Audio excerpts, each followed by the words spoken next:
Welcome. This is the Jordan School District Board of Education meeting. Today is Tuesday, September 10th, 2024. We are in the JATC South building and we have 6 of our board members present. Ms. George will be joining us shortly. We are going to start out with our first agenda item, which is Jordan School District participation in Salt Lake County multi-jurisdictional hazard mitigation plan. So we welcome Mr. Thomas and Mr. Roberts to the table. Is there an acronym for that? I was going to say, is there an acronym that we could call that? Good heavens. Sounds pretty ominous, doesn't it? It's not. What's that? Before I start, I'd like to introduce you to Ian Roberts. Some of you might know Ian. Ian is our capital outlay manager, and I wanted to take an opportunity to introduce him to the board. He works directly with Dave Rostrom and myself, and he is a very humble person, but he and his team are the individuals behind the scenes that make these 9-week miracle projects happen during the summer. And he and his team facilitate all the inspections that take place from the moment the pencil hits the paper to design a school like Juniper until a tree is replaced a year after it's built. So he and his team follow those projects closely. And one of the reasons we feel like we're a little bit of an advantage in comparison to maybe some districts is the board is very supportive in allowing us to have in-house inspectors that make sure that the public and the taxpayers get everything that they paid for. So there's very, very in-depth specifications for projects, and Ian and his team make sure that every one of those specifications are followed and that we're all getting what we expect from those projects. So just wanted to introduce him really quick. And I'll let him talk to you about what this mitigation plan is, and then we'll be happy to answer any questions that you have. Thank you, Scott, and good afternoon, board. Please bear with me as we work our way through this. I'm definitely not as good of a speaker as Scott. But we have been approached by the Utah Department of Emergency Management and been notified that we may not be eligible for pre-disaster, post-disaster federal grants without having an This is Mike working. Am I not close enough? Okay. So we have 3 options in participating in a hazard mitigation plan, with the first one being developing and maintaining our own hazard mitigation plan. The second option is for us to participate in an update that's being led by a county or a local jurisdiction. And the final option is to annex into an existing plan. So we've been presented with the opportunity to participate with Salt Lake County, who is in the process of doing an update of their own.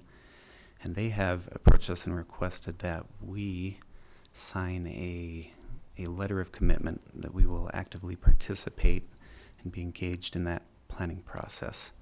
So we are just seeking the board's approval to go ahead and move forward with that. Without the hazard mitigation plan, we may bear the sole responsibility in fixing any or taking care of any repairs or any building replacement that may happen in a natural disaster. You mentioned active participation. What does that entail? So they haven't completely detailed it, but so we've got some meetings that are set up. So we've had one kickoff meeting, just kind of outlining kind of the some of the details of it, but not all of them. So we're still in the process of trying to figure out exactly what that includes. And do you have any sort of estimate on how long it'll take? They've not given us a timeline yet. However, once the process is complete, we will be able to bring it back to the board for a formal adoption of it. So this first agreement we have is basically just a letter, a commitment of participation or an acknowledgement. We just wanted the board to be aware of it, and we're hopeful that within a year or so we can bring a more formal agreement back to the board, and that will kind of detail where we're at with the whole plan. But Ian and his team are the ones that will follow all of this. And again, it's just to ensure that in the event of a major fire, flood, earthquake, or any kind of event like that, that we would be eligible to receive any state or FEMA funding that was available for those kinds of disasters. So we've decided to piggyback on the county's plan. So you just need to go ahead from the board to piggyback on the county's plan then, right? Correct, yep. Questions or concerns with that? It's not a commitment to participate. It's a commitment to explore whether or not we will participate. The participation, so that is the commitment. That's not necessarily saying that we have to formally adopt it at the end. So if there's anything that we don't necessarily agree with, we are not committed to adopting that plan. So we're just- participating in the process of developing the plan, but not signing on to the final product yet. I'm okay with that approach. Okay. Yeah. Yeah. There any reason we wouldn't do it ourselves?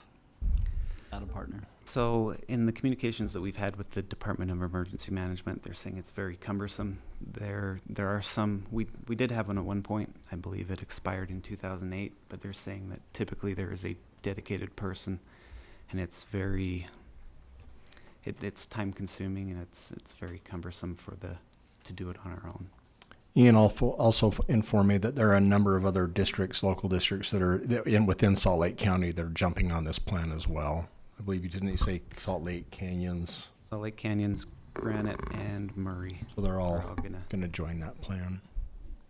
By joining with the county as well, we get the benefits of their emergency response as well as ours. So we can have coordinated efforts. If we're on our own, we're kind of on our own. So having a partner in an emergency situation, I think, is a wise plan. Answers, thank you. Okay, it sounds like the board is in agreement to move forward with that. Thank you. Thank you. Appreciate your work on this. bet. And come back anytime, Ian. Good to have you here. Okay, next agenda item is renewal of universal reader screener for grades 7 through 12. So we will invite Ms. Carolyn Goff and Ms. Brandy Burgum to the table. Thank you. Locked by this. All right, thanks. This is part of our process of bringing curriculum and assessment information to the board for approval. We're following the state's process and our own district 501 process in this. We have been through the general meeting that we held in February, and so we are now coming back around because this particular contract is expiring in October. A universal screener is a way to help to determine where students are in their reading, especially for secondary. We have a screener, we have a diagnostic tool for elementary in Acadians, and that's already handled. This is primarily secondary that would be using this particular screener. And because the contract is expiring in October, it's necessitated us to come around and have this RFP process that we have established by policy.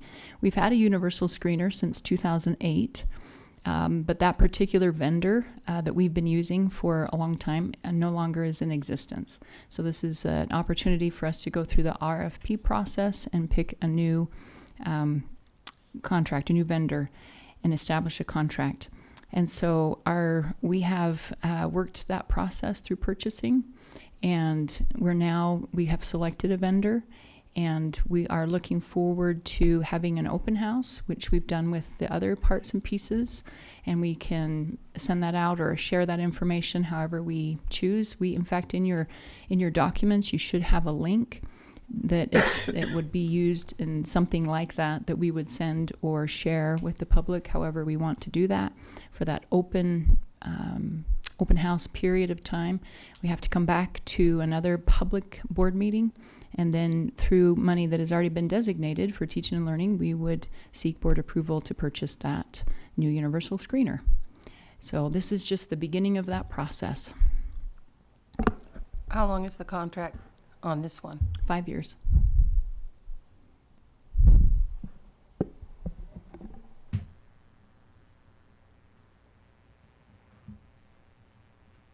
Question on the open house. Is that, like in the past we've done it, we've opened it like for several days for people to come and review it. Does the open house have to be in person, or can it be an online open house? Like you can send it out to people and they can look at it and comment back. Yeah, we could do either or. And in situations where it's usually the information that we're seeking or that the product that we're using is already technology based, it's an online product, then it makes a lot more sense to do it with a link that people can just review, and they can go in and look at and act as if they have, as they can even take it as if they're a student and go through all of the information should they choose. So that was what we were thinking in this particular case, but we're open to whatever means work best. Opportunity to take it. If you look at my results, I got a phone call when I was in the middle of it, and that's why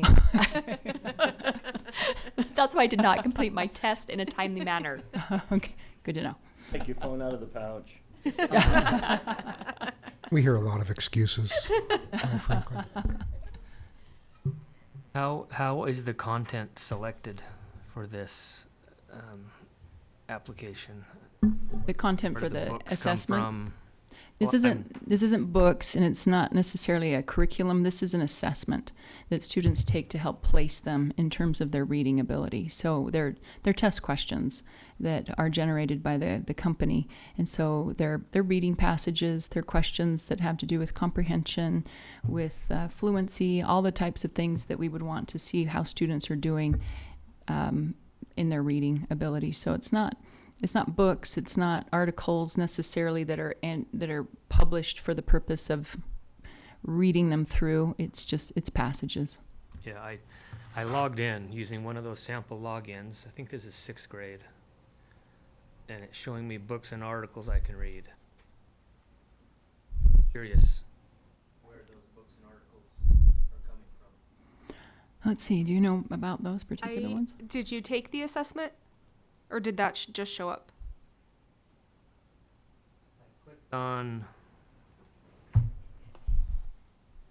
Here's the interface that I came to when I first logged in. Yeah, and so you would Clicked on accelerated reader. Yep. So that books that's there. a whole different product from Renaissance. So if you go back a screen and then click on where it says Star Reading. This is the only piece that we're purchasing. Yes. So that's the only option that students would see when they go in to take the assessment.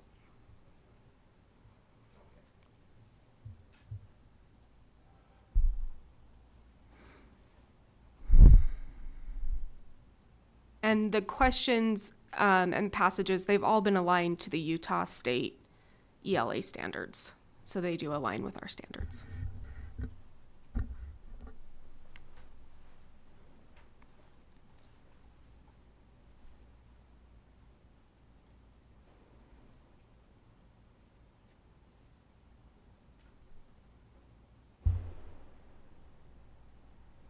Okay, are there any other questions?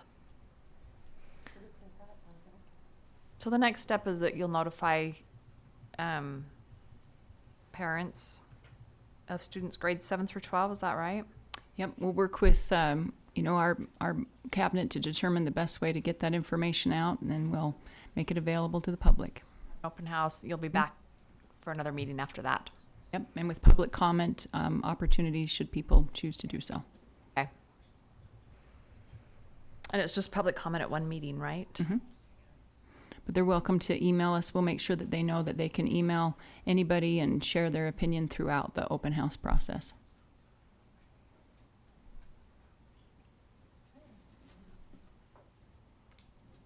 Any questions or concerns with this? Is the board okay if they move forward?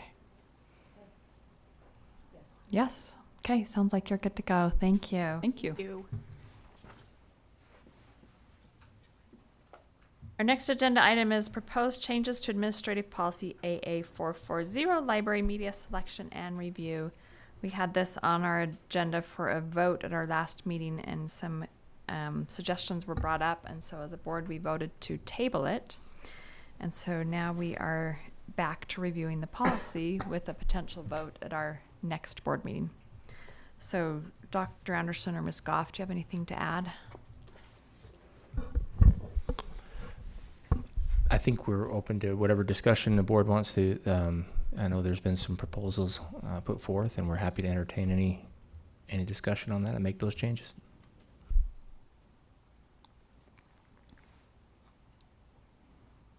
Okay, Ms. Dean sent us an email. Do you want to go over some of those and we'll, how the board would like to make those changes? Yes. So in the email, a couple of the changes that I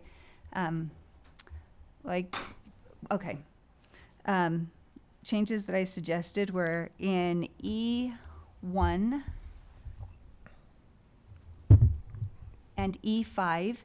Instead, just so for an E1, removing the or is a, and just have it be that the material contains sensitive material. And then in E5, remove or constitutes. So related to a plausible claim that the material contains sensitive material. Just change it to that.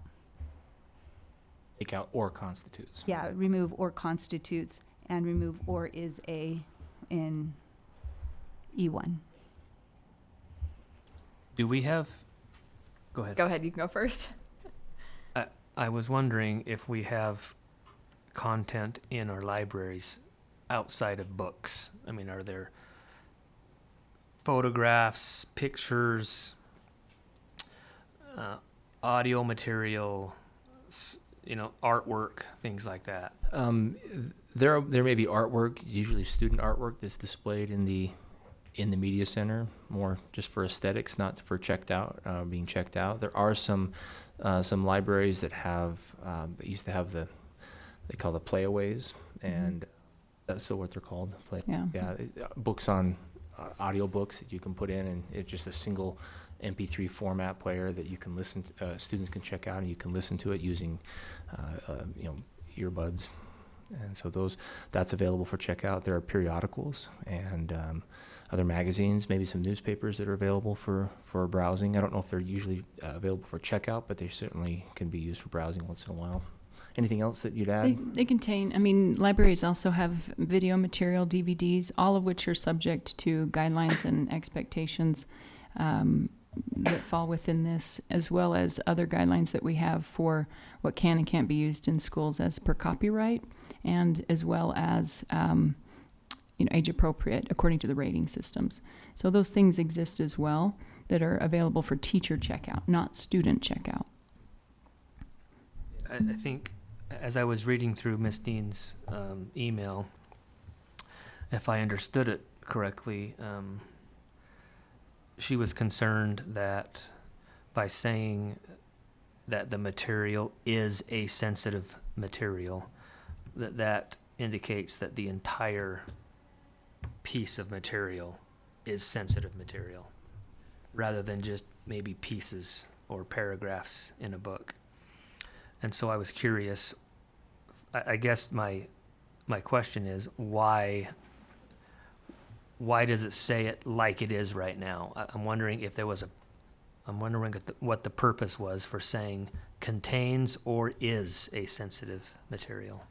I think it was going along with language in code or something along those lines. So I looked up code and it uses the word constitute.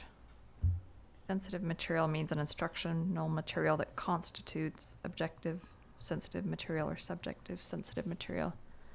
And then I looked up the definition for constitute, and there's a couple of different definitions. One definition is that it's part, like just part of it is, and another definition is that the whole. So it depends on which definition of constitute you use.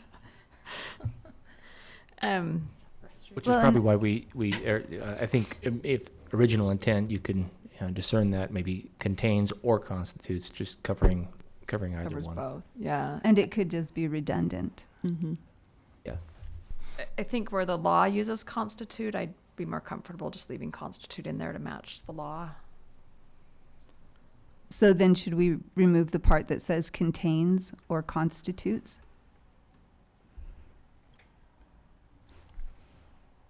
You could say, Because if it's the same thing, you could just replace the room contains and just say the material constitutes a sensitive material.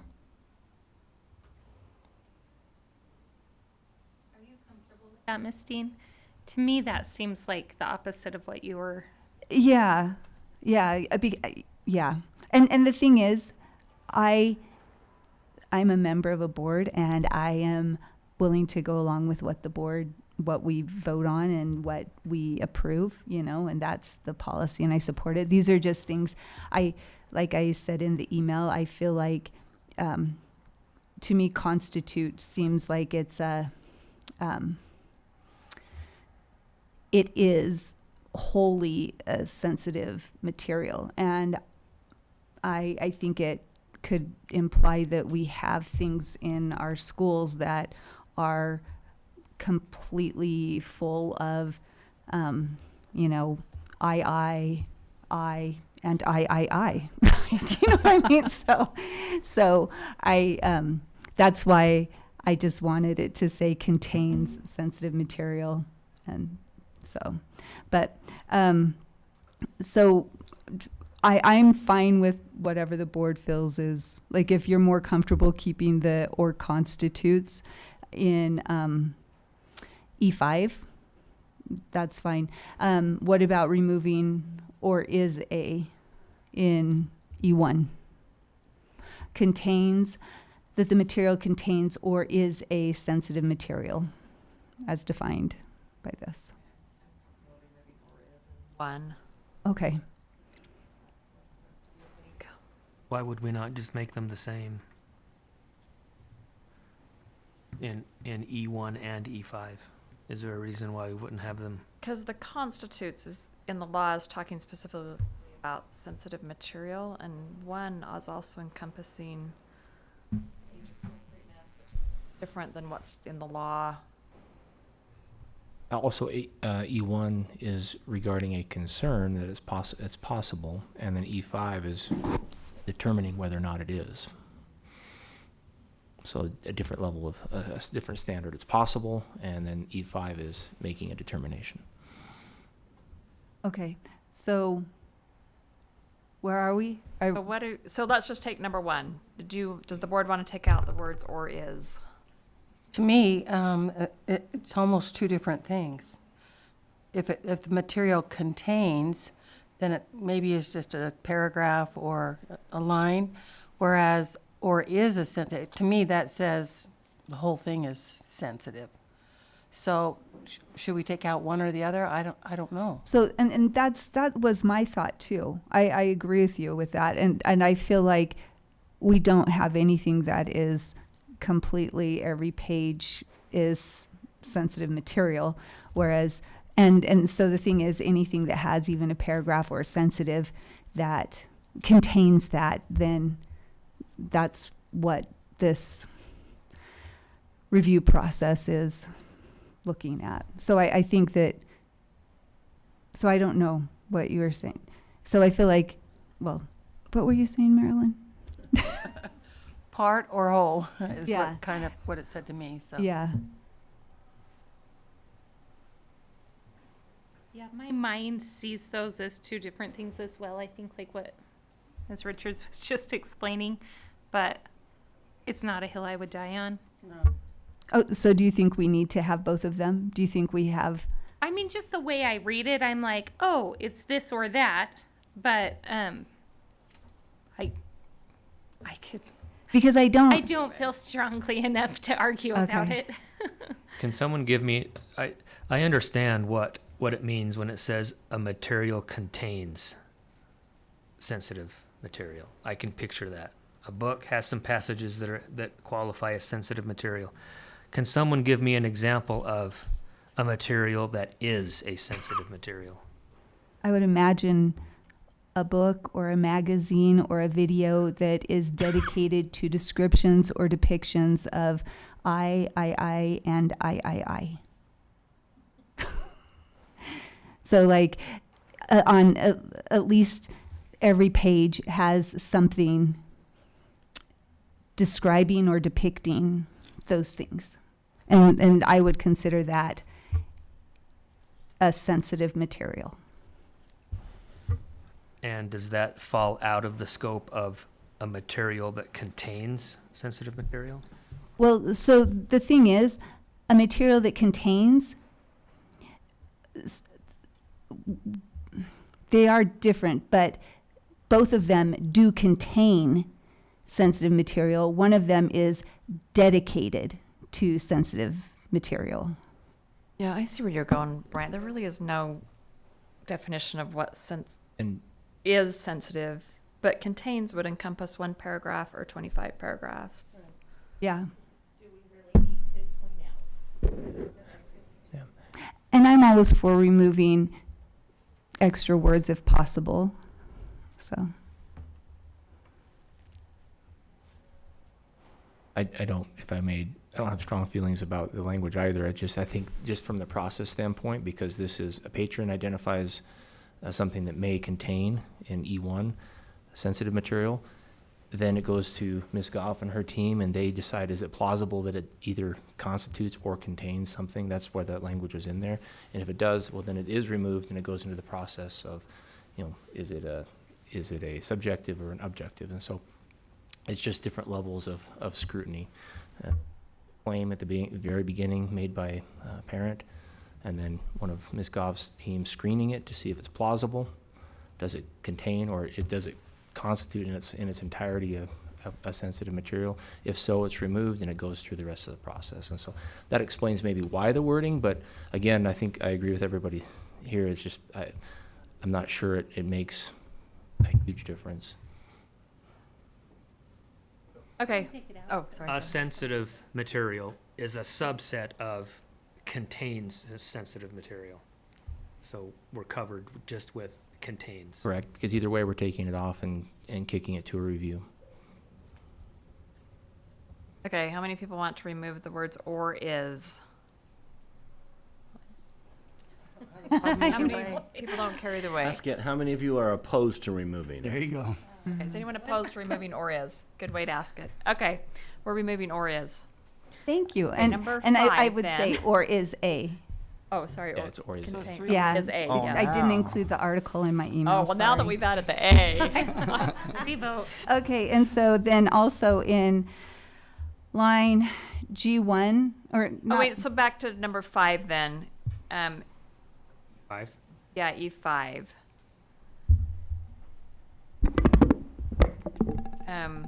It was material contains to take out, you wanted to take out constitute and just have it be contains sensitive material? yeah, because regardless of whether or not, like if it contains any of those 3 things, a description or a depiction, then it will be removed, regardless of how much it contains. I would either leave it as is or take out the contains, but leave the constitutes.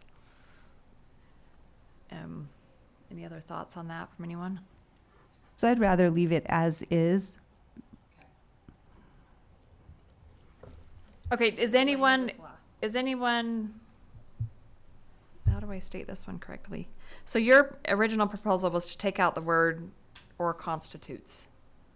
Does anyone want to take out the words or constitutes? One, okay. If that's the language in the, in the code, I say leave it. Okay, so is everyone okay just leaving this one as is? Yeah. Yeah. Okay. Okay. Okay, and then in G1, members of the Subjective Sensitive Materials Review Committee will include. In B, it says a teacher, librarian not responsible for the procurement of the materials. And so I think we also need to include that the person who challenged the book challenged the materials also will not be included on the committee to maintain an unbiased committee. So I noticed that in F2, that's in there. Is it? It says procurement of materials or the individuals who brought the challenge. That's on the objective sensitive materials, but that language is not on the subjective sensitive materials and committee. objective, it's just like the book does not even have to be read. It's just removed, right? If there is any passage brought, if there is a description or a depiction that is shown to be in the book, it's removed. And so I feel like it's important for the book that's going to be reviewed as a whole, that the person who challenged the book and the person who procured the book should not be on. I mean, if the person who procured it is not on the committee, then I feel like the person who challenged it, I think they have the same level of bias toward the material. So is everyone in favor of adding a letter D that says the person that challenged the material cannot be part of the committee? That'd be the right place to put Can it. I just clarify that? Maybe, Yeah. could we use the language from Yeah. F2 That's what I was going to suggest. and just insert that Insert it. into the subjective as well, and just insert subjective instead of objective? Right. Oh, yeah, so have that and Mhm. have it include both things. So have it be, Subjective have it rather be than B. objective. just include that with B. We'd probably just say, we'd move it to number 2 and then just move number 2 down so that we just basically include F2 as G2. And then same language, and then we can take off the statement under B that says not responsible for the procurement of materials because it would be applicable to everybody. So it would just have A and Yeah. B instead of A, B, and C. Yep. Okay, excellent, thank you. I mean, is anybody opposed to that? Can I get some clarification? Librarians are responsible for bringing books into schools, into school libraries. And they can take books off the shelf as well, Correct. without going through this process. So if there's a book that a librarian, I guess typically they'll remove books if they haven't been read for a while or checked out. They just kind of go through their inventory and they kind of cycle through books. But if there were a book that a librarian didn't want on the shelf, they could just take it off without going through any kind of a review process. Is that right? We've basically established the fact that nobody should be removing books unless it's for the purpose of cycling through, like you mentioned, unless they go through this process. So if it was just a personal opinion, like I don't like this, they'd also be subject to bringing it to a review and to carry through with this because it's personal opinion. The same is true of a principal or a teacher. Anybody would be subject to saying, why are we trying to remove it? Well, because I don't like it. Well, then we would want to make sure that it was subject to this process. Otherwise, they're removing books because of, like you said, they're old, they're damaged, they're not used, they're not being checked out, they're old, those kinds of reasons. So they cycle through those. But if it was for a personal objection, we'd want them to have an opportunity to make sure that they were also being reviewed.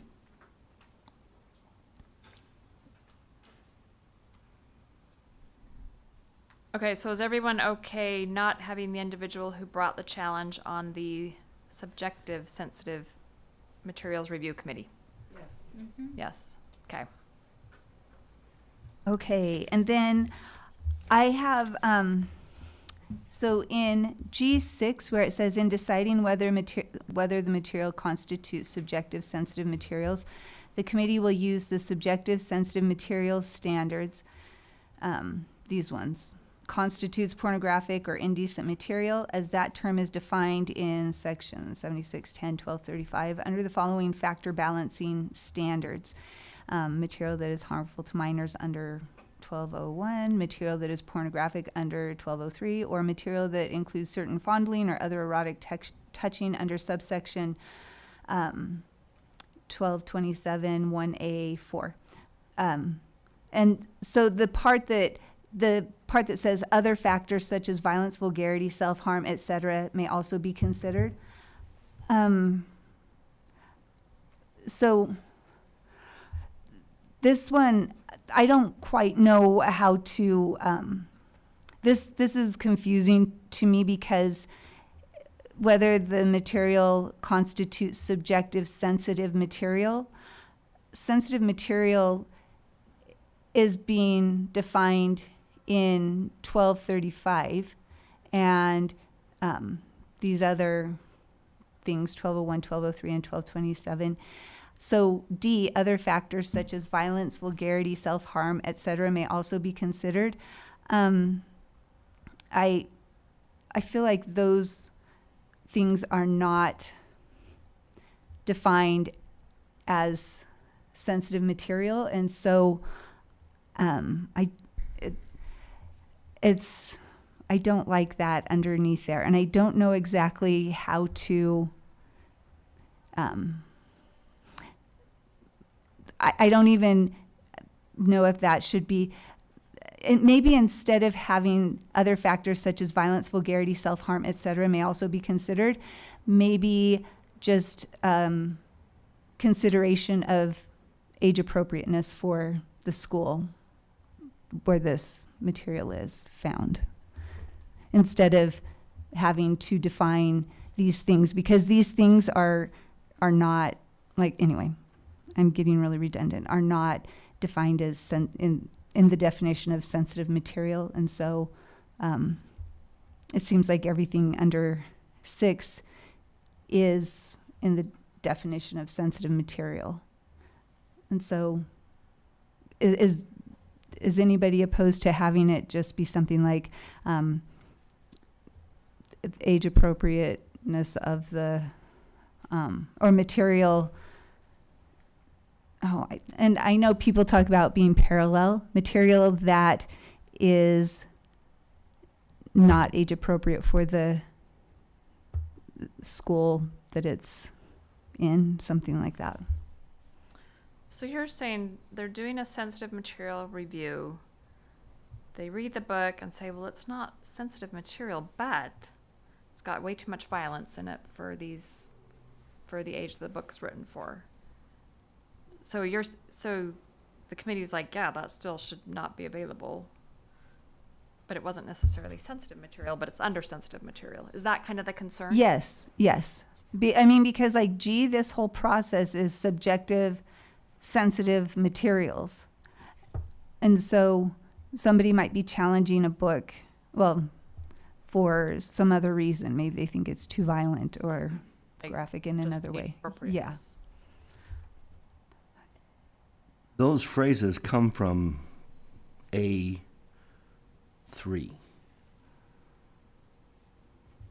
That's where they're not randomly put there. They come from the definition of age appropriate. So that's why they're in later on in the policy. They're lifted right out of A3.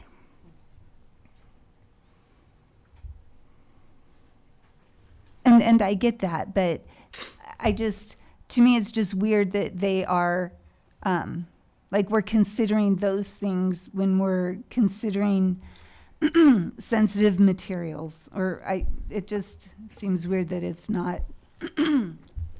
Anyway, so. Proposing that there's a different review process for age appropriateness.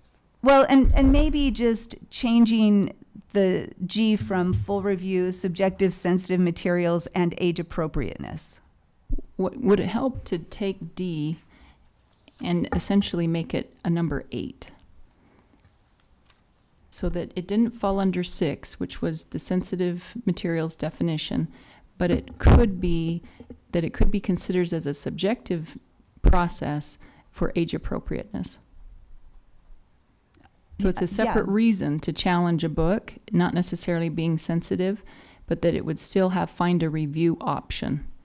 Yeah, and also having G, the full review, maybe adding subjective, sensitive materials and age appropriateness of So almost even another letter. So it could be an H. The where title it was, of G. the title of G. Okay. So that it includes age appropriateness and not just sensitive materials as the criteria for the review. So if someone challenged a book and said it was age appropriate, they would follow what's the process in G. Then they could just follow all of G. say Then subjective- then it would all just go with G. Does that? And then have a 7. And then have a separate number. Or a separate eight. number. An Yeah, 8, we'd yeah, add an it as 8. an 8. Yeah. So that way, it would come off of D. It would no longer be 6D. Yeah. It would be 8. May I mean, Lisa, to your earlier point about age appropriateness, we could just parallel the language in A3 in as number 8, just to make sure we reiterate the same things. Yeah. That way it's consistent.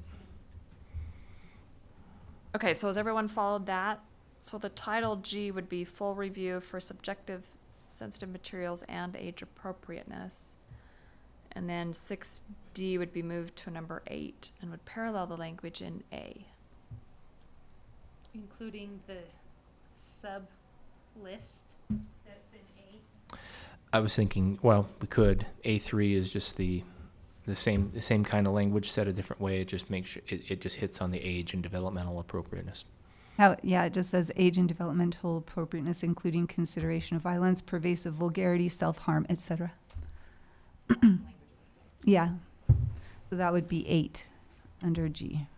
Makes sense for 7, the existing 7 to be 8 and D to be 7. It seems like it's kind of a progression as we go through these numbers. The current 7 gives instructions on what to do. Oh, yeah. It's like steps. Yeah. So it might work better as the 7 and have 7 as 8. That's a good point, Brian. 7B, though, we would only report it to the state library media specialist if it was sensitive material. If this was just an age-appropriate concern, we wouldn't be reporting it.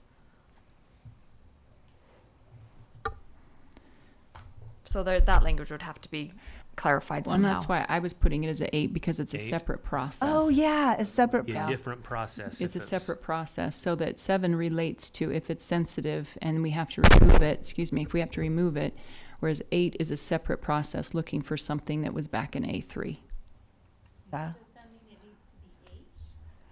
And that's a possibility. It could be H, or it could just be we're looking for these things. It's still a challenge process of a subjective nature, but we're either looking for this what's listed under 6, or we're looking for what's listed under A3.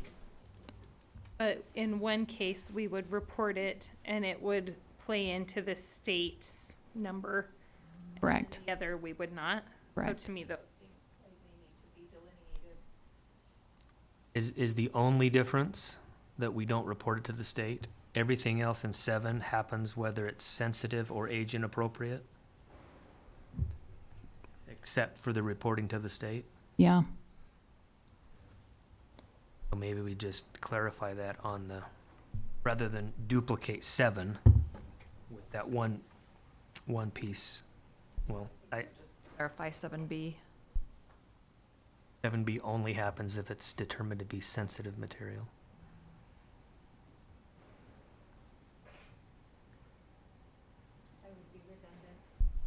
I think we need to be abundantly clear.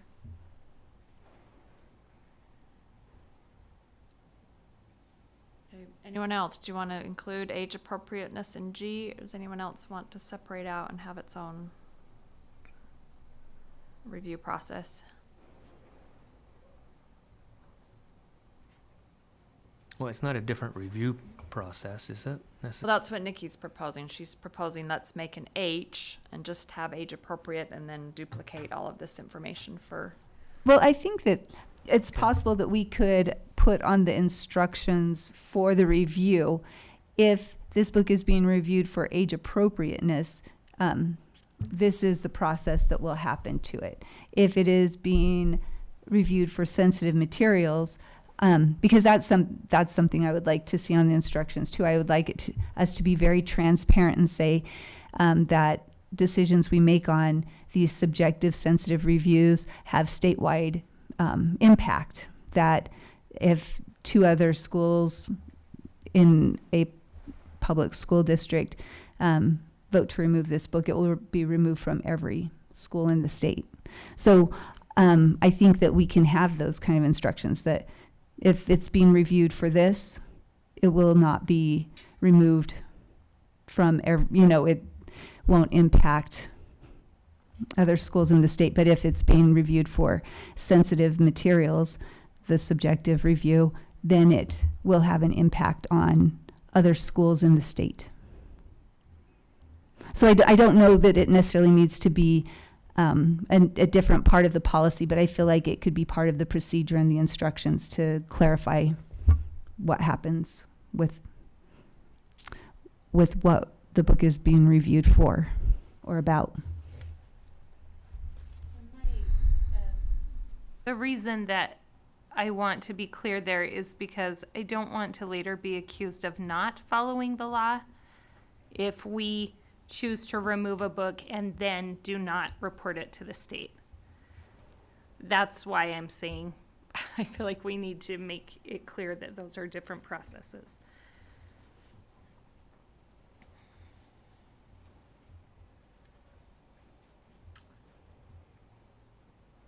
Okay, any other thoughts? So we have two possible ways to do this. One is to make G applicable to subjective sensitive materials and age appropriate, which would require moving 6D and then also clarifying the language in 7B. The other option is to create an H and separate the subjective sensitive material review from the age appropriate review. And the third option is leave it as it is. Yes, always an option. Okay. First option, second option, or third option? What are you thinking? I'm fine with it as it is. I wouldn't change it. I agree. I think it muddies the water and gets some confusion to already a confusing situation. And I would like to see G change to full reviews, subjective sensitive materials, and age appropriateness, and then include, remove D and then add 8 under G. Yeah, the first option.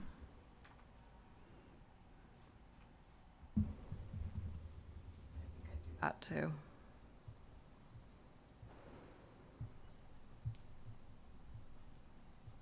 Are you saying you'd do what Lisa did? Yeah. I tend to agree with that. I think, Nikki said that, it was two different processes, but it's not.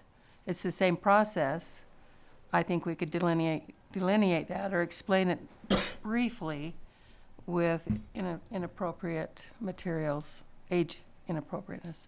I think we could just do it all in G. And I'm comfortable with that as long as it comes along with that clarity, because I have sat through this process for a year now, and I didn't recognize that until this meeting. And I don't think that my constituent reading this at home will either. Okay, so that's 4 people. Let's make that change.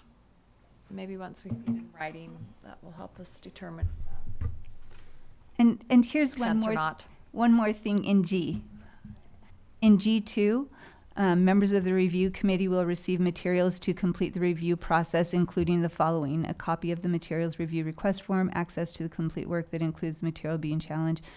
And actually, now that I'm saying this, I'm thinking that what I'm suggesting could be included in the instructions for the review, but I would just like to make sure that the process includes the members of the committee reading the book in its entirety before they meet as a committee to discuss their review for the subjective sensitive review and age appropriateness review. I think that could be in procedure too, because in the policy Yeah. it says access to the complete work. I think that Yeah, that's and then that would go in the procedure. It just needs to be emphasized, yeah.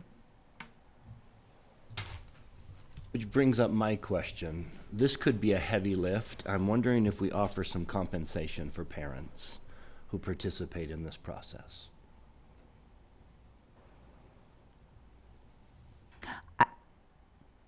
I don't think we need to offer compensation to parents in this process. Last year we had 3 book challenges, right?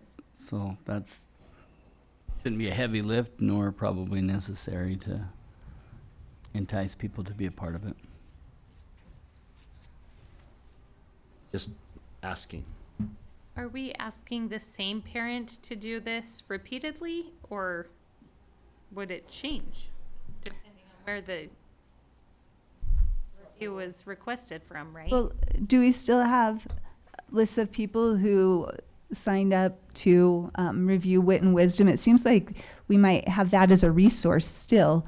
That probably wouldn't work for secondary, but there's probably some way that we could get parents who are interested to sign up to be on a list to review books, and then an administrator who has a book challenged at their school would have that as a resource to form a review committee. Has it typically been a different parent every time? When it made it to the district level, for consistency's sake, so that they were using some of the same understandings, we kept it the same. And to your other point, we do have long lists of people who volunteered for both secondary and elementary to be on committees. So in this particular situation where schools aren't reviewing the material anymore because it's going to a district level, we could remember that these are minimum requirements as far as who has to be on the committee, but it could be a bigger committee. And we could invoke some of those parents who volunteered, and then it would be helpful to train them on what to do, and then we'd probably keep them for at least a year. And then they could, we could keep recycling through other people who were interested. But just for the continuity of having the conversations, it's helpful. But we do have multiple people that we could call on based on their interest. I guess my worry is if we provide compensation, are they now our employee, and why are they volunteering if it comes with a paycheck? Oh yeah, I think that that's a thing too. It seems less biased, and it seems if the people are not employed by the district or paid by the district. And I would argue the opposite. If you're going to ask me to read a whole book, as busy as I am, I would be more incentivized to do it with a small compensation. My concern is we have parent volunteers on a lot of committees, and so if we do this, I think we'd have to do them all, and so I don't think it's just this. I've before I was on the board volunteered to be on committees that took far more time than reading a book took. That's what I volunteered for. So I just can't. I just don't feel good about applying it to this without applying it to every parent volunteer committee. Maybe we could leave it as is without compensation, and if Ms. Goff has trouble finding people willing, then we could open the conversation again at a different. We also currently use parent volunteers to review all of the books that we use in the classroom, and they're not compensated for that. So we currently are using parents in that capacity, and not for this, but for the ways that we review all of our literature that is used in classrooms. Yeah, I would be against compensation on that as well. I don't know that I would want someone on a committee like that who is only participating because they're being incentivized with money. I don't know if that's the type of person I would want on the committee. Granted, they're busy. Maybe they're the type of individual based on their experience, their knowledge, but if they want to be paid for it, I don't know if that's the type of person I would want on this type of a committee, or maybe any committee that we have with parents. Could let them keep the book. As compensation. We can provide No, donuts That when they depending on meet. be against Why? the law, The book has to actually. be It destroyed. could be against the law. So, I mean, Just the depending on the proposal. outcome of the review. So, How are the committee members selected? That isn't addressed anywhere. It just says the makeup of the committee, but it doesn't indicate how they're selected. And I guess the reason I ask this is because I've had a few people in the past who have mentioned that they have made known their desire to be on a committee like this, and they've never been selected. We had 800 people volunteer to be on the committees, so there is a good chance that they might not be selected. And so we just go through and we look to see, what age they have students and where they fall in the district so that we might get good representation from all parts of the district. And if their child's in elementary or middle or high, that also has helped depending on the level of the books that we're reviewing. And so that's generally how we've gone through and selected people, and that's how we did it for the book committees that reviewed all the Wit and Wisdom books. We wanted to make sure that it was randomly selected. We even went to great lengths to make sure that there was a randomized process in place. And so that's how they're selected. We took all of those volunteers. Many of them were chosen for the literature selection committees for the, like I said, the ones that are currently in place, reviewing books that are in the classroom. And that's how we would likely select them for this process as well. Someone at the school that selects it? Is it someone at the district level that creates these committees? It was, how we selected the parents before with Wit and Wisdom was Ben Jameson ran a randomized opportunity to select from the volunteers that were at the grade level. We sectioned them according to school and according to grade level. And then we randomly selected from parents in that way for those Wit and Wisdom committees, so that we were completely neutral. We didn't know the parents and then the harder part was contacting them and seeing if they were really willing to do it, because it took some time to do that. And so we contacted quite a few people before we got some commitments. A lot of people said they were interested in volunteering, and then it didn't always work out that way. But we were grateful for the response. And of course, we'll probably need to send out and ask for volunteers again. That list will not be exhaustive year to year, but we still have a lot of people that we thought, well, rather than keep asking for volunteers, let's go back to that list and continue to work our way through it. So, but because of the number, that's why many people, there are small groups of people. I mean, we don't have committees of 30 or 40 or 50. It would make for quite the exhaustive process. And so that's why a lot of people just don't get selected.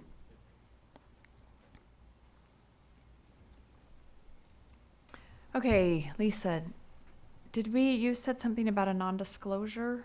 And that would go on the procedure. I would like there to be a non-disclosure, that the participants could be asked to sign a non-disclosure agreement, the members of the committee.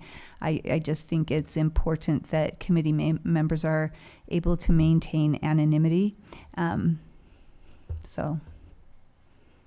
So I wondered, I looked at a district's policy, and they had a statement that said the district will take reasonable steps to protect the confidentiality of the review process and committee members. Would we want to add something like that into our policy? And then that would lead to having so then we wouldn't necessarily have to say non-disclosure. We could just have on the, have that be part of the process, the policy? The district would take reasonable steps to protect the confidentiality of the people. Have that in That the would be policy? the policy, and then Okay. the process could be a non-disclosure, whatever reasonable steps they determined was appropriate. And we could even have it be the anonymity of the challenger and the committee members, both, or all. I don't know if that was mentioned. Did you say the challenger and the? Oh, it didn't say challenger. It just said. Because I think that. Said protect the confidentiality of the review process and committee members. Okay. Because I do know that our current policy AA 440 does say that the person who challenged the book will be kept confidential. And so I don't know if we want to. And I don't know, is that in this one too? I don't know. I can't remember. That implies all of that? Okay. I don't know. Why would I understand why we want to keep confidential the names of people involved. I'm not quite sure why we want to keep confidential what happened during the process. If I was on a committee review, if I was one of the committee members, why couldn't I discuss with people what happened in that review process without divulging names? What's the purpose of that? I would like to be able to, I guess is what I'm saying.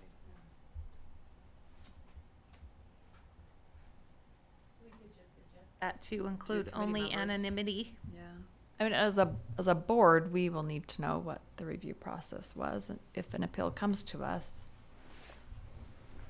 So yeah.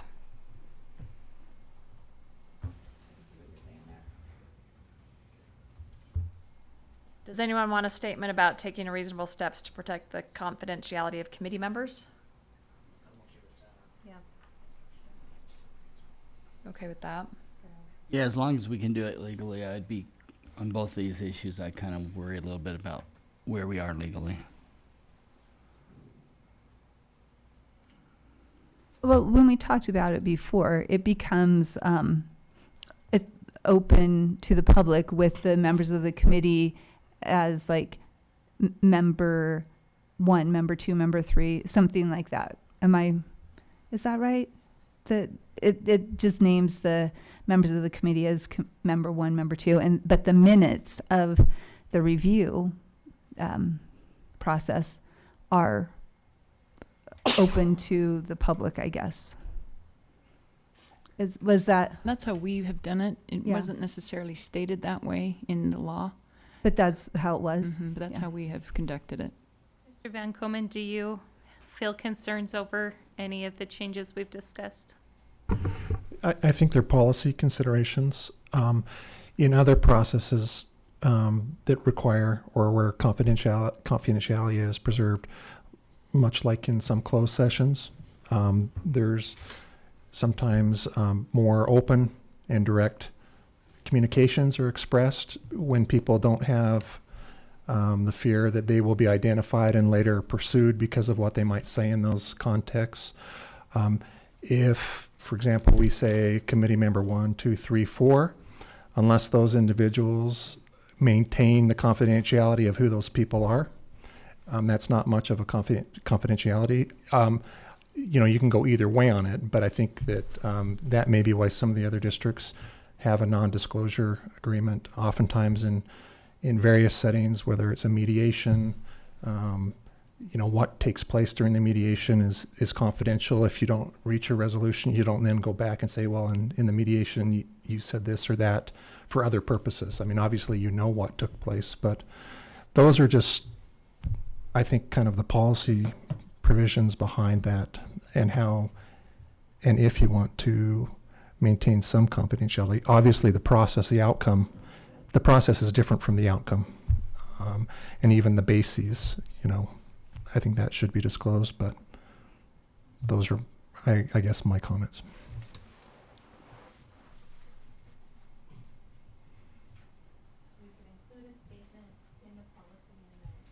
Okay, so is everyone okay with a statement about district will take reasonable steps to protect the confidentiality of committee members? So like under G and under, or just, Yeah, and also or under E, or I don't know. might need to be both places. In both places. Okay.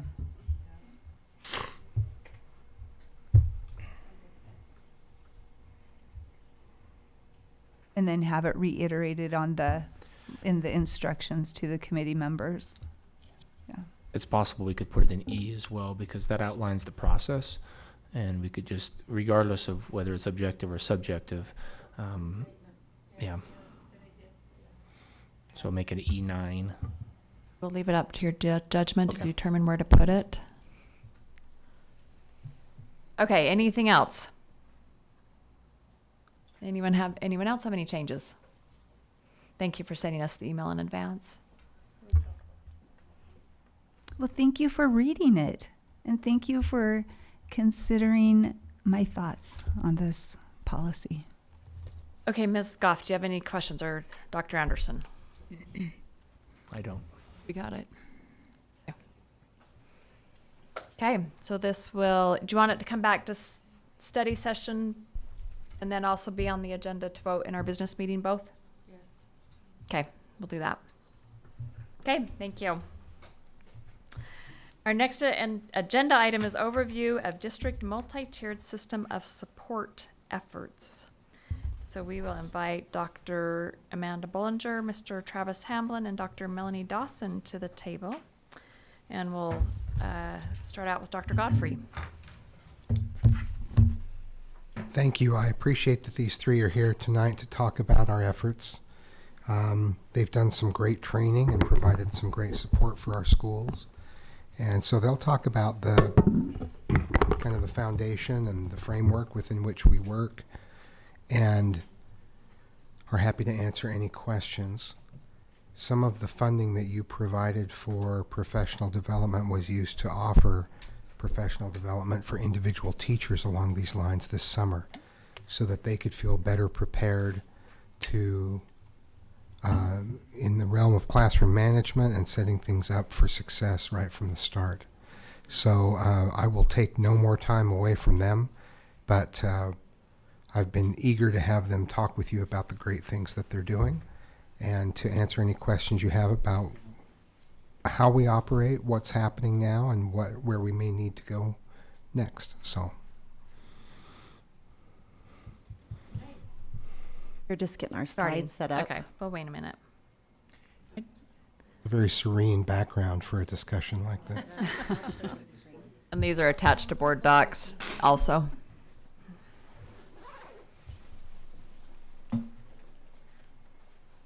Thanks for being here, students.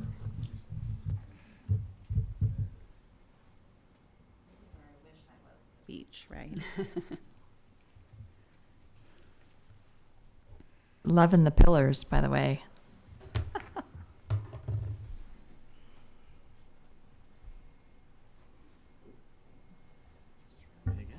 I just need to get it to present mode. Okay. Well, let's pull it back, shall we?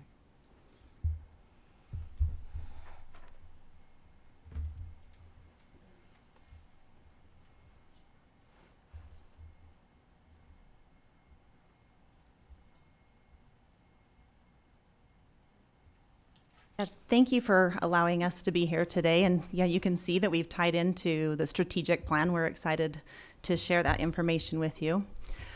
To introduce our team, I'm Amanda Bollinger. I'm a Teaching and Learning Associate Administrator. We also have Travis Hamblin, who is our Director of Student Services. Melanie Dawson plays a dual role, so she is the Rivers Edge Principal as well as the Program Administrator for Behavior. Dr. Brian King has also been part of our team. He's the Associate Director of Special Education, and McKinley Withers is the Health and Wellness Consultant, and Michelle Loveday is the Director of Language and Cultural Services. So you can see a very dynamic team, and I've been so grateful to be a part of this.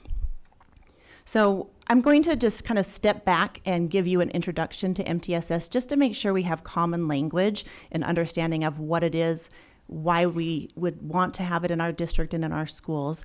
And then we're going to dive into how our team has been curious, intentional, and united and sees a vision moving forward of how we can make improvements in each of our schools and our district.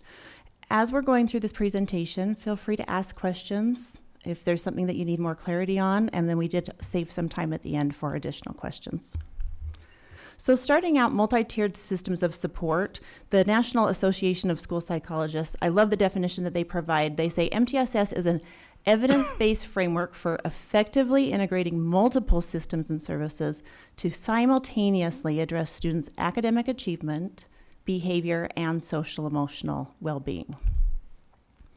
So with that, if you're not familiar with the Utah Multi-Tiered Systems of Support, this is actually a document that the State Board of Education has put together, and there is a live link. You can kind of see where the little finger's pointing on your presentation. You should be able to click on that.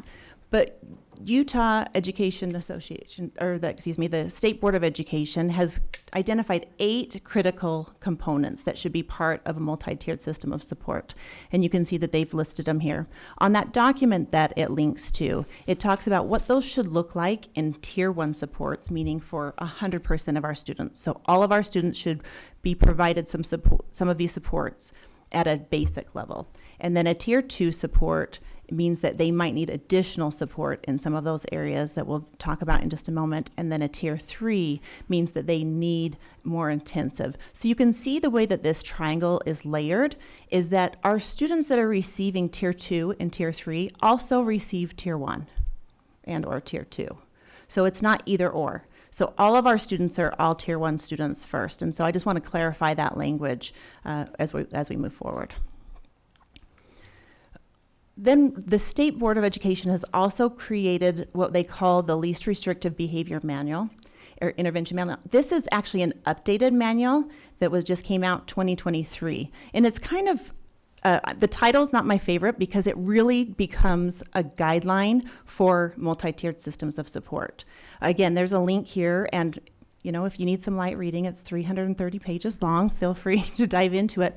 But it really does give guidance to districts and to schools on how to create these systems of support and how important each of those pieces are.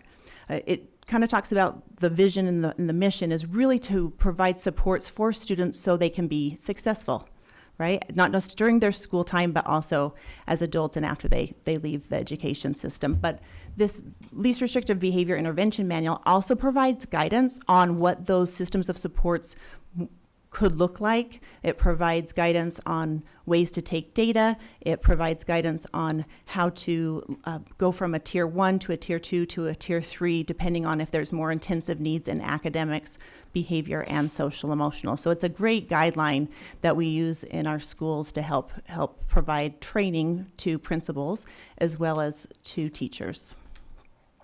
Currently, what you can see here, this visual is our MTSS model. So you can see there's a triangle there, and it does touch on that all, some, and few.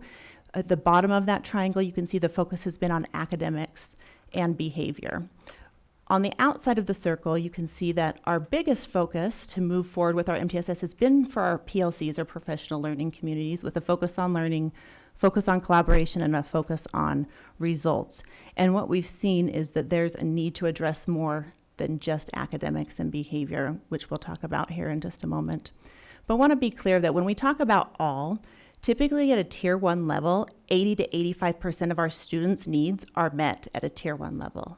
We do have some students that need more targeted interventions and support, and that can range from 10 to 15%. And then some need even more intensive interventions and maybe even a comprehensive evaluation, which could range from 5 to 10% of those students. And of course, these ranges are going to change depending on the school, but this is typically what we see. And if we have a lot of students that are in a tier 2 or tier 3, we're always going to go back and say, are we providing the supports we need at a tier 1 level for all of our students to be successful? Give me a couple examples of what would move someone from 1 to 2 and from 2 to 3. What Yeah. types of, what are we talking about? Sure, absolutely. So, and this can be academic, behavioral, social, emotional. It can be all different areas. I'll give you an example that we see in teaching and learning often with our literacy. So we use our Acadian scores. Sometimes we see students that if they're marked as, maybe they show as a red or a yellow, so they're below proficient, that would show that they would need some more targeted intervention. So we're using data to determine if they need a more targeted intervention to help them be successful. It could also be, when we talk about behavior, it could be a student that's struggling with behavior to follow school rules or to make sure that they're following teacher directions. They may need more targeted interventions to be successful.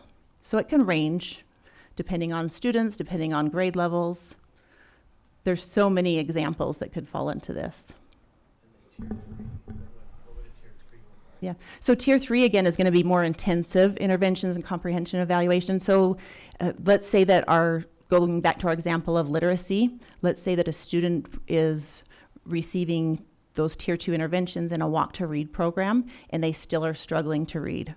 They still aren't being successful. Then we may look at potentially doing a special ed referral, seeing if they need more intensive services or specially designed instruction. So that would be part of where you're doing a comprehensive evaluation to figure out what the root cause of that problem is, to make sure that we're addressing the needs of that individual student. And it would be similar. So if we have a student that is increasing in behavior, or the interventions we're putting into place are not being successful, again, based off of data, then we may look at doing a more comprehensive evaluation, obviously in collaboration with parents. You always have to give permission to do any kind of a comprehensive evaluation that is in partnership with the parents and the families. And then depending on the outcome of that evaluation, then a team, if you're going to like an IEP or a 504 route, the team will help decide what that was going to look like as far as providing those intensive interventions. Are you asking for the type of behaviors that would require tier 2 or tier 3 Not necessarily. intervention? Okay. Just generalities are fine for now. Am I to understand that 5 to 10% of our student body is in tier 3? Right. This is not necessarily, this is just a generalization of what when we talk about interventions, typically 5 to 10% of the population, yes, would be in intensive intervention.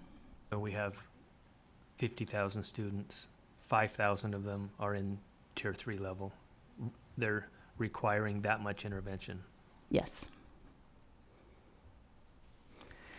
So one analogy I think that helps us understand when we kind of look at a medical system, for example, that when we have a tier 1, that's like going to your pediatrician or your general practitioner. If you have a concern, you're going to go to them first. You're going to make sure you're taking your vitamins. They're going to make sure you have the best habits, right? Like best practices are happening in your life. If you have something that is going to be more worrisome, you might end up going to an Instacare. That might be more like a tier 2 problem.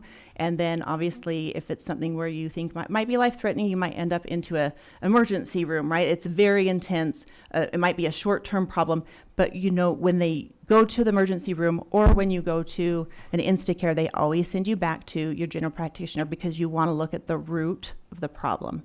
And that's where this multi-tiered system of support is so important for us to make sure our tier 1 systems are effective and put into all of our schools, because it helps make sure that we're targeting basic understanding and basic rules. And I love this quote by Benjamin Franklin. He says, "An ounce of prevention is worth a pound of cure." So by using these preventative measures, it actually prevents us from having to spend all of our time in the emergency room.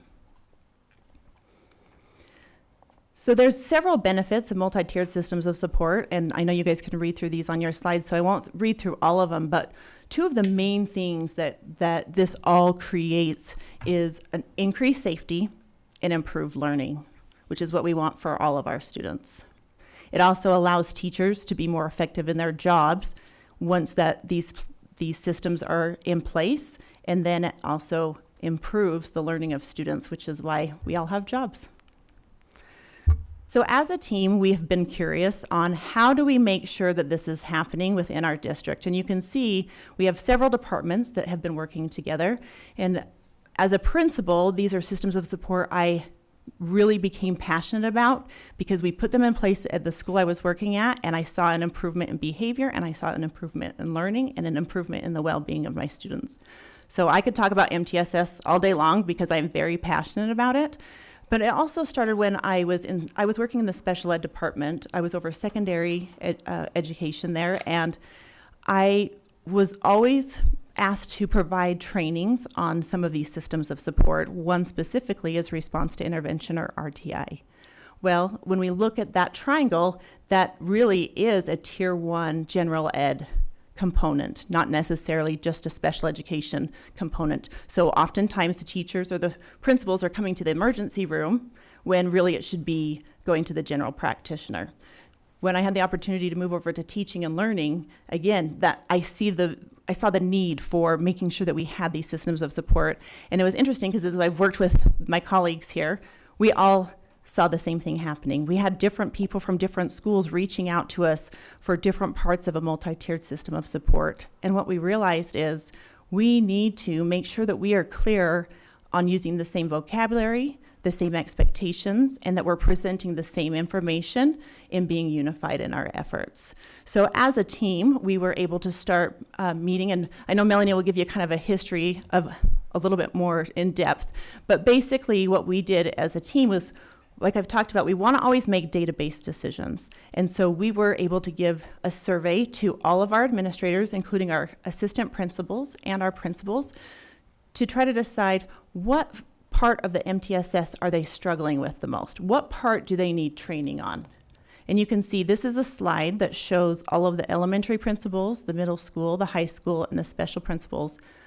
The figure on the left is all of the administrators. So that's when we put in the assistant principals data as well. So you can see that in the principal level, a lot of them were worried about response to intervention or RTI. Now, if you look at the next slide, what pops up to the top with our assistant principals is PBIS, or behavior. Probably because oftentimes our assistant principals are delegated the opportunity to work with our students for behavior. But really what this told us when we were trying to be curious about what are we going to focus on is that every school and every administrator felt like there was a different need, which told us we need to create a system that is clear on how to support all students at all schools and allow the administrators to choose what they need at their specific school and what their teachers need training on. So basically, we want to create a system where we can meet teachers and principals with where they're at to meet their needs. So we were really excited when we had the strategic plan come out, because we had been talking about how all of these systems of support really help bridge the gap between all of our departments. And so we've created this graphic to kind of help you understand what our hope and our dream is. And you can see at the very base of this are the pillars of the strategic plan, and how this really does put this whole piece into action. It allows principals and teachers to know what to do and how to make these things happen. So our focus areas have shifted from just behavior and academics to include social and emotional and family engagement, because we know that including the parents in plans is so important, because they're going to also be able to support the student at home if there's some struggles that they have or if they need some interventions. We definitely want to make sure that we include them in that plan. And you can see on that base there that we're going to be learning focused, relationship driven, and data informed. And speaking of our acronyms, we love those in education. Let me teach you a few more. We always want to add to our little pool. So PBL is proficiency-based learning. You may have heard some people talk about standards-based grading, but it really is talking about proficiency-based learning and focusing on the learning and making sure students are clear on what they need to know and be able to do. So that PBL piece really does fit into that high-quality instruction. Then we have PBIS, which is positive behavioral interventions and supports that helps support that pillar of the culture of belonging. Then we have RTI, or response to intervention, which helps make sure we have opportunities for all students. Because when we talk about RTI, and I should also clarify, Mr. Barnett, that 5 to 10% can also be on the high end. So we might have students that already know what they're learning, so they need the extension piece. So it's not always a low end, it can also be a high end of support that they need. Then we have SEW, which is social emotional wellness. And then PLC, which you've heard quite often and has been a big part of our framework, is professional learning communities. And although professional communities are a great way to help grade levels or content level teams, or even our PLCs within our principals and within our departments, really it's all of these structures that need to be into place to help bridge the gaps and put all of these pieces together. So we are working towards shifting from our original graphic that was really more of a focus just on academics and behavior with just PLCs, to collaborating as a team to ensure that we're meeting all of the needs across the district and between departments. So I'm going to turn the time to Melanie, and she'll talk about how we've been intentional about that. Yes, we have attempted to be intentional in our efforts in supporting schools as they develop and implement MTSS in their schools. And specifically, most of our efforts have been aimed at the PBIS portion of this. So she just taught you a whole bunch of acronyms, but what I'm going to cover for you is the efforts that we've made in the last several years. But again, this is the positive behavior intervention and support. And this is really just one component of a full MTSS system. So in 2019 to 2020, under the great leadership of Dr. Brian King, who was here, he was the principal of River's Edge at that time, and I was his assistant. assistant. And there was a lot of work that went in prior, but that was the year that we were ready to bring on a cohort of 6 schools. And they had been nominated by their AOSs to participate in this effort. So let me just explain to you a little bit about what this looked like. These were monthly trainings where teams came together in a workshop style. The required members of the team were the principal, a mental health provider, so a school psychologist or counselor or both, as well as their instructional coach. The principal also had the power to assign additional folks from their site as they saw fit. So that might be like an upper grade teacher and a lower grade teacher, or a gen ed representative and a special ed, but it looked different depending on the school. We guided them through a process of PBIS and really analyzing what they already had in place in their school and identifying an action plan for what they needed to do next. So this would be things like setting up school-wide expectations. And then how do we make sure that we're teaching that to all staff and all students? And then how do we reinforce what we're actually seeing? If students are meeting our expectations, what is the system for making sure that they know they met our expectations? And then if behavioral infractions do occur, what is the system for correcting, reteaching, and also consequencing in an appropriate way? So we guided them through these monthly workshops where they came with their team. We would give them some instruction, and then they would actually spend some time working and getting plans ready for their school. Well, we know how the 2019-2020 school year ended, and yes, COVID did interrupt our efforts of taking that cohort to completion. The next year, the district put together an MTSS task force, which included all of the departments you see here and many of the same individuals.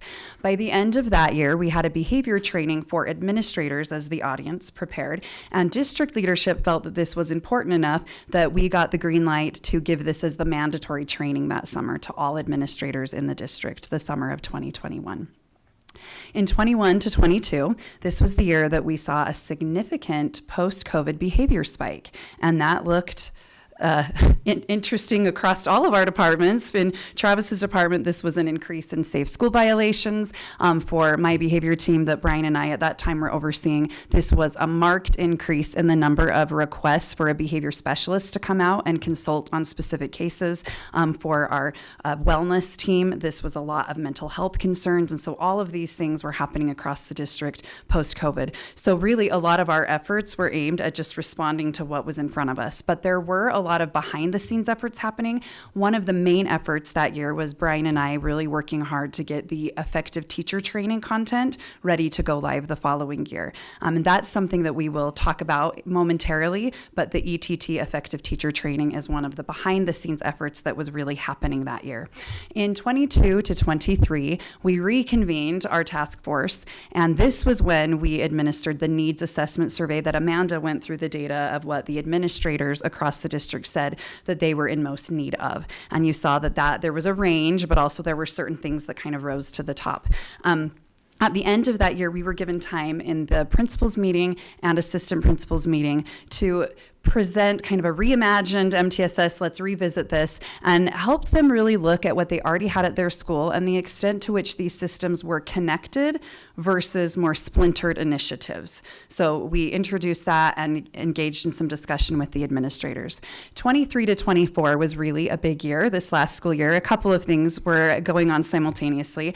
The first is that the elementary AOSs approached myself and Katie Jarvis, my assistant principal, and because of all of the feedback they were getting from the elementary principals, they asked if we would create and present a series of behavioral trainings at principal and assistant principal meetings. So we designed a series of trainings that went through really the very basic tier 1 kinds of behavioral strategies. And we packaged this in a way where we wanted them to hear the content, but also that they would have resources in their hands that would be kind of a one-stop shop, an easy go-to, so that they could provide professional development in their own building, or they could even coach individual teachers at the classroom level if that's what they needed. So that whole effort was happening last year. And on top of it, our district MTSS team was given the go-ahead to start another PBIS cohort. And this included 11 schools. And the system for this was an opt-in. We presented this opportunity to elementary principals, and 11 schools said, yes, I'm ready for that. I'm committed to that. So they went through the same type of process that I had explained that Brian and I had started in 2019 2019, but this time it was more of a cross-departmental collaboration. So we were able to infuse more of the social emotional learning, some things from student services, as well as language and culture services. So what did that end up looking like? What did the schools gain from this? Well, here is just a brief look at the average data. This is from what's called the School-Wide Evaluation Tool, or the SET. So all 11 schools, their data is represented as an average here. And what you'll see is the blue bar is when they administered the SET in the fall of 23. This was around like fall break time. And then in the spring, right after spring break, is the orange bar. And you'll see the categories that were probed here. So it was very similar to what I was explaining to you. These are like all of the components of a strong Tier 1 PBIS system. So have we defined expectations? Did we teach them? Are we reinforcing? Do we know how to consequence? Do we have systems in place for monitoring and decision making? What is our management? And then also district support is probed there too.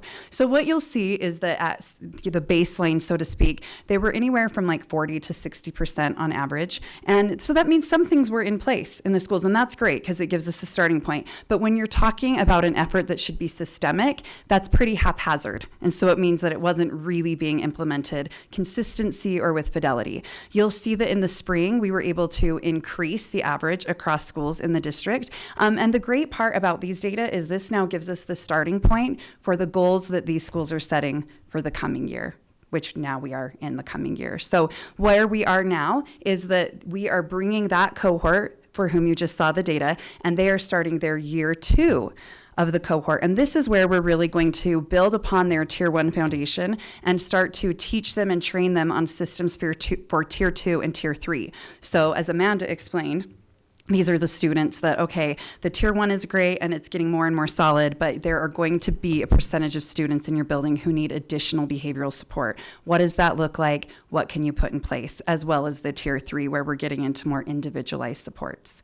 In addition to that, we have 17 schools who have opted in to start as our Year 1 cohort and walk through the process that we've already explained. So we're continuously expanding our reach of the schools that are able to implement these systems with PBIS and that part of MTSS. The other side of the bridge is not just the school-wide, but addressing the class-wide. So what is happening in individual classrooms to support behavior? And you should recognize the title of Effective Teacher Training, ETT, because you so generously approved the stipend that teachers were able to receive by successfully completing that entire course this summer, which is a great time for them to take it because it sets them up for day 1 to know how to put expectations, reinforcement, and consequence systems in place in their classroom. We actually did implement this starting 2 years ago. I told you we were working behind the scenes in that post-COVID year. Then we started implementing it, and we've run 4 cohorts per year. And we've had 316 completers. And this is something, I mean, they are accountable to have to really engage and do some work here. This isn't something that they can just sit and get. I do want to point out that we had 149 completers this summer. So the portion of the 316, that was huge. And that was absolutely thanks to the stipend that you approved. We were able to really raise the incentive for teachers to be compensated for their time in putting in this effort so that they could have good Tier 1 in their classrooms. That was from the money that you allocated to me for teacher professional development. So thank you very much. One of the ways that we used that, but as she said, doubled the numbers of people who'd had access to this content. Yeah, in the prior 2 years, then we were able to have 149 in one summer, which was phenomenal. Okay, and that completes my portion of our intentional efforts over the last few years.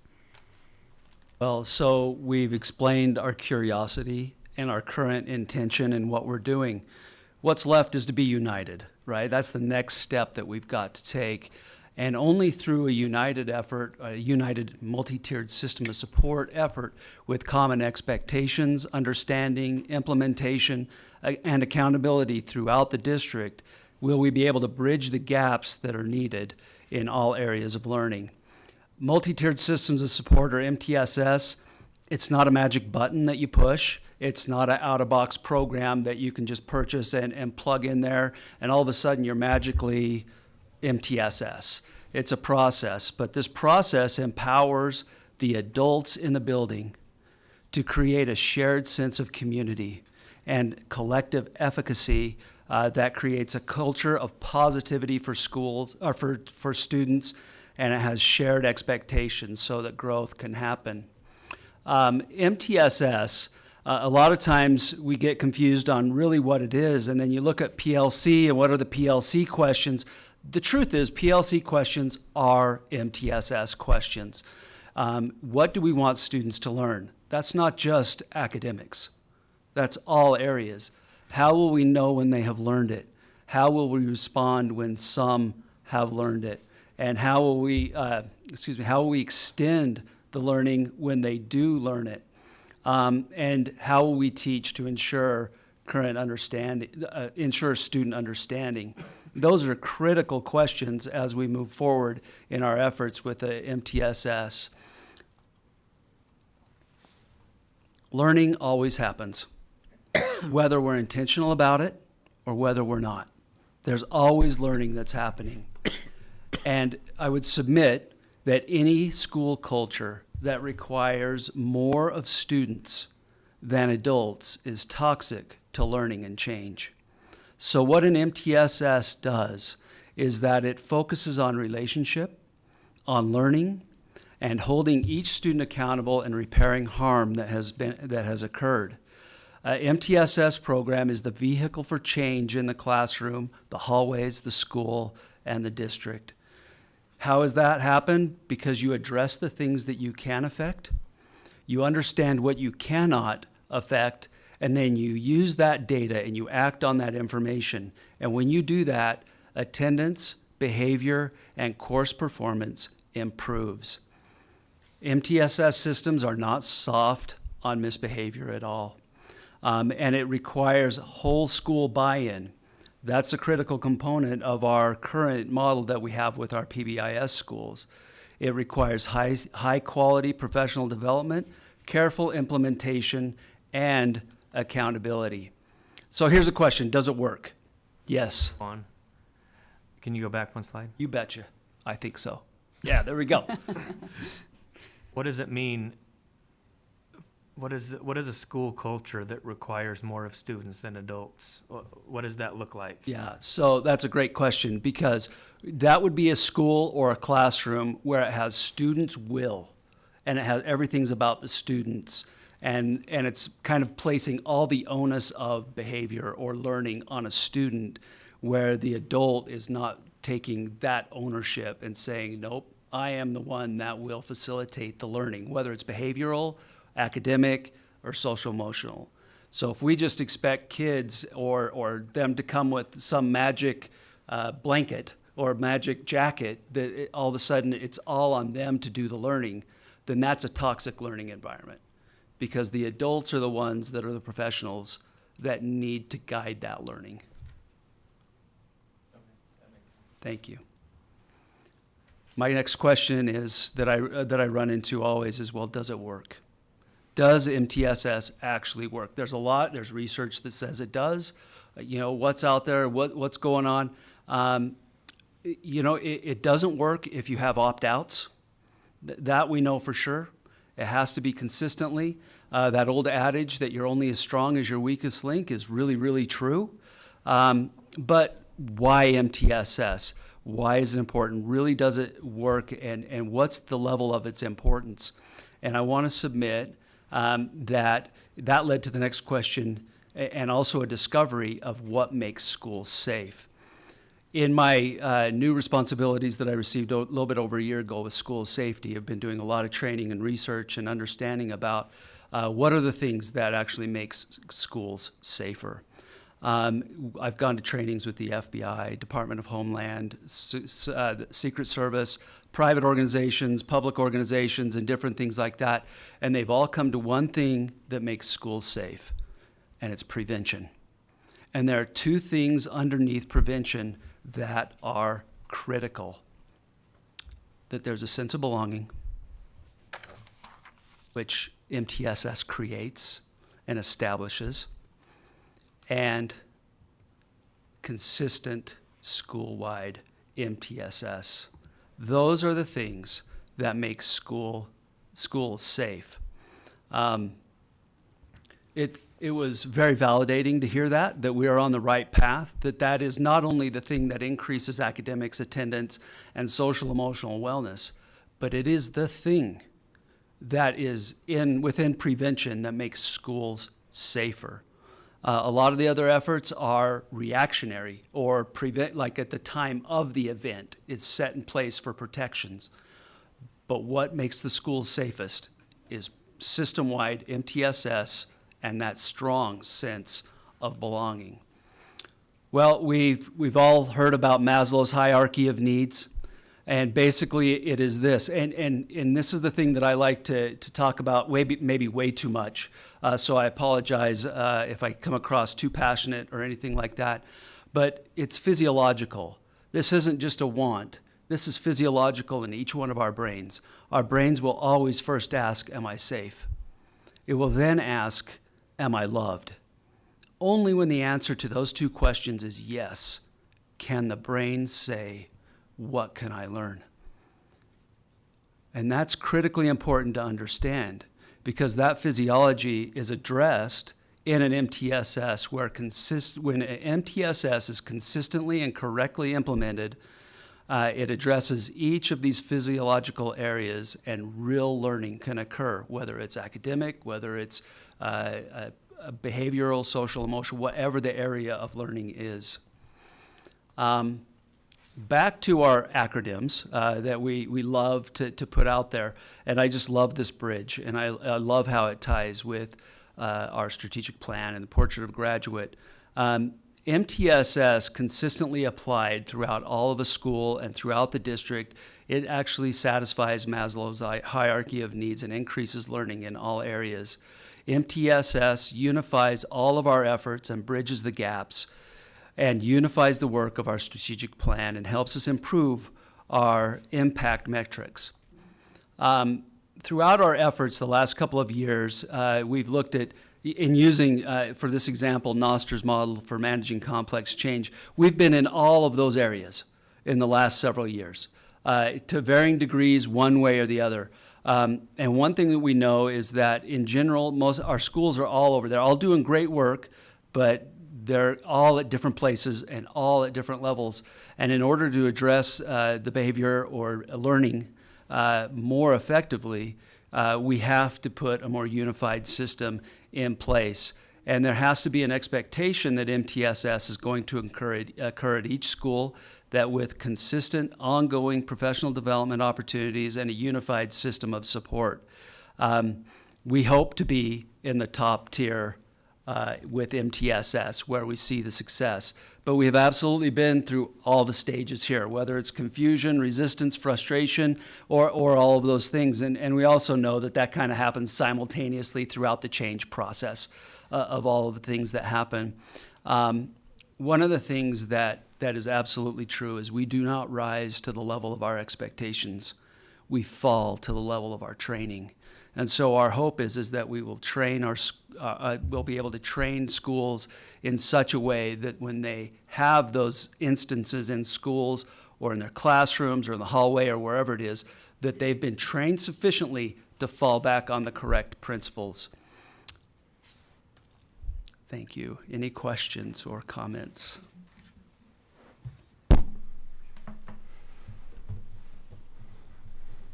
I really want to compliment this slideshow with the bridge and the pillars and then the photos of the orange bridges. It was visually excellent. I mean, it was also excellent, but I mean, I just had to say that. The information was great and it was presented. I You would guys say did a great job. That is actually, I have to give credit to the digital teaching and learning team. That's one of the benefits I have. All of these guys are jealous that I have them in my back pocket, because I can give them a vision of how to piece it together, and I do appreciate the hard work they did to make this happen and really piece the visual together for us. Thank you. Yeah, and finding these photos of orange bridges or else making bridges look orange. It's the benefit of Canva. So good. Yep, Canva. It helps Marilyn a lot too. The orange does. And I do have a question about, so is this strictly at elementary school levels, or is this also being done in secondary schools? And The PBIS portion that Melanie was talking about has been specifically elementary schools. I personally have provided a lot of training in middle schools on RTI. And so it's, again, to the point of it's kind of been pieced together. We've provided training for PLCs with some of our new administrators and as well as our elementary. But again, we're all doing them in addition to our jobs that we currently have, but we're also passionate about it. Instead of other duties as assigned, it's like other duties volunteered for, because we see the need for this and the impact it can have. So it is kind of piecemealed together at different levels and different schools, depending on what principals are reaching out and asking for help. Thanks. I have a few comments.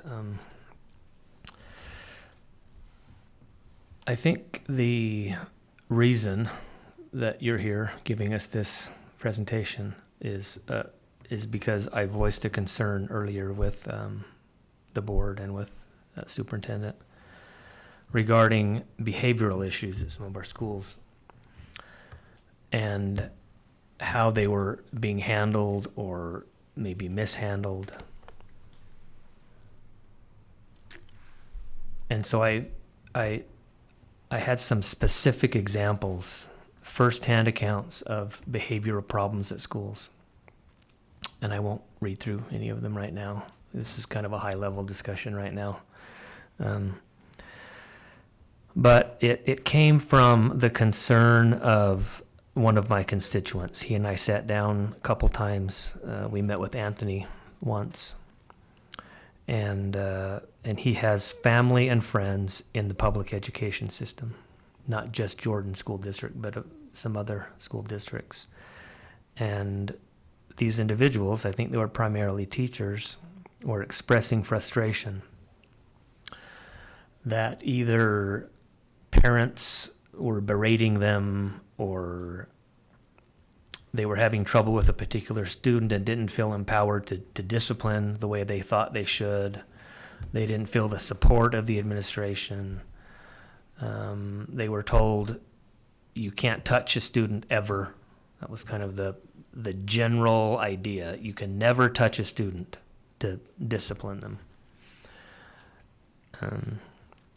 And so I think after raising this concern with superintendent and with the board, the idea was, well, let's first hear what we're doing from a general level.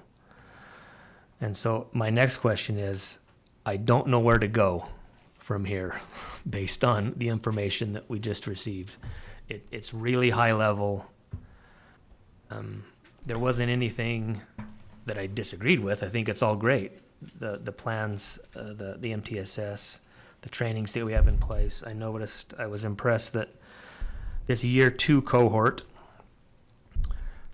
this upcoming year, there's going to be a behavior workshop for Tier 2 and Tier 3, which is, I think, my concern. What are we teaching? How are we training our teachers to deal with difficult students in class, behavioral students? So maybe we're not training them right now. Is this the first effort to train them in these things, or? I think the way that you summarize that, this is what we were looking for, is to at least provide so that you know what the structure is in place, and it may require additional conversations with the board, but we knew we needed to start here. I think we can talk about some of how many people have training in Tier 2 and Tier 3, and we can talk about some more specifics if you want to get into that today. I know that's where we need to go eventually, is talk more about the specific circumstances that you've described. Would you like us to do that at this point? Talk a little bit about Tier 2 and Tier 3 interventions and how we train on that? Yeah, if you're prepared to discuss it, I'd welcome that. Yeah. So the first thing I want to mention is that teaching tier 2 and tier 3 structures has to come after we understand what the tier 1 is. I really want to harken back to Amanda's example about the emergency room versus just like general care, pediatrician, primary care.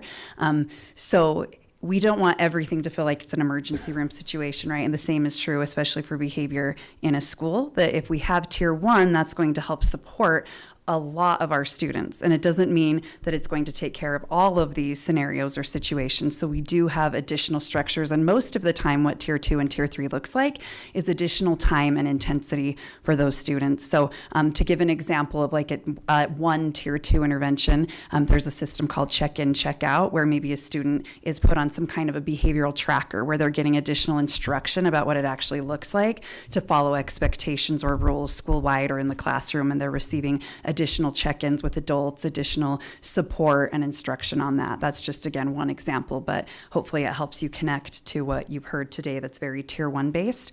When we get to tier 3, which might align with some of the situations that you're thinking of, I don't know specifically what you're referring to, but like when we have really severe behavioral escalations in the school, and those things are probably going to happen no matter what we have in place for some students, but we can probably reduce the occurrence with really strong lower tier interventions. But when they do happen, we do have some training in place.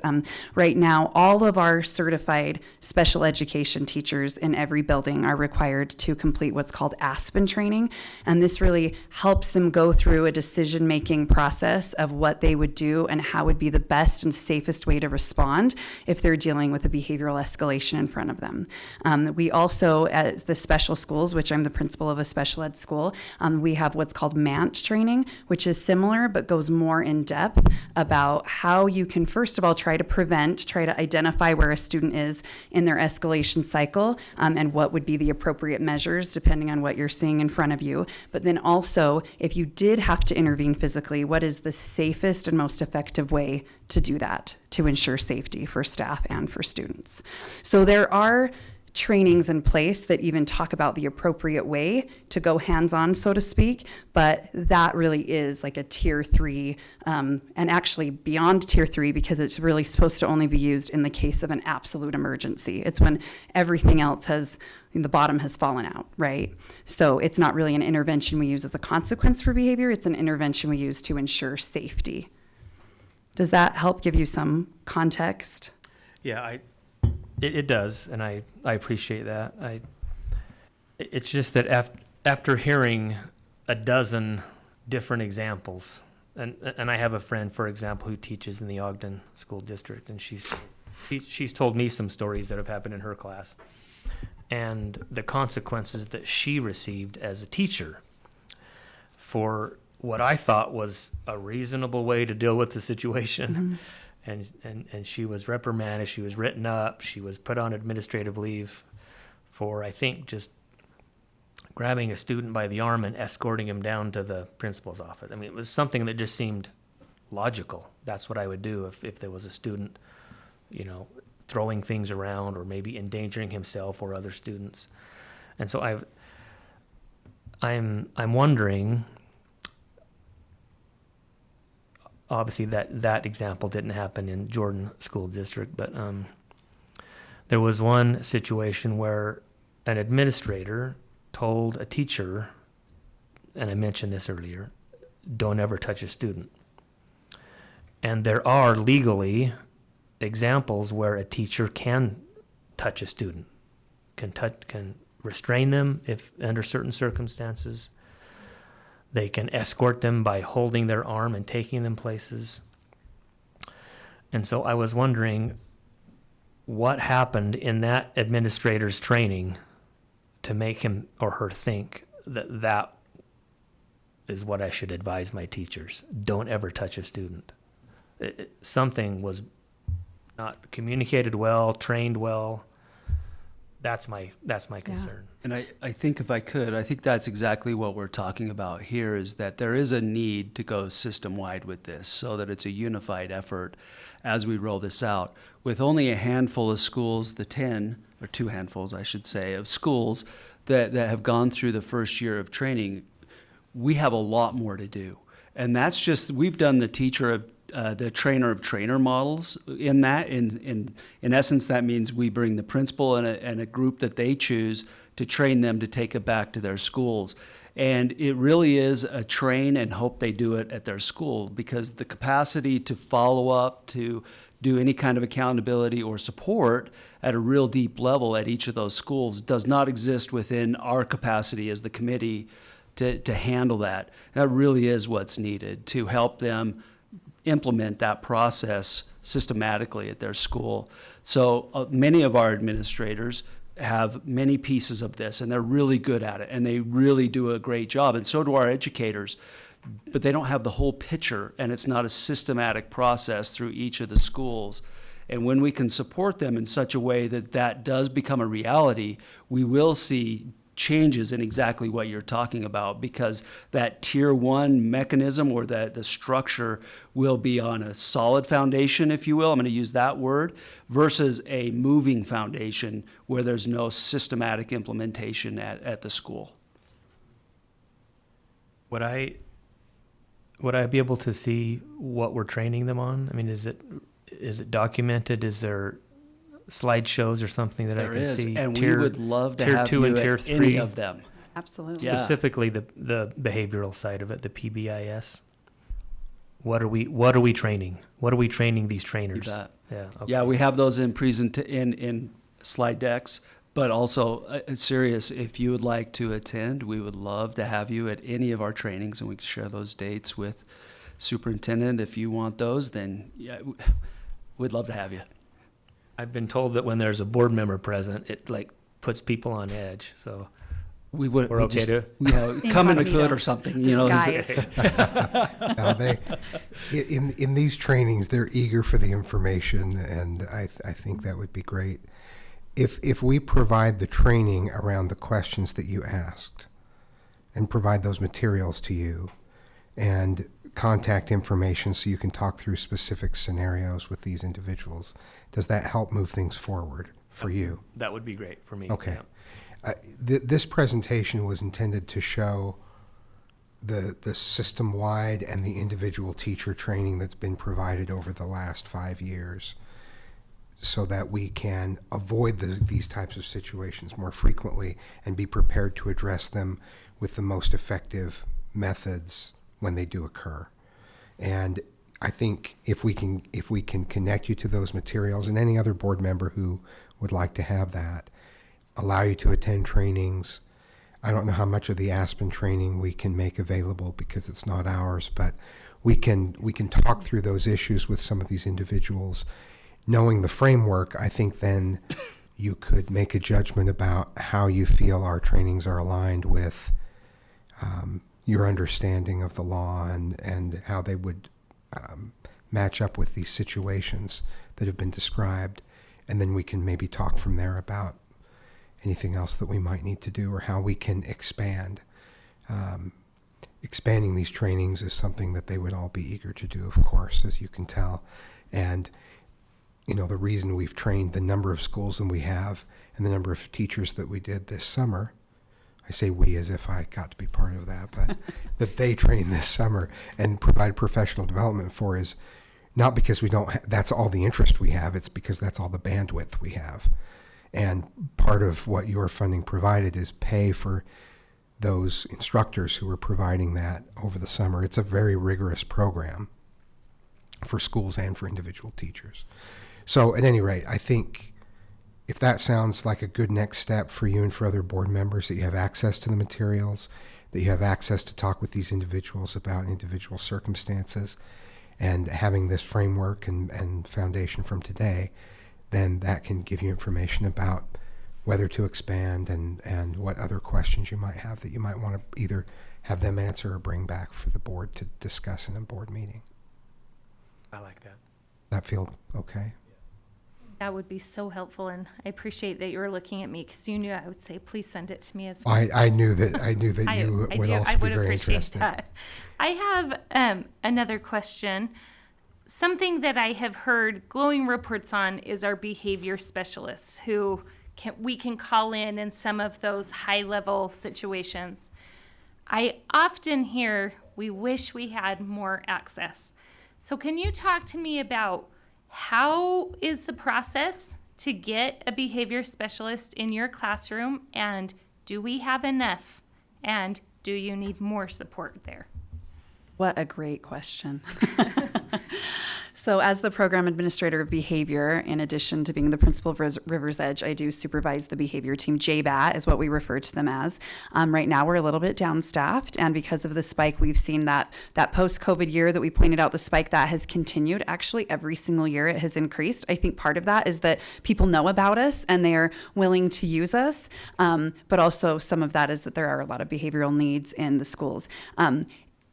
The process for the JBAT team is that we do have like a Google form on our website. It's like a big orange box. If they come to our website, it's the first thing, do you need to request a consultation?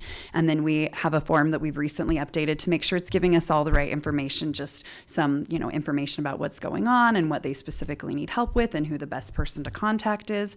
And we try our best to be as responsive as possible. We have a team of behavior specialists who are licensed folk, and then we also have behavior technicians who have some kind of education, at least a bachelor's degree in psychology or special ed or a related field.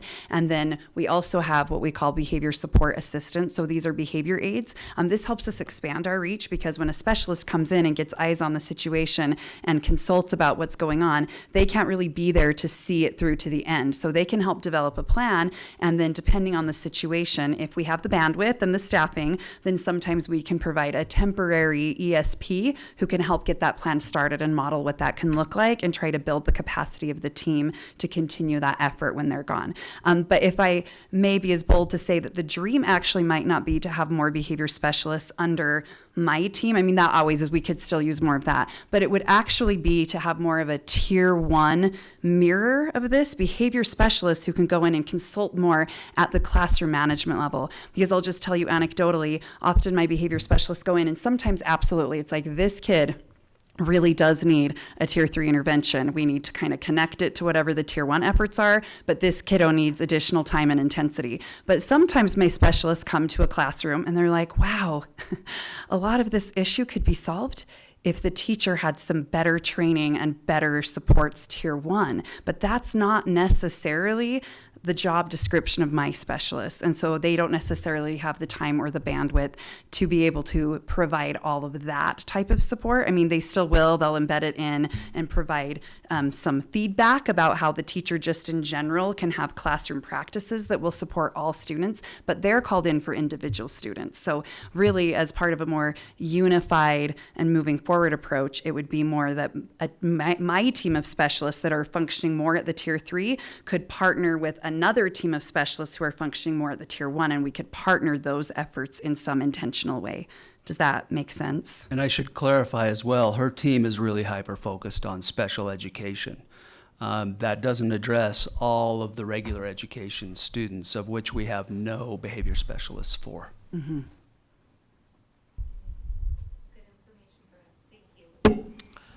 My question is, what is your plan for getting more numbers as far as training goes? You mean providing training to more people? Correct. Paying for more people to provide the training. I wondered if you had a timeline or if you had specific, things that you had in mind. Yeah, currently the bandwidth is we're at the maximum capacity level that we have in our current situation. We have 17 schools this year, which is awesome. We're so excited to work with them, but that's probably pushing it. That's a little, we can do it.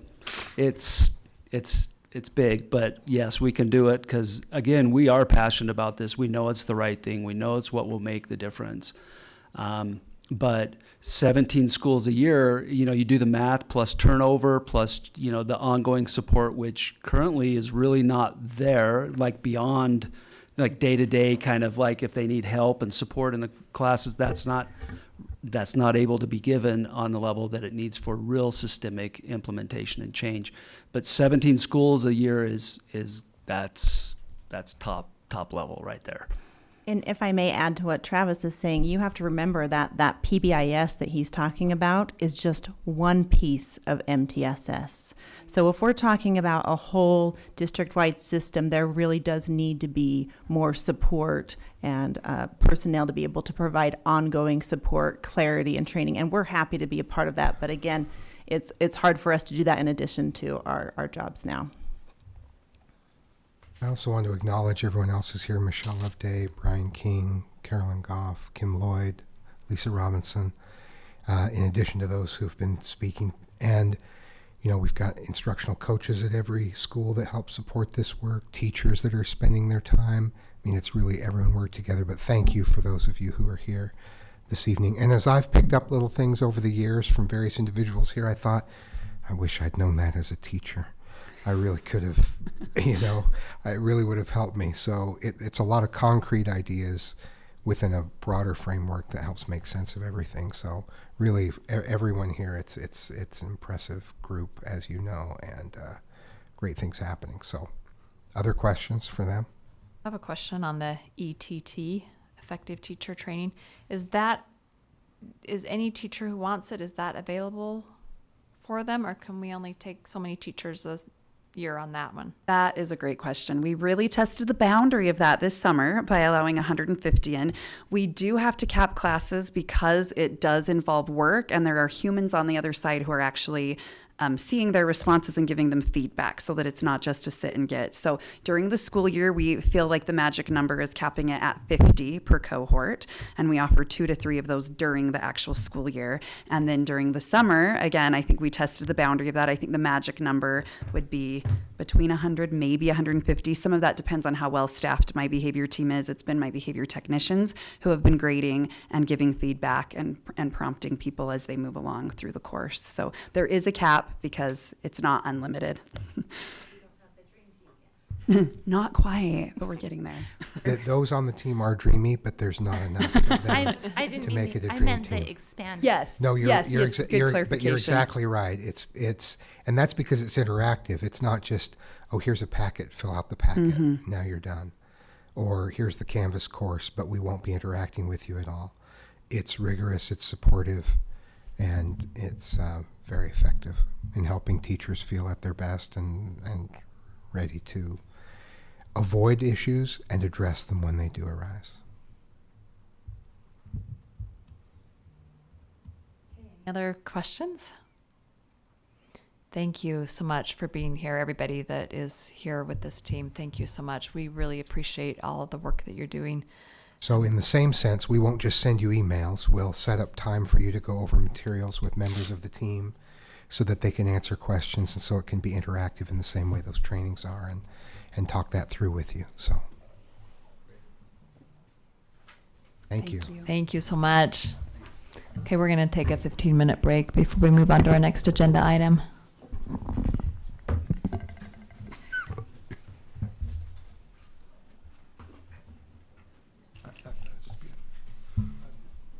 Did you see any of the video that came out?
50 different salads. It's just a lot of work. How much of this garden was A grown by the- cheeseburger, you take a bite, Okay, and every bite has we're on. everything, you know? Okay, welcome back. We are in our study session. It's September 10th, 2024. All board members are present, and we are on agenda item E, cell phone policy. At our last meeting, we directed staff to put together a policy based on the things that we could all agree on. And so that is our new 201 draft that we have attached. Some board members went to visit Granger High School to see a high school with pouches in action. There was also an event held in our district to talk about cell phones. So, where are we?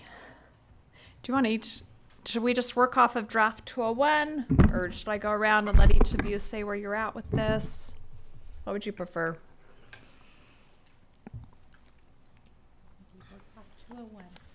Okay, let's open up 201. I am ready with a proposal whenever you want to get to it. And I have a thought that was brought up occasionally during this discussion, but I personally would like, and I don't know if it needs to be in the policy, but I would like, I see how it says that during secondary, exceptions may only be granted with the approval of the school principal in consultation with their administrator of schools. And is that clear enough to let teachers know that cell phones are not to be required or suggested for use? Like, teachers aren't supposed to say, hey, get your cell phones out, or check your cell phone, or that kind of thing. Is that clear enough? It is. Okay. I think so. Okay. My question on that was 504s. Does that, kids that are on a 504 that would allow them to use that, would that fall under this approval by the school It principal? falls under that approval. I'm not keen on providing a pathway for them to request more 504s. I think we just say the principal and the AOS, and then it allows us to try to direct students to the Chromebook. That was one great thing that we learned at Granger, is that they have been able to address a lot of student needs through the Chromebooks rather than making an exception on the cell phone. On our Chromebooks, because I know at Granger, parents could email, because, one of the big concerns was why, I need to, my child needs to check to see if he should go to work or come home after school. And, we're waiting for that notification during the day. And parents could email their students, and they could get the email on their Chromebook. Do we have that in our district? Can a parent email a student that's at school? They cannot if they're accessing their student email. That's under a Jordan District domain. If a student has a private email, they can currently, like a Gmail address, they could be in Gmail and receive emails that way, provided that, of course, it's appropriate times and circumstances. And it shouldn't be too big of a problem if this says during class time. So students can check during passing periods and during lunchtime if they need to see if they have to pick up a younger sibling or something. They can. I mean, that's true. They can We're check during the passing periods going class or time, lunch. that Yeah. is true. How complicated would it be to change that?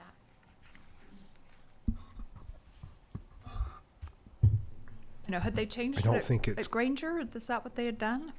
You mean allow their student account to be accessed by outside emails? It was just the high schools, I think. Security issue. I don't think it's hard to do.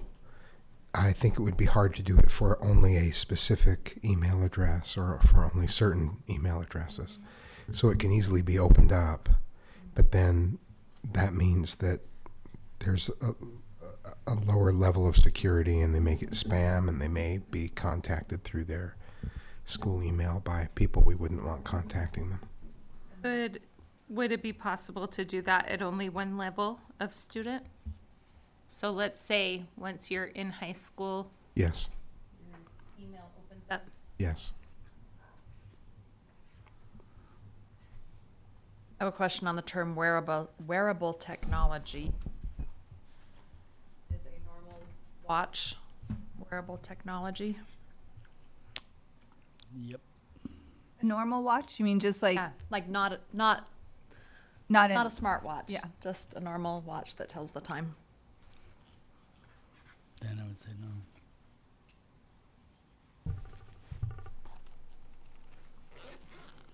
So there's I mean, it is technology, but it's not the kind of technology that we're talking about, I don't think. It's obsolete. I like a wristwatch, but it's I mean, wearable technology could include glasses, I suppose. that's true. You That's know. true. mechanical So- pencil. The you go- language is communication. It's listing communication devices, including. Okay, gotcha. Okay. Ah, thank you. Communication device. Thank you. and watches are specified as smart watches later on in the list too. We grappled with that terminology a little bit just because there's going to be technology that comes out, wearable tech, glasses, whatever that you can access communications with, or cellular technology, internet, that we don't know, or that maybe not prevalent out there right now. So that was in an effort to capture that. Gab watches are, you can communicate with them, right? Just Right. only to your parents or select people.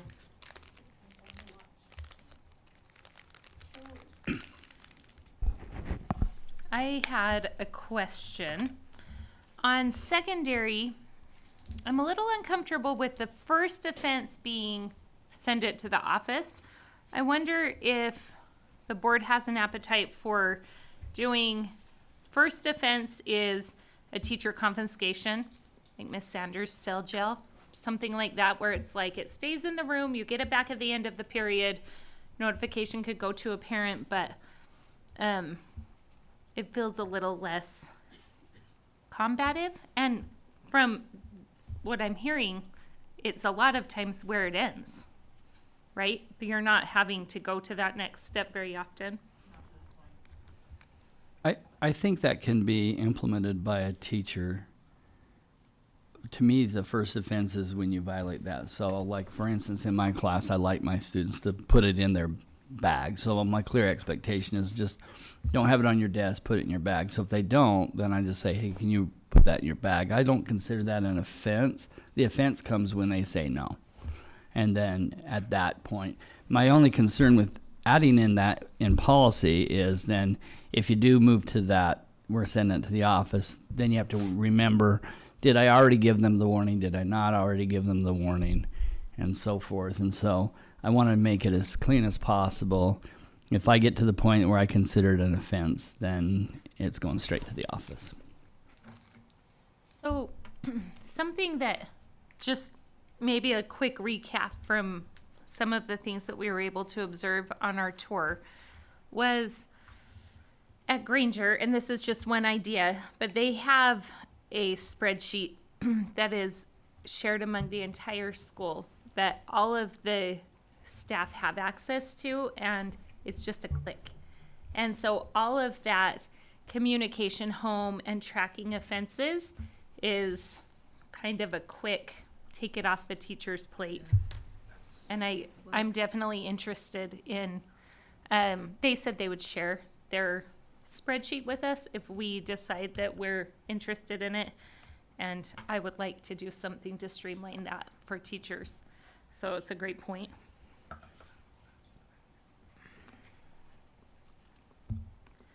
So first offense, everybody wants. This is going to the office every time. Well, I think that it's understood that when you walk in the classroom, that there doesn't need to be a warning. The warning is the policy of the school. You know, like here it is. You walk in the classroom, your phone should be put away. That's my opinion.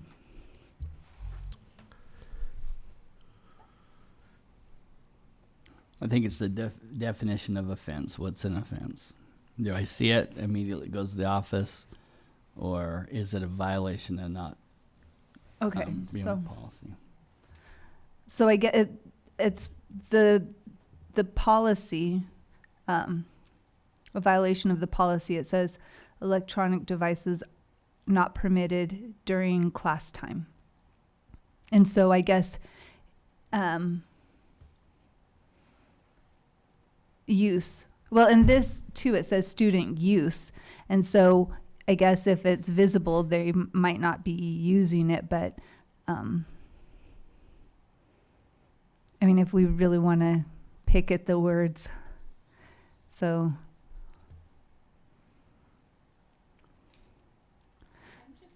Why we need to make it different than elementary.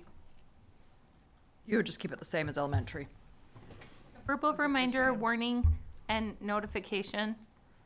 Like if I see that, I'm okay with that as a first offense. Or, I mean, a teacher can, go put it in the, whatever it is, the gel, whatever that is in your classroom. I just think that seems like it's going to take man hours, and it's going to take a little bit of that relationship. If the first time it's just like, oh, fill out my pocket, now I have to call a hall monitor and have them come and document it and blah, blah, blah. It feels like a lot for a first mistake. And now that I've looked at the policy and thought about the use of the word use, I would like to see, I know this is a little late in the game, but I would like to see something in there that says the electronic devices. I mean, like the cell phones. I feel like students can still wear their watches, but earbuds and cell phones need to be stowed out of sight somehow, because I think semantics, students could have their phone on their desk and say, well, I'm not using it, I don't know.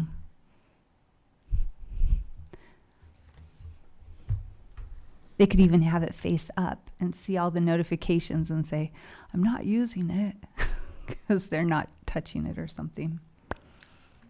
It's true.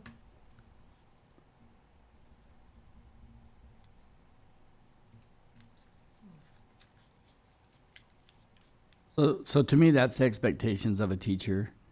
I do like what Nikki's saying, though. Elementary and secondary, the offenses should be the same. But a teacher in a school should be able to have the ability to say, I'm going to, I'll give you a warning.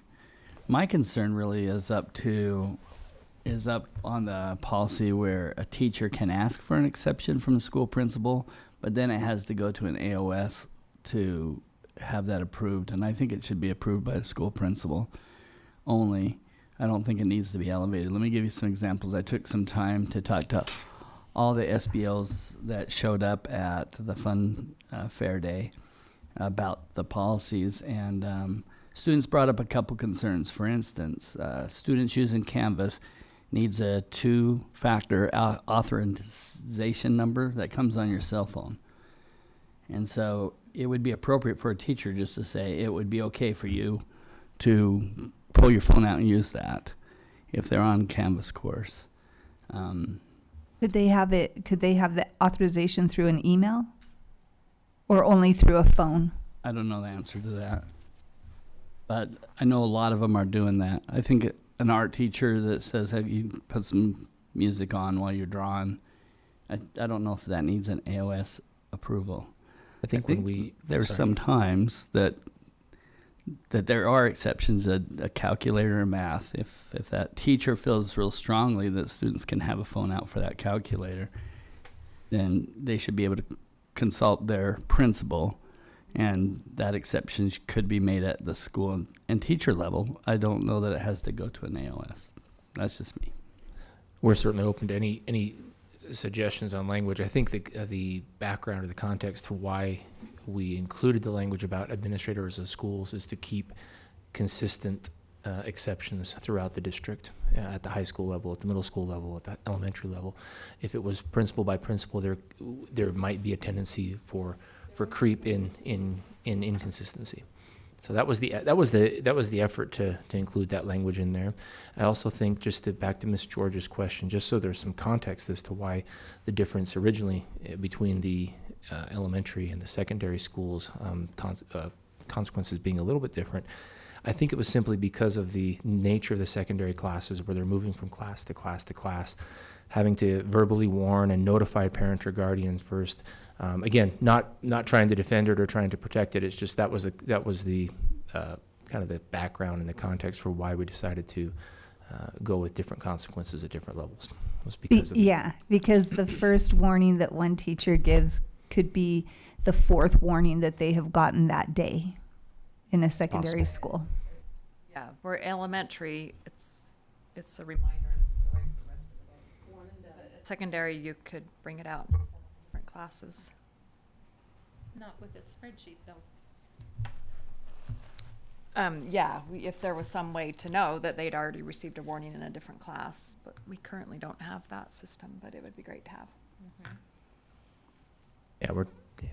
Just the background.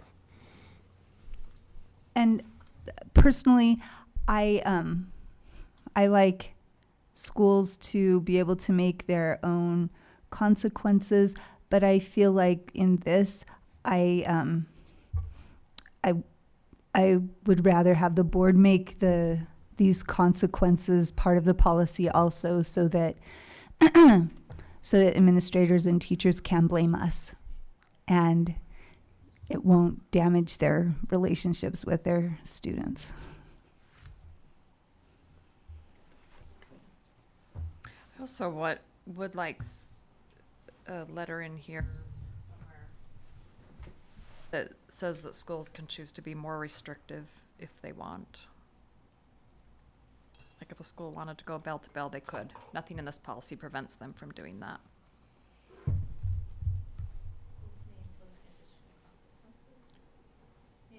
Or additional restrictions even. So it might be a letter F.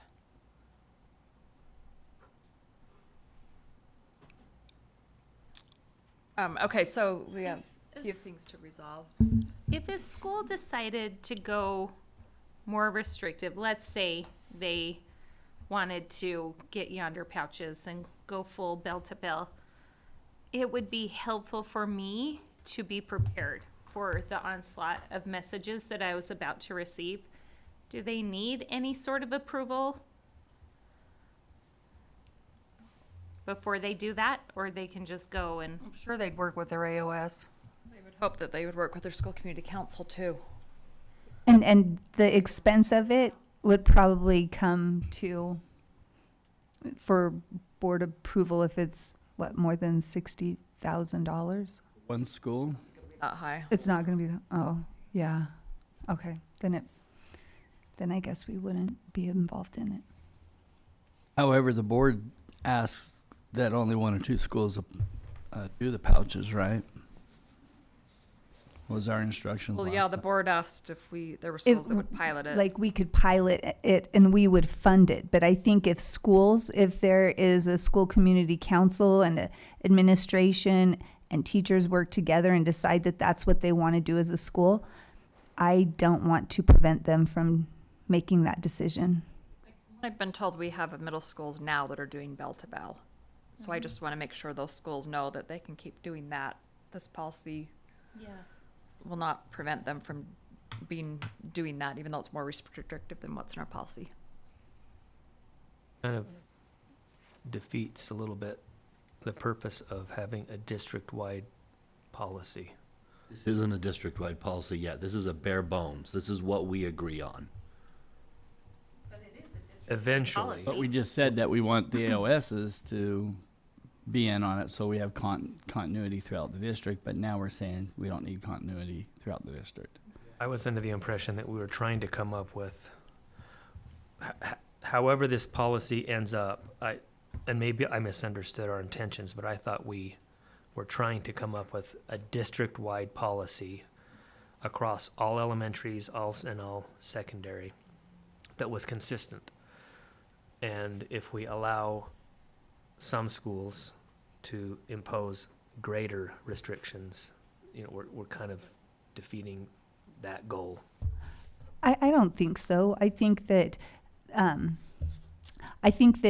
people can go more restrictive, but not less restrictive. I look at it like even with the dress code, we have the school, like the district-wide dress code, and if there was a school that the school community council and a group of parents and they got a large body of support and they wanted to do some kind of uniform, I think they could, or like a more restrictive dress code. I think that they. But I think Seriously? they better run that by their Board of Education if they're going full uniforms. I said some type of. Who's the uniform. decision maker at a school? Is it a group like this, or is it a one individual that ultimately has the power to make a decision?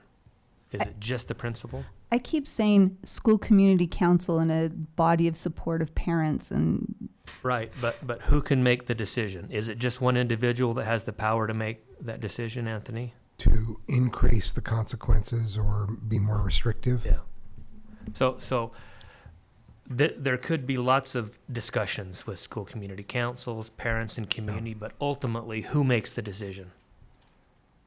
Whether or not they're going to implement a more restrictive cell phone policy. I think, excuse me, ultimately the principal would be the one making that decision. So all the power is in one individual to make that decision, regardless of all the information that's received. And there's a danger there.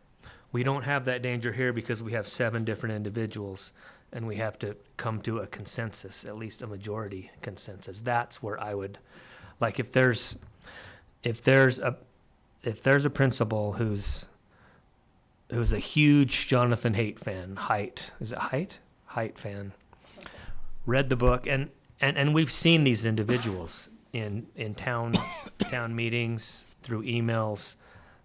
They don't listen to anyone else, and I don't want to suggest that our principals are like that, but there might be an administrator who, regardless of the input that he or she receives, already has his mind made up and he's going to implement that. There's a danger there with all that authority in one person.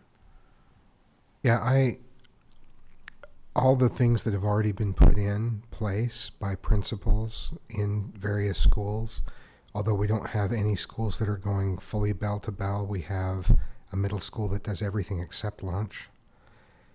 That was, no one has done that unilaterally. No one has done that without a lot of input and support. So we can put in place a requirement that you have the approval of your school community council. We've done that before, and that has representation from teachers and parents. I also know that none of my principals have done that or would do that without the input because they don't survive long hanging out there on their own. So while my answer is yes, the principal ultimately has that authority, that principal will remain at that school only if they are able to pull in the community. If they just announce, I've read a book and I've decided that nobody has cell phones all day and I will die on this sword, or die on this hill and fall on this sword and whatever other overused phrases we want to use, that then they won't survive long out there on their own. So you make an important point. The question for us is, how much do we want to clarify in the policy? And I think it's an important question. Do we say, with the support of the school community council and approval from their administrator of schools, schools can implement more restrictive I would be more requirements? comfortable with Something like that. I would be very comfortable putting that in place because I think that's the practice. But if you ask me who ultimately makes the decision after all the input, at this point it would be the principal making that call. I will just say Granite, it goes to their board. That Granite had to approve Granger. Can I just say, I don't mind if we approve it or not, but we should be notified. So if a school's choosing to be more restrictive, which I think they should have the ability to do so, I think board members need to know which schools are and which aren't, because we don't just take calls from our own schools. We take calls across the district, and I would want to know that they're going bell to bell or, whatever. So approval, notification, clarification about who makes the call, but it doesn't involve the board. There's a whole range of options, and I think it's an important point that needs to be clarified before the policy is finalized. I would say that a school could be, so this is our policy, like baseline, everyone has to do at least this and you can't go below it. But a school can do more, they can be more restrictive if they choose with the support of their school community council. And AOS. And AOS and notification to the board. I'm okay with that. I'm okay with notification. And again, this is bare bones, right? Eventually, we may change that and say this is the policy, but. Is everyone okay if that's a letter F? Mm-hmm. Go back to Nikki's, do you want secondary and elementary to be the same or keep it as is? I'm in favor of changing it so that they're the same. I like it as is. I like it as is. I think there needs to be an element of discretion, something that a teacher has the ability to say, there's a 501 plan, there's a medical situation. My son has hearing aids that he controls on his phone, and he's constantly from class to class changing the volume, depending on the how loud the teacher is. There needs to be some ability for a teacher to say, yeah, grab your phone, change the volume, put it away. And then he's done. He's done for the period, and then he moves to the next one. And I think there has to be, we need to come out with a level of understanding and compassion, and that this isn't a one size fits all. And there's always going to be some situation that just requires a little discretion. Now, who has that discretion? If a teacher has to go all the way to an AOS to allow a middle school student to pull out his phone and adjust the volume of his hearing aid, we send panic out. That wait a minute, I have a very reasonable need for the technology of my phone. I need to check my diabetes. I think there has to be written into, if this is our bare bones policy, we have to trust enough to say there's a level of confidence we grant, there's a level of discretion that we grant to the lowest common denominator here to say, that's fine, pull it out, check your blood sugar level, and then put it away. I don't think there's any question that we need to be able to make exceptions. That's written in. The question is, at what level can those exceptions be made? And there's an argument both ways. Hey, give flexibility for teachers so that they can do it on the fly in the class when they know there's a need. The counterpoint to that is teachers don't want the responsibility to solely make that decision to grant an exception, because then they get asked a lot on less legitimate requests. And so if it's set up that it's out of the teacher's hands, there's an added level of bureaucracy, but it only has to be decided once, and it takes that burden off of teachers. That's what a 504 is for. We didn't say that in this policy. I see what Bryce is saying there. 504 health plans, IEPs. I think there's a level of privacy that could be expected there, where we can't say, oh, well, let us run it up the flagpole and talk to a bunch of people about your private information. No, that's this not is how only it's two done. people, It's not how it's principal and administrator of schools. And honestly, But if an IEP team has approved an accommodation, it is a legally binding document. Right. Yeah. It does not have to go through an AOS. Right. Can we just start out the year with the AOS and the principal with a list of things that these are okay? We had that Tell discussion. the teachers. Yeah.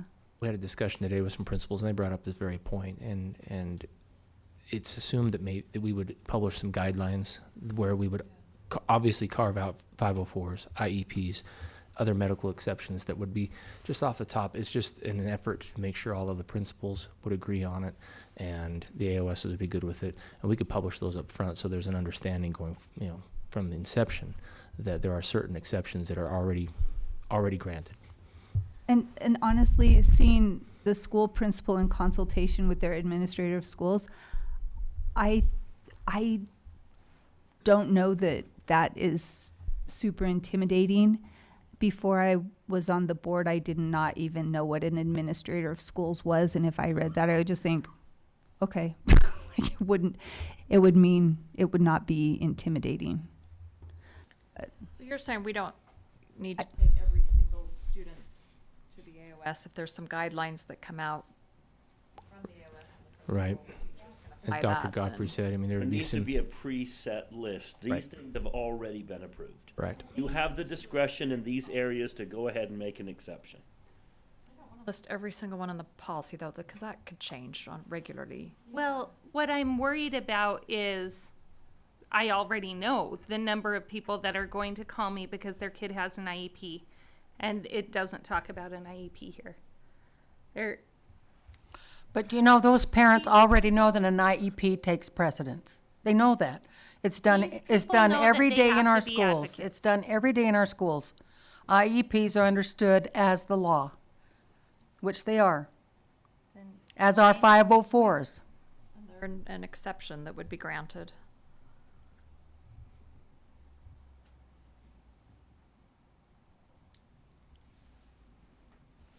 A policy can't catch everything.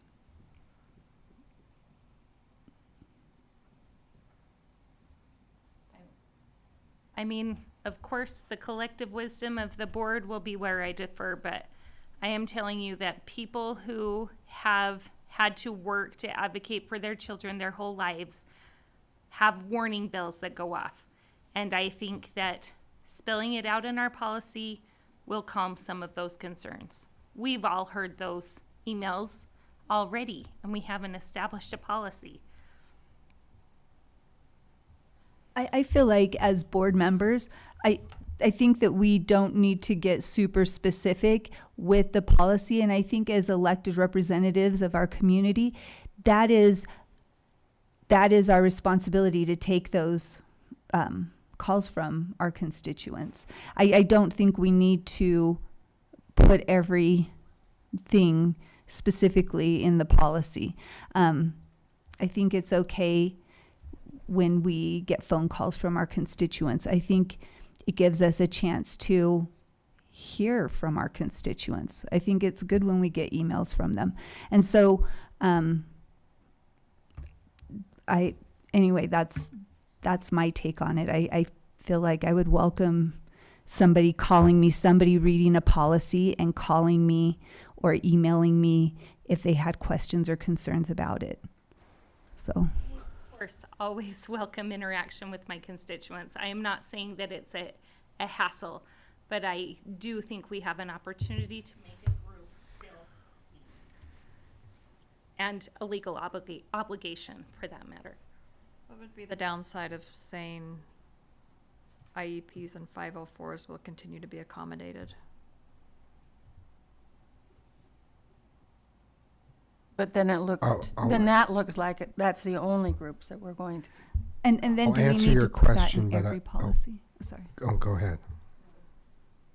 Well, I was just thinking, then do we need to look at every policy and make sure we put the phrase in, if necessary, 504s and IEPs will be accommodated? Because like Marilyn said, it is the law, and I thought it was understood that we accommodate and work within 504 plans and IEPs. Not by parents. This is not an argument against it. This isn't an argument against listing it, but I want to answer your question. The potential downside is that we have more people going to a 504 unnecessarily. When my child feels some anxiety about not being able to reach me during the day, so I'd like a 504. Whereas this sort of language just makes it clear that you just talk with the principal. I do worry that if you list certain things but not other, if you start to list things but it's not an exhaustive list, that you do feel have people that will end up feeling left out of that. I think we could even preemptively ask teams at the school level to look at who has an IEP or a 504 that would be impacted and try to problem solve in advance so that we're actively contacting parents rather than, because to Nikki's point, I don't want parents to feel like they have to re-advocate for their kids over and over, which within any system over the years they may feel that. But I'm not opposed to listing IEPs and 504s will be honored. Because you could even say federally, federal plans for student. What I don't want is to get students and parents flocking to say, well, I need a 504 or else that's the best method to get this done. Do 504s and IEPs indicate that cell phone use is needed? Because seems like one of my children had a 504 and it was just he needs double the time or half the work, something like that, and it had nothing to do with cell phone use. It depends on the disability. Yeah. If your student had a hearing impairment, then it very well could be written into their plan. So we're not saying all students with 504s and all students with IEPs can use their cell phones, right? For example, there are students who may be able to listen to music as an accommodation to help them focus. But what we would do is say, can we use the Chromebook to make that happen? Well, the Chromebook doesn't currently allow for the streaming of music. Okay, how can we fix that? So we would need to problem solve on an individual basis already. I think it would be out of the ordinary for an IEP to say the student gets a cell phone. Instead, it would be the student can listen to music, and the easiest way to accomplish that is a cell phone, so that is connected to the IEP or the 504. So we want to fully meet the needs of every student, to Ms. George's point, without additional advocacy on the part of the family. At the same time, I want to make sure that we don't make it sound as if the only pathway to really secure this is through a 504. We don't want people to feel like they have to formalize it. Principals know individual circumstances, and I think we can make arrangements that make sense. That's the reason we didn't list it initially, is because if you list some but not others, then it gets tricky. But I'm not opposed to it at all. If the board wants to explicitly put in the federally required plans, that the IEP or the 504, we have no problem with that. If you want to go beyond that, we have no problem with that. That's just an answer to your question, Tracy, the possible trade-offs. Well, I think it could be misleading too, because even if you have a 504 accommodation that you can listen to music during silent work time, that's the only time you can use your phone. You can't use it the whole class, and it'd be hard to write this policy for all the specific needs. And I like Not how just you everybody said, with a 504 can use their phone now. I like how Dr. Godfrey mentioned preemptively look at students that have a 504 or IEP that could be impacted by this policy, and preemptively reach out to the parents and say, we're working on, this is what we're doing, and how can we maintain this accommodation for the student. I like the proactive approach too. I really do. However, we've got to remember we're dealing with teachers who have common sense, and they know beforehand what some of their students need. They're very much aware of those who have special plans in place, and they accommodate them. Our teachers can handle this. They really can. I just looked up the wording in another policy just to see how it was said. These changes do not apply to students with an approved exemption.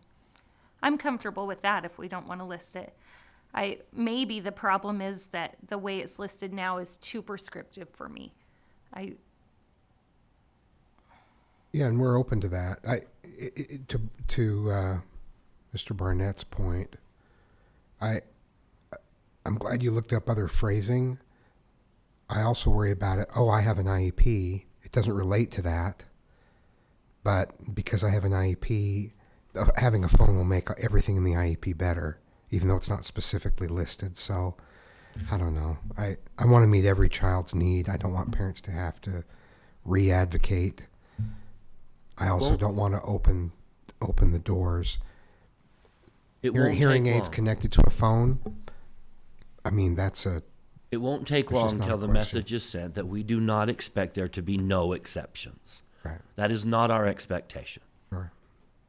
It's difficult to word it, but our expectation is that there will be some exceptions. We're going to tackle them on a case-by-case basis. Sure. Where did that phrase come from? From their device policy.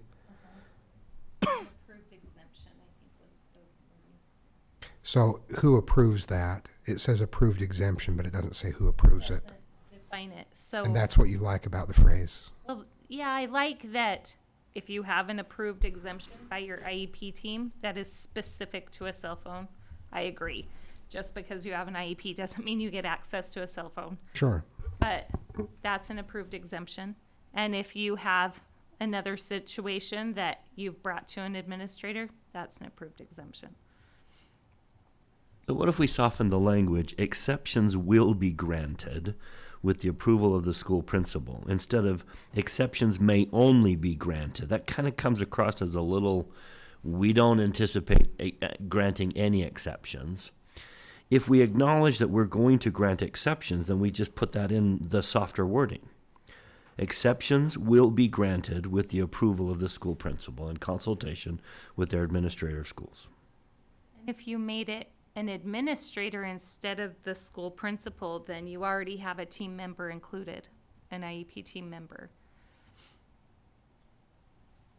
If we change it to will, does that imply that everybody's request for exception will be approved? Upon approval. Upon approval, What if the principal says no? I'm not. then they're not granted. I think it's important if we're striving for consistency. I think that it's better than just saying an administrator. I think part of what this will help identify is there are exceptions that are put into health plans or 504s or IEPs or that are inherited from other school districts that, as superintendent's been saying, those perhaps are not necessary. And I think there may be an impetus for IEP teams, for others to look at this more carefully and say, okay, what is our policy and what is actually needed versus sort of the default, which was very easy when there was no cell phone policy. You just, you had something and they carry it forward. Those same exceptions may not be necessary or appropriate under the current plan. So I would be, just speaking from a consistency basis, that would be a reason to at least start out with principals, even if it goes through their assistant to the principal, there's this level of consistency.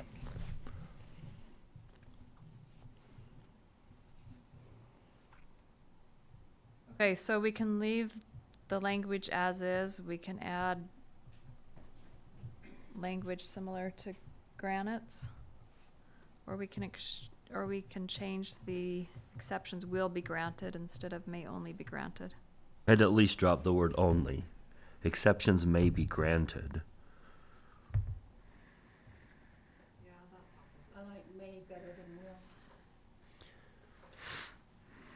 About the word only. Just drop the word only, because that just creates this expectation that we don't plan on creating any exemptions, and that's not the case.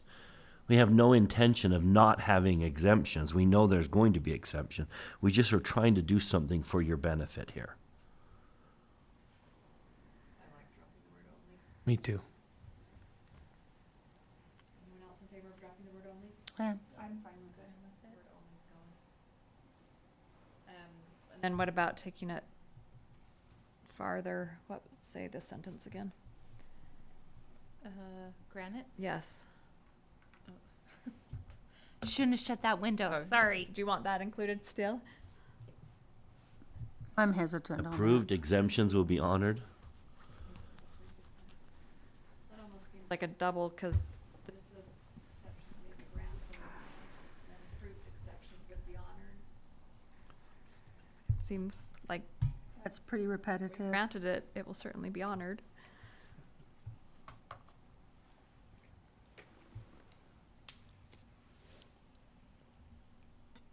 Okay, further changes, exceptions may be granted with the approval of the school principal. Is everyone in favor of leaving it that way? I'd like to go back to your recommendation and say that schools can do a more restrictive. But the policy needs to say schools can be more restrictive, but must follow this basic policy. Yeah, something nothing in this policy will prevent a school from being more restrictive if they choose, if they have the support of their school community council and the board is notified. Simplify that a bit. Yes, we're specific wording to be determined Yes. still.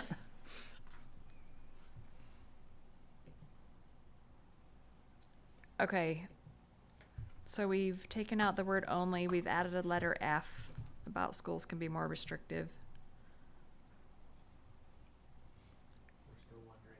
Or did we decide on whether the consequences will be the same?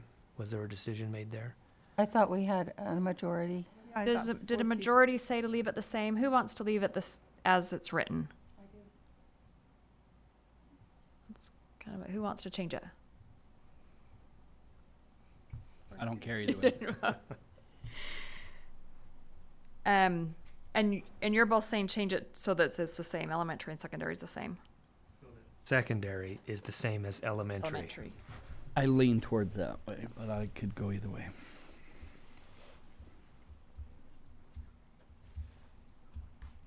I thought we had already. I did too. But it's on a 4-3 split, I'm open to discussion. The first. If you want to make a case. Was it 4-3 in favor of leaving it? Okay, I'm sorry. I wasn't trying to resurrect that vote No, again. but I always hesitate when it's that close, that if we want more discussion, I am open to that.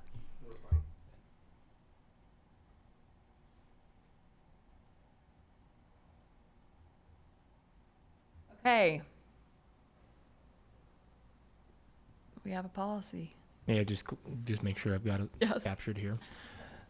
So we're striking the word only from section B under secondary there, where exceptions may be granted. We're striking the word only, correct? Correct. Sentence, please. Exceptions may be granted with the approval of this principal in consultation with their administrator.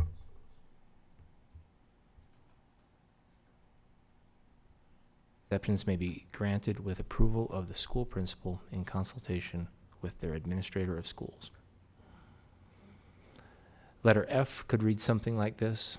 If you have any suggestions, I'm open, but schools may enact additional restrictions with support of the school community council, comma, in consultation with their administrator of schools, comma, and notification of the board. That reflect where we had landed. Yes. So I'm curious if anyone else is interested in adding, like during the school day after that, saying additionally cell phones and, Where are you? on both A and B. So where it says during the school day and during class time, something that would indicate that cell phones and earbuds must be stowed away out of sight during class time. Because it just says student use of personal electronic and communication devices Not permitted. is not permitted during class time. And I don't love to complicate things, but I just, But I'm not using it. yeah.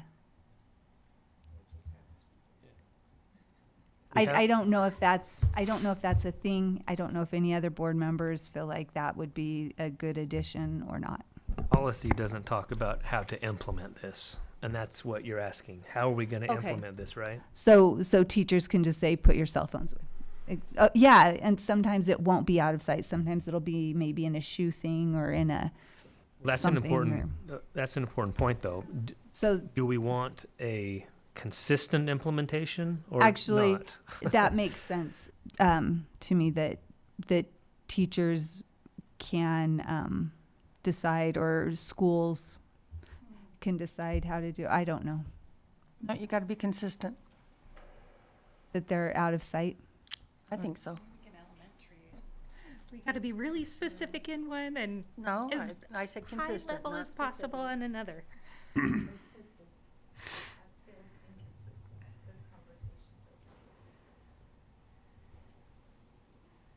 So is it worth discussing adding that to these to A and B, or no? Like out of sight. I Put away. think that's the school can be more restrictive. One school could care if they're out of sight. One school might not. I don't want to reprogram everything that they do. I found the tab again. I'll tell you how it was stated there. Students may possess personal electronic devices, but they shall be kept out of sight and notifications turned off during school hours.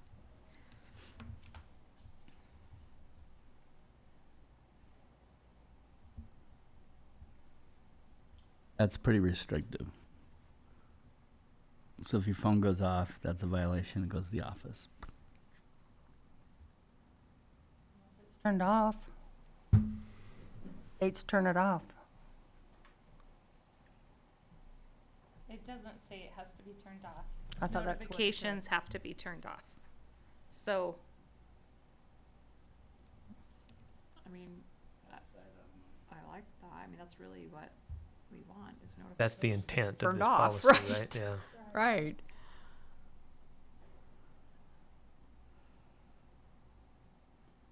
And I do like out of sight. So once it is seen, then that's the violation of the policy. I would like that if we were immediately sending it to the office. How many of you have been in a meeting, school meeting, church meeting, and someone's phone goes off? Yeah, because they forgot to turn off notifications. I think we'll have a lot of those. A student forgets to turn the notifications off. His phone vibrates or makes a noise in class. And his response will be, "Oh, I'm sorry, I forgot to turn that off." Opens his backpack, turns it off. Is that a situation where the teacher takes the phone away and sends it to the office? Or I think Daryl was kind of talking about, and Bryce, given some leniency in situations like that. To me, that's not breaking the offense. You haven't broken offense. If it falls out of your pocket, I should be able to have the ability as a teacher to allow the student to pick it back up and put it back in their pocket. But if they're doing it every day, to me, that's an offense. So I think just like you administer every policy, there's a certain level that you decide. You know, a dress code's a good example. At what level do you administer the policy? You know. I have confidence in students that they can be aware of the policy and make an effort in order to not lose their cell phones. I mean, there are so many things that students decide to do every single day that they make a habit. And I think turning off their phone is something that they could decide to do. And I understand that people make a mistake or forget. But anyway. So the question is, do we add a sentence saying that phones must be, or communication devices must be kept out of sight and notifications turned off? Or at least out of sight? I like that. I mean, I like that.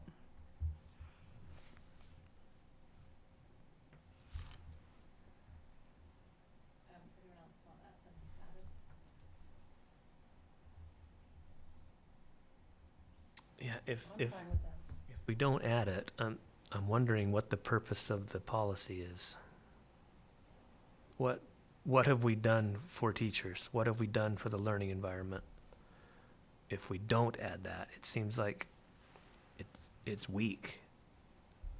The information I've heard, and I'm sure all of you have heard the data,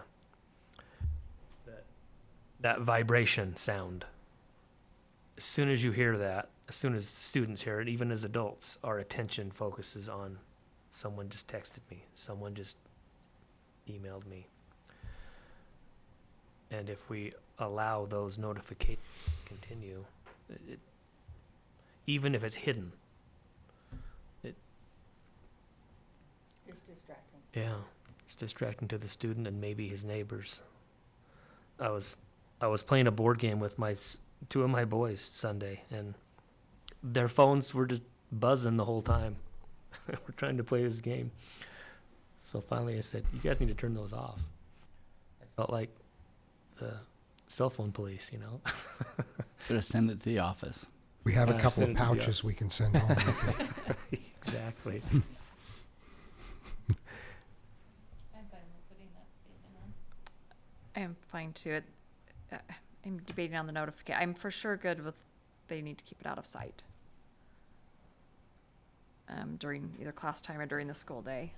I'm grappling with whether or not we may have them turn off notifications. I don't know in what situation a teacher would check that their notifications were off, except that their notification disrupted learning. Turning it on silence versus turning it off.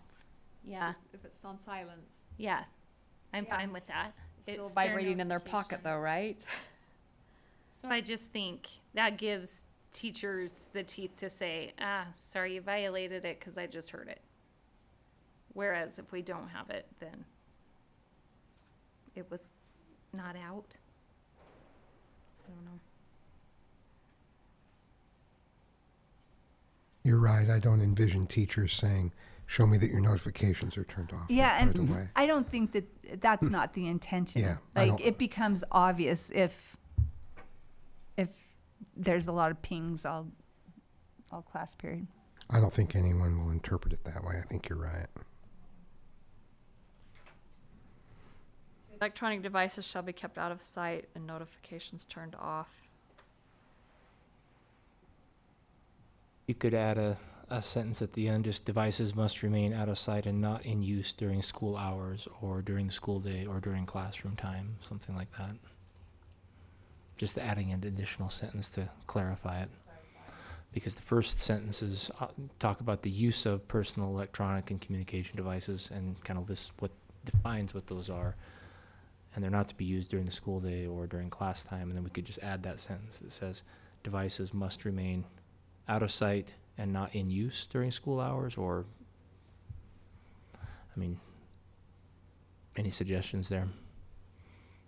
Or if you're good to let me kind of tinker with that language, we can bring it back, but something along those lines. Does everyone support something along that line of out of sight and either not used or having notifications turned off or silenced or off? Yes? That's exactly what I'm going for, is to sever them from the distraction. You like Granite's verbiage, out of sight and notifications turned off?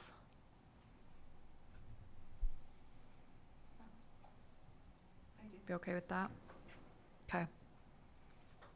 So that would be added to elementary and secondary. Elementary during the school day, secondary during class time. Do we need to define class time? Or are you okay? I just noticed That's a that good question. it was defined. Because we intentionally called it class time instead of instruction time. I was really picky about that. What's everyone's thoughts? I think class time is understood. Generally, you know, it's when you walk in the classroom, or I mean, and that's something where it can be when the bell rings.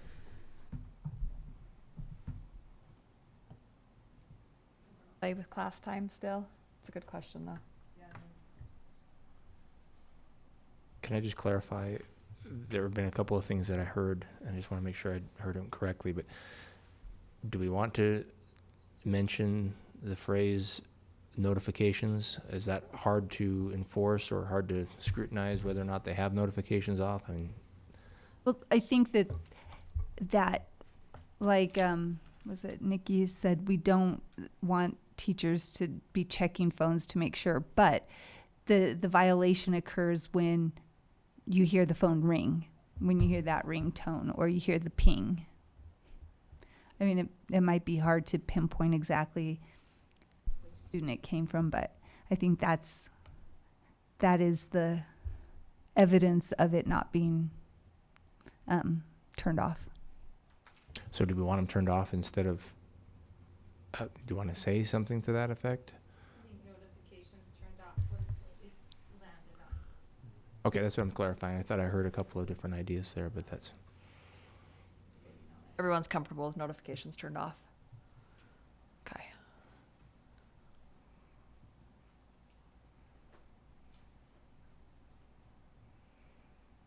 Do they need to be turned off or silenced? I don't know. Does vibration count as silent? That's the question. Vibration is loud. And it's still Yeah. her name. And if the phone is off, the notifications are off, I guess, so. Just put it into airplane mode when you get into the class. Or You could say something, app that just turns off your notifications for a period of time. devices must be silenced and remain out of sight during class time.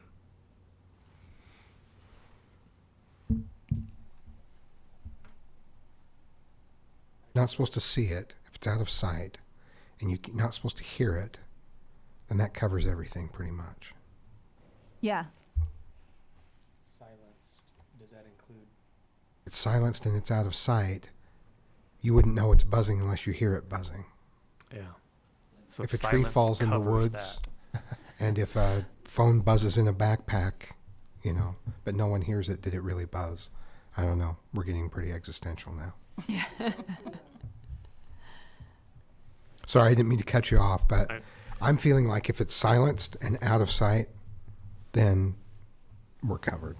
Well, and I think if a teacher can say, oh, I heard that, you need to turn it off. Yeah. Your notifications are on, then you've given the teacher a little ammo that they can throw at the board. Yeah. Does that capture it though with during devices must be silenced and remain out of sight during the school day or during class time? Does that capture the notifications aspect? That sounds great to me. That's the common courtesy. Please silence your phones. I'm okay with that. Is there enough people okay with that version? No one Okay. seems opposed. Okay. Okay. Thank you. I don't want to wordsmith, but it makes it easier for if we're going to approve this next time, it might be good to make sure That's my question is, are we going to approve next time? Do we have open houses, anything like that? And when do we make it effective? Did you have a different, sorry, we'll get to that. Okay. Did you have another proposal or? Not a policy proposal. Okay. Okay, just making sure before we move on to Yep, that question. I that don't we're want to set- muddy the policy. I'd that we're prefer to be okay. done with the policy, and then I'd Okay. like to make a request. Okay, so sorry, back to your question. Yeah, so I'm just interested to know, like, where do we go forward? When do we approve it?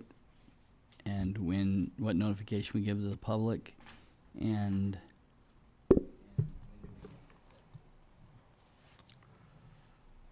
All good questions. Does this policy need an open house or town hall? Do you think, is that what you're getting at, Daryl? yeah, I'm saying I believe it does, but I don't think we have the time if we want to approve it this next month. And then the other question is, do you want public comment at more than one meeting? For me, public comment was really useful as we were creating this policy and discussing different scenarios. I don't think that at least anyone in my community is going to be shocked by this policy. And I don't think it's fundamentally going to change what is happening in most schools right now anyway.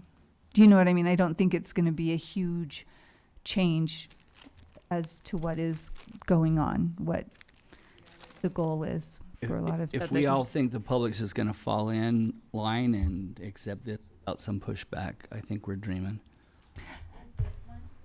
Even this version. I agree, especially our elementary. And the tough thing Lot is of that sixth graders with at this phones. point it's pretty finalized. We finally are on the same page. It's hard if you do an open house to get everyone else on the same page. So there's pros and cons of being open about it, because you got to bring those who aren't in the discussion back up to speed of why we decided the things we've decided. I'm open to meeting with people if you guys feel that way. Sounds like most of our schools, or at least a lot of them, sent home cell phone policies this year. Yep. And at least the elementaries I know of have always been a strict bell to bell. As I see it, we could either make it effective the night we vote on it, or we can make it effective this beginning of the second semester. If it's the beginning of the second semester, we do have some time to meet with the community, explain the problem, and let them know where we are. If we want it effective immediately, you probably don't have the luxury of having open houses. I think you want to probably approve it in our next meeting. Can I just put something out there as just kind of reflect on my visits with principals today in our level meetings? We had principal meeting where everyone's together and I spoke about it, and then I went to each level. Elementary has more of an issue with phones than we realize. When I said, raise your hand if most sixth graders have phones in your school, most raised their hands. Then I said fifth graders, most raised their hands. Fourth graders, fewer raised their hands. The watches are every grade, but it really starts in first grade. And it's a watch without the phone but has the signal. They say they'll get calls from parents that, hey, the GPS shows that my child isn't at school, my first grader, but it's just the GPS not being accurate. That there are problems before school and after school and on the bus with phones. So the restriction in elementary may get more pushback than expected because more kids have phones than we may realize, because we didn't do the survey with elementary and we didn't do any of that. So that's not pushing one direction or another on the timing of approving the policy. It's just that's perspective that I gained from talking with elementaries. And I think the portion of the policy that says schools can be more restrictive would allow for restrictions on the bus or before or after school, because that's where they say the big problems come with cell phones. So as long as the board understands the policy to include those policy restrictions, that's helpful at the elementary level. But I just wanted to put that out there because I was surprised at the number of fifth and fourth grade students who have a cell phone. How would a school restrict cell phone use after school hours? You said before or after school? Well, they're dropped off early and they're on the playground, or they're waiting for a ride at the playground. And the consensus was don't put in restrictions there, but allow the school to be more restrictive. And so I would inform you if they say after school you can only contact parents. You can't be taking videos and taking photos and that sort of thing. So it's on campus before or after school. That's where they have the most issues with phones. I do think some sort of education piece out to parents with this policy would be beneficial. Why it's a problem, why we want to do something about it, and maybe some resources for parents too, so that they can, maybe take some action when the kids aren't in school if they so choose. But just information about what the damages are and why we're creating this policy. I would like something to that effect. I don't know about town halls. I'm not opposed to having one. They're just generally not that well attended. Well, we could do the Jordan Parent group. If we're going to make it effective the second semester, we do have time to meet with them and LEAC and those groups. I did have a constituent reach out asking for do we used to call them university? Parent university. Used to be called parent universities. Yeah, she was like, will you teach me how without having a meeting that promotes a paid for plan? Oh, like teach her how to put controls on her child's phone. Yeah. Or can we show them the app that turns off notifications and you set the times or something like that? It was only one request, but I'm just saying I got one. But I think there's a lot of parents that would like to know that. Yeah. I wish I would have known about that app. I wish that at the end of the meeting, all of the students that were in attendance kind of came and had a little conversation around a panelist table.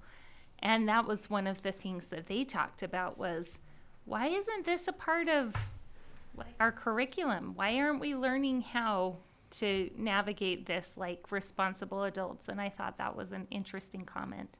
I love that one school is doing that. Yeah. And we have a lot of learning opportunities.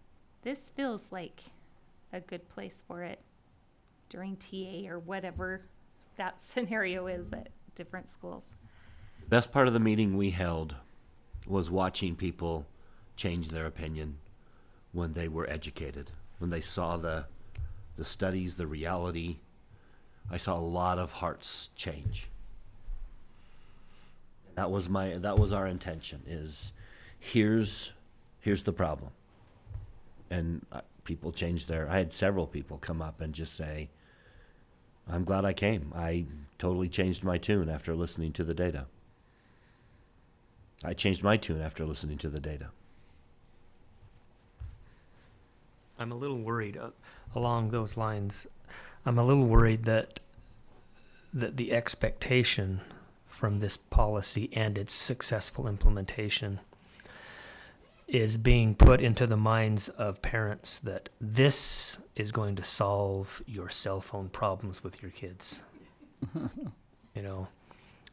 That's some of the data that I listened to, some of the presentations, not just at the recent town hall, but other venues, other events, other people I've talked to. It's kind of being sold that if you go bell to bell or if you have some restrictions in your school, it's going to solve your child's cell phone problems. Yeah, and I agree that it will do something to help in that regard. And that's the message I would want to put forward, that this isn't going to solve your problems. This isn't going to make your child not be a bully anymore. It's not going to make your child, it's not going to free him from his addiction. But it's a step in the right direction. That's the message that I'd want to put forward, not this is a solution. It's going to help us deliver a more effective education. Yeah. That goes hand in hand with what Ms. Miller just talked about with including an education piece. Like, this isn't the solution, but here's a tool, and here's a tool, and here's a tool. Use the ones that are most effective in your situation. Okay, so I guess first question, do you want to vote on it at our next meeting? Because we can have the education piece be before we vote on it or after. Right. But the effective day should be after the education. When to vote on it, when should the effective date be, and when should the education piece happen, and how? I'm comfortable voting on it in our next meeting. Me too.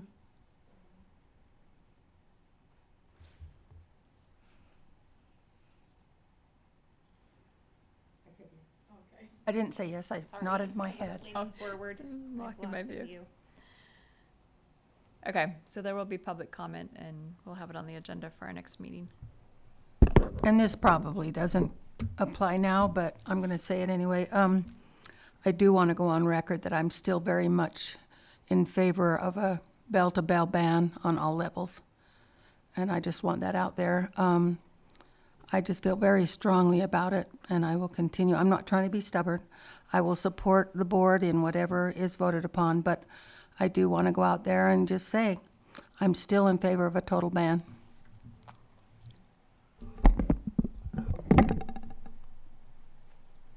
Okay, what do you want the effective date to be?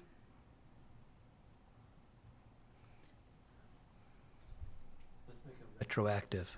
Good idea. 5 years ago. So that all those bad effects, Perfect. go away. 2005, There yeah. you go. Do you want to answer that question, or do we want to answer the education piece first? So it sounds like the education piece isn't necessarily about the policy, what Trace was talking about, but it's more about educating parents and how to help their students with their cell phone usage in general, not necessarily about the policy. I feel like this policy is very straightforward and easy to understand, and that parents reading it could read through it once and understand what it's saying. So I am in favor of implementing any time between the date of approval and the end of, or the beginning of second quarter. I'm seeing it as a here's policy, here's why we felt like that okay. type of education. Oh, that type of education. Okay. That's what I would All hope. the above. Okay. I agree with Lisa. I think if we're going to make this policy, let's get it into play. Why wait until January? I don't see a reason to. The only reason I think you do is you want public supporting you. And we haven't given the public enough time to really get on board of what we're doing. You might disagree, Marilyn. I think you're going to have a ton of pushback from a ton of parents, and it's going to come hard. And so giving them the opportunity to see why we're doing this and the effect it will have in the classroom helps them. Dr. Godfrey, do you have any guidance on as far as I mean, I don't think we want this effective the next day. Has to be some sort of gap in there. Yeah, we can, one natural break would be after fall break. So you could do it after. Can't approve this before that, though. Yeah. We have another meeting this 29th. Fall break isn't until. Oh, I'm thinking. Are you talking implementation or approval? Implementation. Implementation after Sorry, fall I thought break. we were in October. So you could implement after fall break. You could implement, You can. and that corresponds with the end of the quarter. So you could do it then, or you could do it at the end of the school year, or at the calendar year rather. When you come back from break, this is how it will look. The reality is that for some schools, it won't be a big change. It won't be a big shift. It was mentioned that it's difficult to, you've got 7th graders that are new to your school or sophomores that are new to your school, and the beginning of the year is an ideal time to implement it. But I would say after you're gone for a break, and fall break would give us enough time to educate and train administrators and to educate parents and to put together some materials, or we could do it at the semester. I would recommend one of those times. That was your question, not about Okay. approval time, but about implementation time.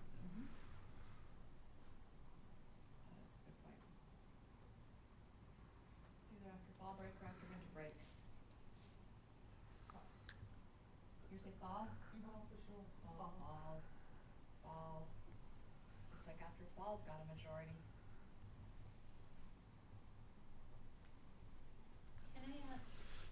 Between now and the next meeting, can this draft policy be shared? So that people have a chance to process it and then come with their comments? When you say can it be shared, are you asking us to share it, or are you saying is it okay for you to share it? It doesn't look like it's confidential to the board. I It's would want to. administrative content. We would need to make the changes that we've discussed already before it Yeah. gets shared. That's a good point. We could make those changes and email it. We do this pretty rarely, but we email a policy in advance if it's ready early, and I think we could have it ready tomorrow. For And we me, could that send would it be out. helpful. So tomorrow, when I say we, I mean him. He's already got it done, and you know. But you it. know that. It's the royal we.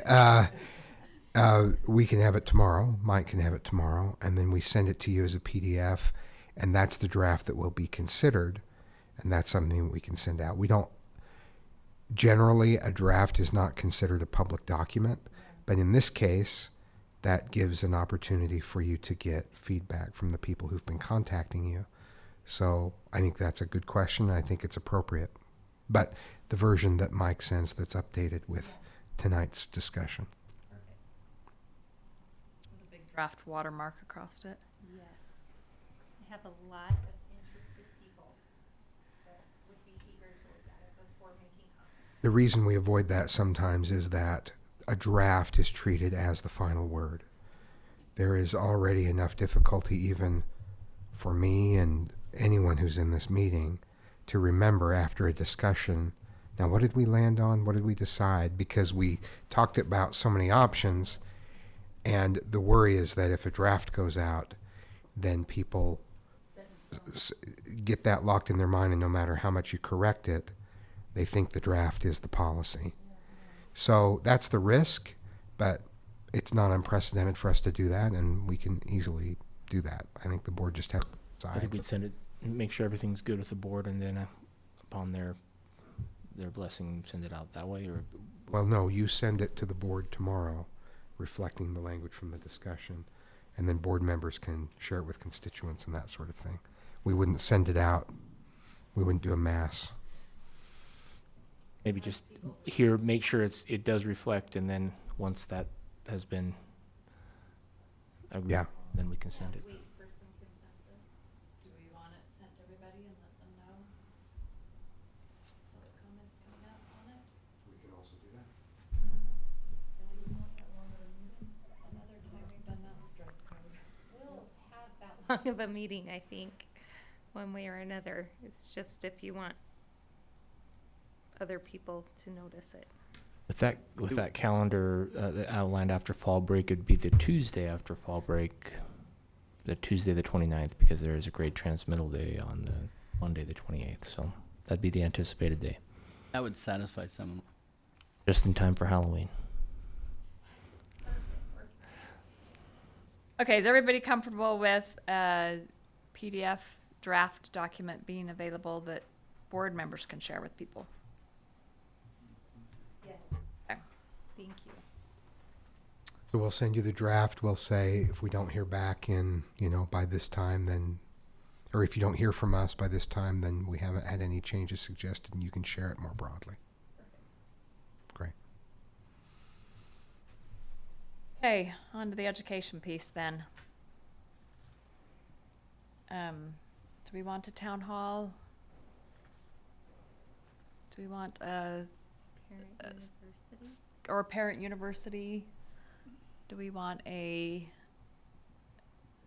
was gonna say Skyalert message, introducing the new policy. Parent Square? I know, that's Parent Square message. Yep. I knew it was something different.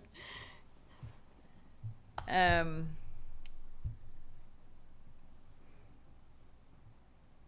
video, a letter, Give me your ideas. Video What do you sounds want? great, or a letter sounds really great to me.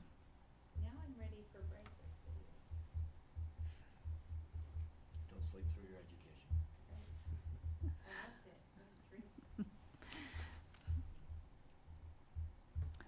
Okay, thoughts. Do you want an in-person meeting? Either parent university or town hall? I'd prefer a video or a letter personally. Can we hit him with a few approaches? We can. We can do all the above. I say yes to all of the above. Okay, how many people support a parent university? Is that what we should call it? Parent university? I support it, but it is not my first choice. I mean, Yeah. Was well attended. There was a lot.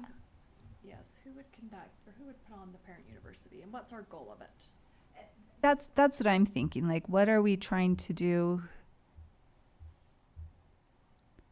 Just tell people why we felt it was necessary to make a policy Yes, so educating on what and field are and questions what the or distractions are within the class. Josh Brothers' presentation was phenomenal. It was phenomenal. It was just matter of fact, here's the reality. And what he presented was, do you see the discrepancy between what students are reporting and what we're finding in the data? It was phenomenal just to say, we're not trying to change your opinion. Well, we are. We're not trying to change a policy. We're not trying to influence a policy. We're trying to educate you as to what's going on in school. I think that's a good first half. And then I think the second half is what Mr. Barnett already talked about, that this is us trying to meet you, but it's not going to fix all of the problems. Here's some strategies. Here's some apps you can try. Here's some approaches that you can try at home as a parent, because it's a parent university. They should come away with some applicable information. Is this something if we said, superintendent, can you do a parent university? What information did you need from us? Is this something our wellness team would be? We can Equipped make to that do? happen. And by saying we, I mean, No, we've established that. I mean other people. No, I would actually participate in that as well if you asked us to do that. We would have to clarify. We've held a meeting now. We've held various events with Lighthouse and that to get input. We'd have to clarify that this is explaining what is being put in place, not an opportunity to try to influence it. Yeah. So we wouldn't announce any of that until after the policy had been voted on. These, even with big experts and scintillating topics, these have notoriously been poorly attended, which is why we haven't done parent universities. But we can absolutely put something together that would allow for some conversation and some better understanding of what we're trying to accomplish.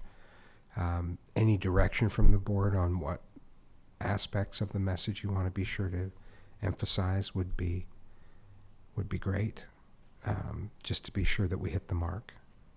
But we can run with that. If you just want to turn it over to us, we can run with it.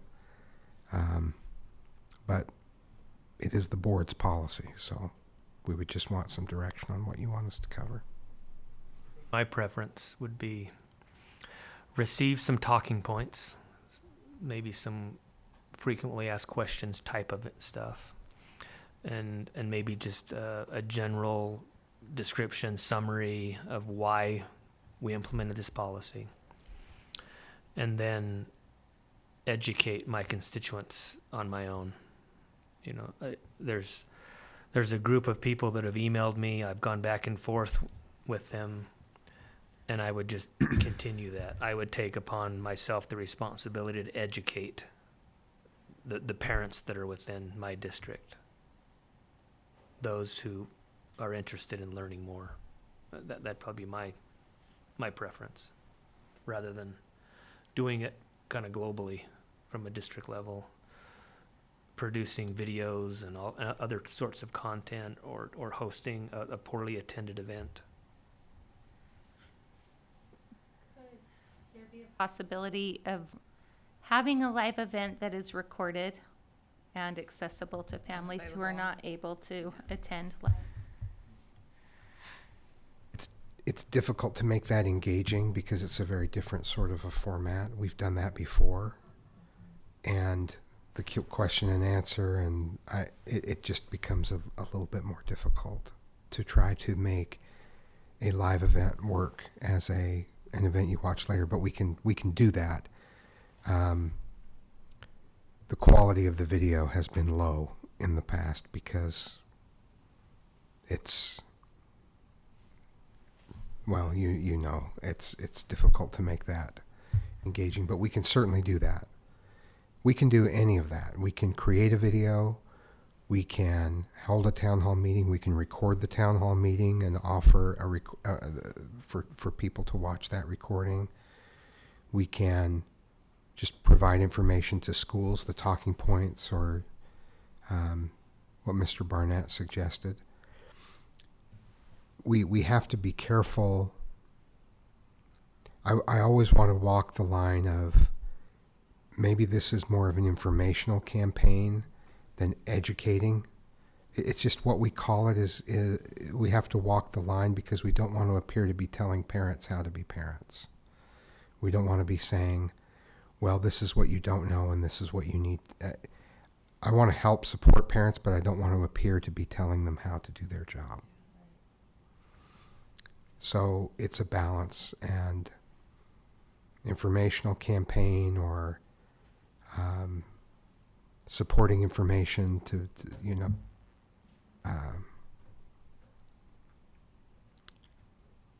I'm not against any of these suggestions. I think if we do something live, we need to record it and make it available. I worry about the quality sometimes, that when you're trying to do a live event and make it into a video, that it doesn't have the same kind of pop. I guess you can watch it at 2 hours. I would see it as a presentation up front that we record that explains the policy and then why we chose to do with this policy, you know, some of the data, the distractions that we're seeing. But then if it opens up to a Q&A, that's not the recorded part that's available. I'm even in favor of doing it as part of our board meeting next week, next time.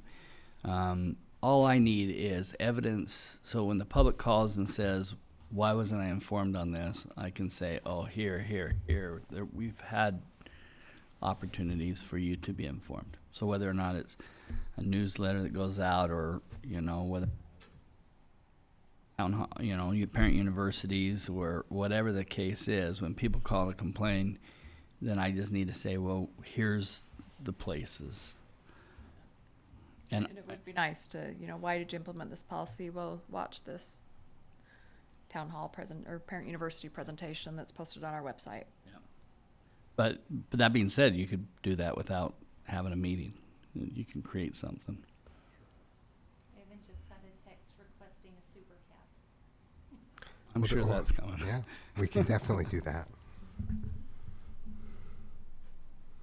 Okay, so direct staff to create a parent university that is also at least the upfront portion recorded and posted. What about any other pieces sent out through just Parent Square video? Yes. Maybe we have a special edition newsletter from the board. A board bulletin? Yeah. That's coming up later in board our agenda bulletin here. But I just mean make it focused on one topic. It's pretty important. Bryce, what do you think based on your experience that you had, and I guess you were there too? And you. I would love to see Sandy put together an informational video that was put on our website or sent out. I think we could do a fantastic job with, here's what we see. Here's the challenge that we face. I mean, the reality is, it was pretty universal that everyone, parents, teachers, students, said phones are a distraction in school. That was a pretty universal acceptance. Phones are a distraction. And yet we want our students to have the very best possible education. So don't you see there's a problem with that?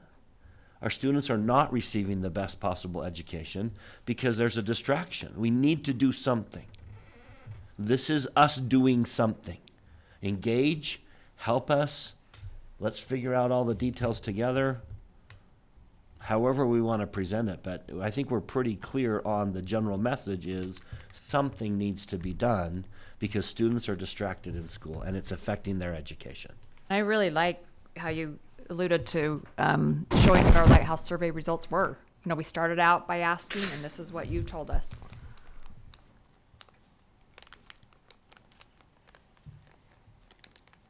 Video, what's our bandwidth for a video before fall break?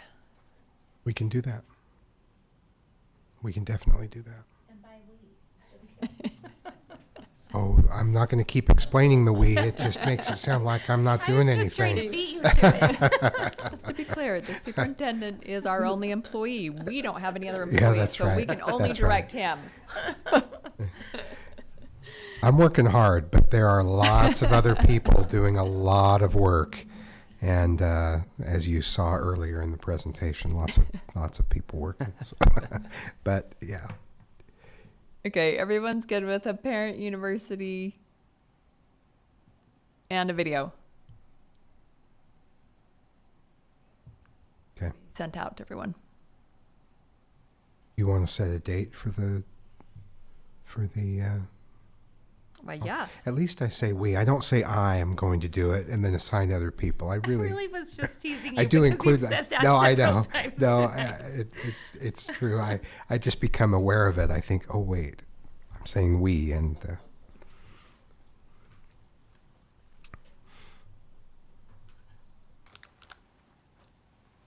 On Tuesday?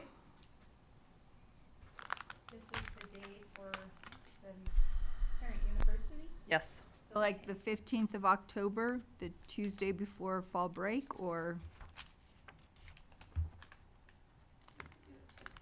Tuesday before is probably okay. I mean, if we're talking Tuesday. Or October 1st. So the 15th of October is the day after a day off of school. I don't know if that matters. Are we off on the 14th? Not? Oh, maybe not. Just kidding. My kids are off. Your school? No. We celebrate Canadian Thanksgiving on that day, so my kids are home. Sorry. I'm just reading my personal calendar. My Canadian father would argue that that is the real time for Thanksgiving because that's when the harvest is actually over. I agree wholeheartedly. As would my Canadian father. That's what the Think George thanks- family does. do you really celebrate the We really Canadian? do. And then we go from Halloween to Christmas at my house, and I don't feel guilty a bit. In terms of decorations? I celebrate in November and I don't feel guilty at all. You know, I really think I ought to celebrate both, but that's, you know. We do. We That's have what I it do. at our house, and then we have our extended family on regular. It's so fun. We have a lot of Canadian connections here. Maybe it should be Good a thing. day If off you guys school. want to come over, everybody's invited. Can we, Maybe can calendar we let the calendar, Calendar committee work on that. Sorry. That'll get some calls. I really side railed us. Good. So the 15th? And I just threw out Tuesday because that's when board meeting is. I'm open to other days too if another day of the week's better. I think the Tuesday before fall break could work well. That's the 15th. Could we Yeah. do it at like, is 6 too early? Would that be okay? That's not too early. AM. Later in the, Am. we could do 2 sessions. No, the I'll be up. 6 p.m. I have an event that evening, but 6 would allow me to be there for an hour. Go a different day? No, that's okay. October If 1st. 6 is okay, we could do that Tuesday. Because I think even 6:30, like if Or even 7.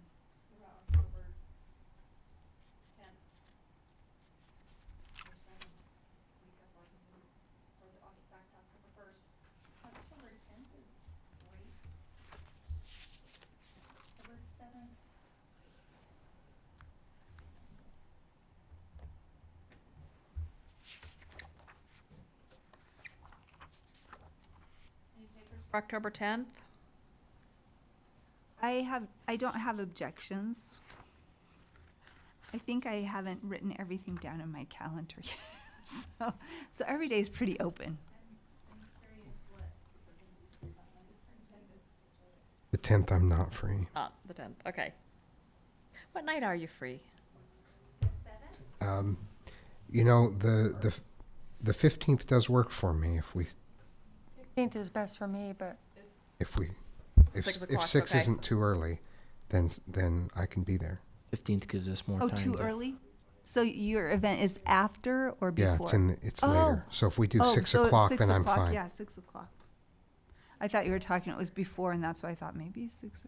So yeah, 6. Okay, October 15th, 6 o'clock. Perfect. And what is this called? An open house or just parent university? And the format is a presentation? Or is it a town hall type of thing?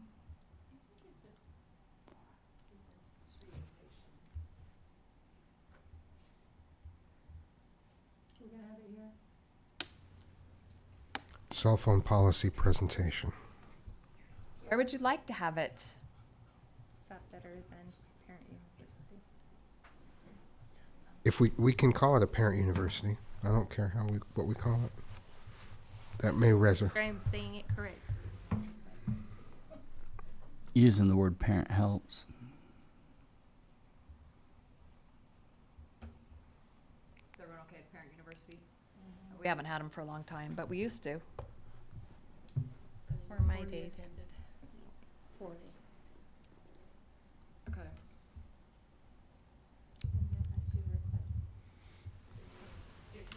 For getting the email? Yeah. Only 2 people came, so. it's okay. But you still get credit for holding it. Okay, we can continue to discuss offline and work out the details of this, but parent university, October 15th. Okay, anything else on this policy? Okay. That will be on the agenda at our next meeting. Anything else? Yes. Okay. I have 2 schools in my area that would like to pilot the pouches. Ask superintendent to ask and bring us back some schools. So is this on the superintendent's list, or have you done your own process? I've done my own process. Neither of them were approached, so I approached them. We asked all principals today in principal meeting about and took down notes on who was willing to pilot.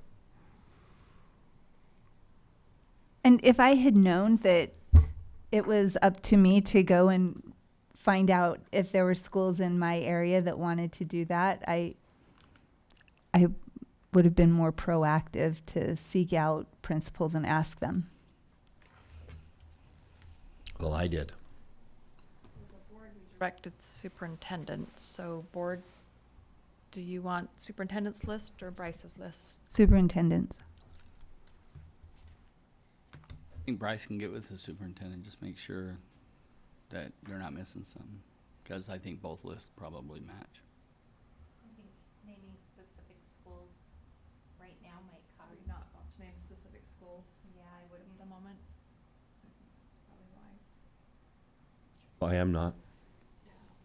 Okay, so, I only threw out that it was today, just to Right. just to clarify that I did follow through, but it was only hours ago because it was just, and that's where I got the information about the before school, after school with elementary and that sort of thing. So talk numbers though, like how many schools want to participate? Because I think as a board, did we ever,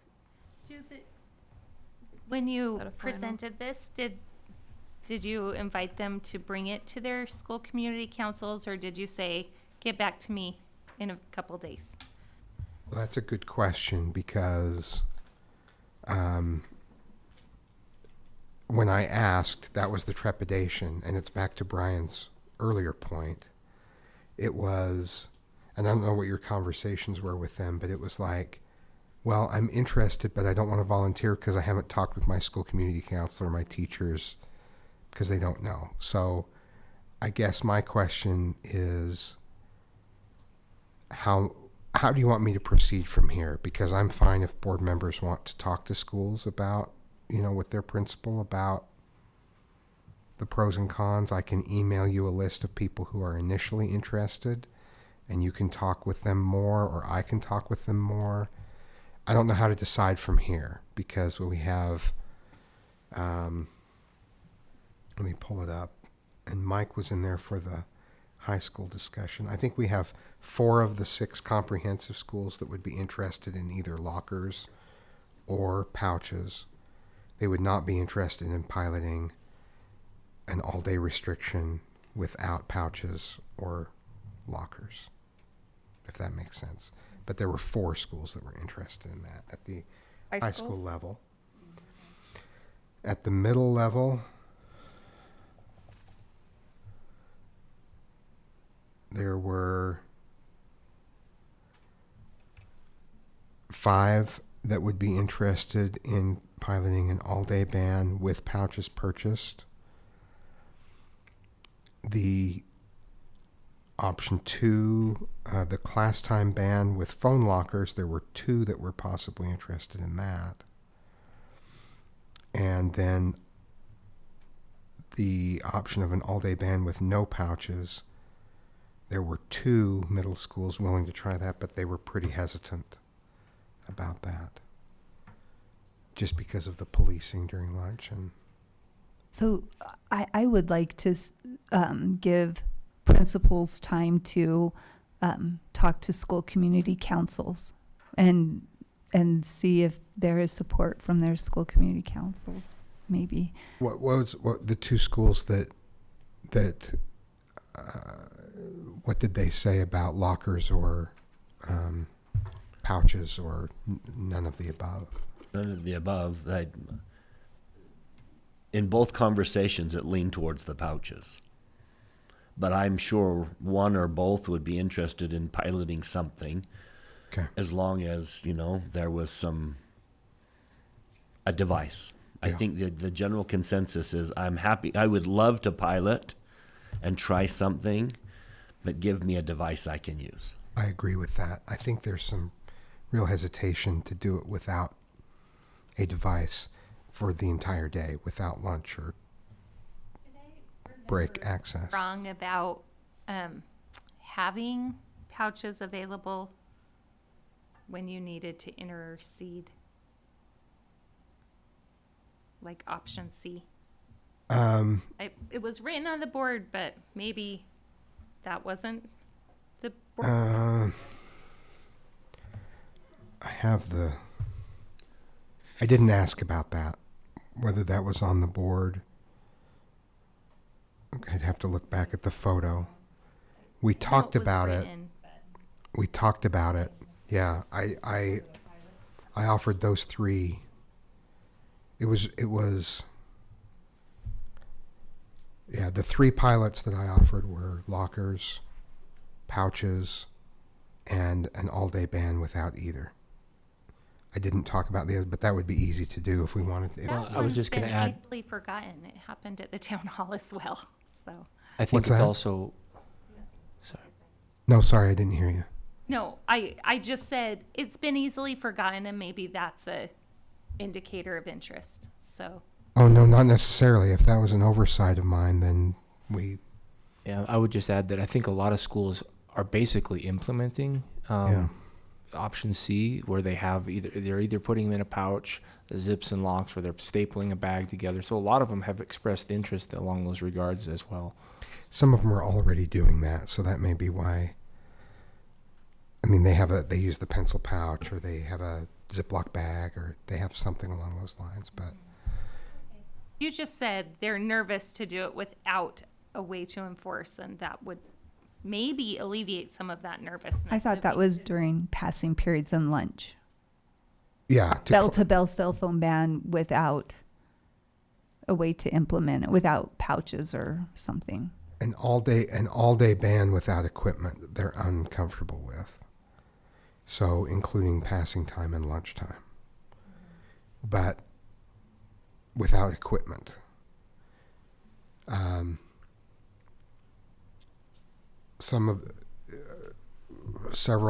least several of them are already using a pouch, like a zipper pouch or something like that.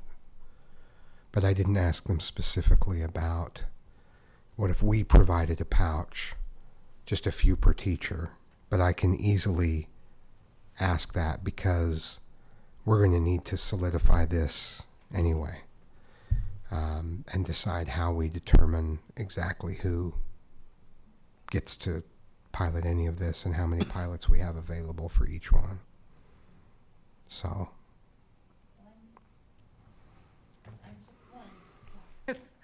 if people want to do that, I think it would be interesting to gather data, but if I'm the only one interested. I feel like there's enough schools already doing that I don't need to pilot it to gather data.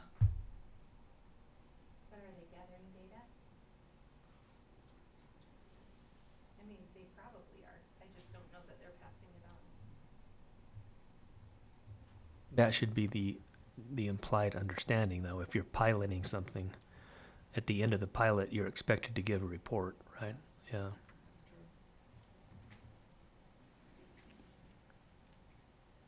So I went and spoke with each group, but given the fact that they've had a chance to think about things a little bit, and that I left off the option C and we pay for the pouches for option C, I think I could easily just send an email to principals, because it's only the secondary principals, and ask them one more time which of the four, and outline the procedure, the option that they like. If you're interested, express interest in one of these four, and then we will tell you that you're awarded the pilot if you talk with your school community council and they approve, or something like that. So if the board wants me to, what does the board want me to do next? Do you want to be involved in talking to schools? I can offer that fourth option. That was my mistake. I left that off. But if I added that fourth option, some of them are already doing it, but they may be more inclined to do it if we pay for a particular kind of pouch. So just whatever you want me to do next, I can do that. I think we need to decide as a board how many schools we want to pilot. Like how many schools do we want for pouches? How many do we want for lockers? We do, because if 4 of our comprehensive high schools want to do it and we buy pouches for all 4, then we've We've forgotten. not budgeted for that Yeah, this we year. haven't budgeted for it, and we think that legislators may provide funding. And that's the reason why we didn't jump to that now. So I'd like to see one high school, maybe a couple, 3 middle Make me schools. the most nervous because kids are going off campus. Are But that's why that needs to be we're just piloted. letting them decide when to unlock it? That's why we need to pilot a school if someone wants to, though, so we can see the administrative nightmare it's going to be, the logistic. Well, maybe the school that pilots could have a plan, or we could have a plan of how that would work. Because I remember going to Granger and they don't unlock the pouches during lunch. And anyway. Or when kids go off campus for anything except if they're on the bus. Well, they do. They have cards that if they are going to drive to their courses, then they can go to the office and show their cards. So they did have ways to do that. But I think an important part is the plan, so that there isn't frustration. You know, I think that going to Granger and seeing how all these different details have been thought out, I think that we need to figure out not just the product, you know, the pouches or the lockers, but I think that we need to figure out a plan, or else like help the schools figure that out, or they figure it out. I don't know about that part. I don't want it to just be a super frustrating thing. I feel like something that could be very effective could become very frustrating if there is not a plan in place. Without having emails unlocked yet, I do think it's going to be a heavy lift for a high school. I would say on pouches, either one high school or 2 middle schools to pilot the pouches. And then same with lockers, either one high school or 2 middle schools. Or not and. What? Or not and. And One, so one high school and pouches 2 middle school. for one high school or 2 middle schools. I agree. And then lockers for one high school or 2 middle schools. And then the same with option if we have a pilot for purchasing something for them to use. And I would be okay with one high school and 2 middle schools. Yeah. Not unless we have a good budget discussion first.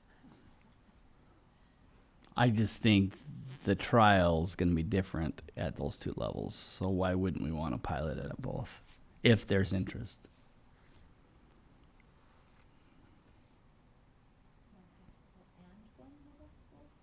I'd be okay with that too. If we pilot it, we need to know that this is something that we're willing to expand if it goes well. Money. And is everyone comfortable with middle and high school? I am. Are there schools that already have some of this? Like, I know that Copper Hills purchased a lot of cell phone lockers already. Is that? And I'd like to see cell phone lockers before doing a pilot. Because I've seen a school that is doing the pouches and doing it successfully. So I would like to see how the cell phone lockers work. I want to see what they look like before I would want Just to what they used. do I'm a not saying pilot it's of that. the way, but Because they I have a don't, lot. because I feel like there are already a lot of lockers in schools that students could put their cell phones in. So it's hard. Anyway, so I'm curious, how does this differ from regular locker? I could tell you, but it might be easier to show you. I'm happy to reach out to Principal Garrison. Or I could even reach out to Oh, I'd love to take you there.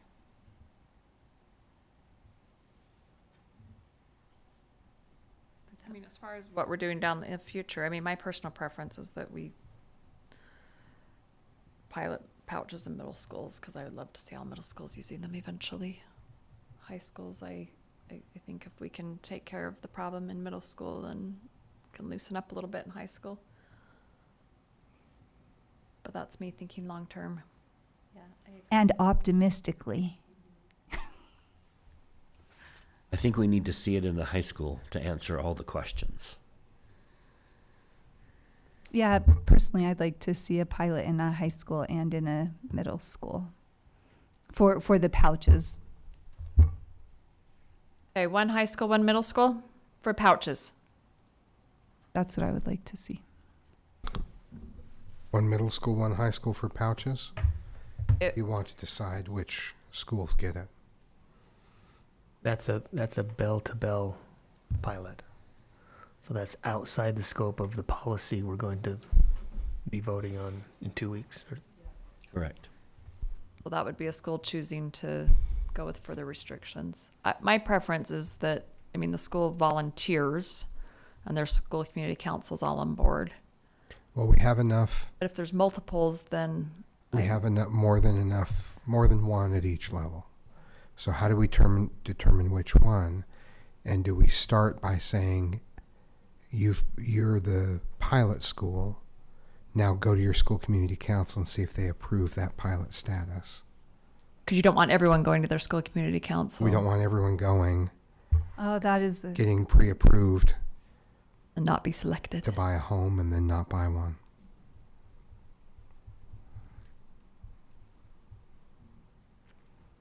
I mean, one thing I learned from Granger is they had done their homework. I mean, the whole school community council are the ones that voted to do this, and they had a principal that was super committed and willing to take all the arrows and use political capital and all that. So just having buy-in from the community, I think, is a really important part of success. What if we don't start our pilots until the semester and we give them time to build a framework?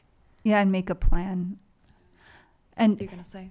And also, I think as far as choosing, I would prefer that the two schools were not in the same board district.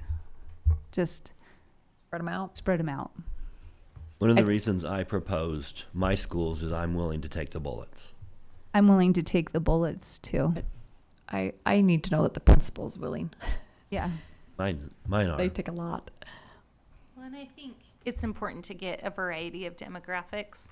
I really feel like somebody whose parent is working multiple jobs depends on that communication differently than a different family. And so I think it's very important that we represent different demographics. I like the idea of starting at January 1st. So how do we decide which school gets it? You say Middle of January 1st or the names. semester? Maybe Sorry, the random semester. number generation. Like maybe Ben Jameson can put it into the RNG What machine. I said, the wheel of names, just put them in and then broadcast it and push the button and let it spin. Draw them out of a hat. I just think the superintendent I have and a really his big spinner. administrators could make that decision. They know the schools, they know the people. I'd rather have it not be generated, but Rock, paper, scissors. they know the people that will make it work. More scientific than you might think. I think there's a lot Competitive to game that. of risk. Daryl, I think there's a lot to that they know things we don't know about the administrative. If they want to randomize it, they can randomize it. But if they want to select it, I think this is your call, not ours. We tell you how many, you decide who. Yeah, ones that seem like they would be successful. That come from different areas of the district. Let's not do 2 pouches in one city. I think one other consideration in the pouch is just knowing how many other states and districts are doing the pouches that lock magnetically. They might be in high demand. I don't know how long it would take to get them all here.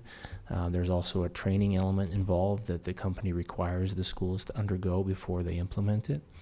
And then that's also not taking into account the procurement process itself, given the dollar amount that a pouch pilot would cost for a middle school and a high school.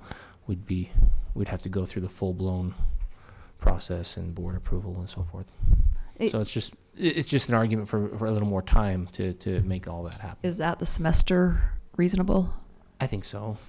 I mean, I could check with the availability and just the reasonable timeline, but that seems like it would work.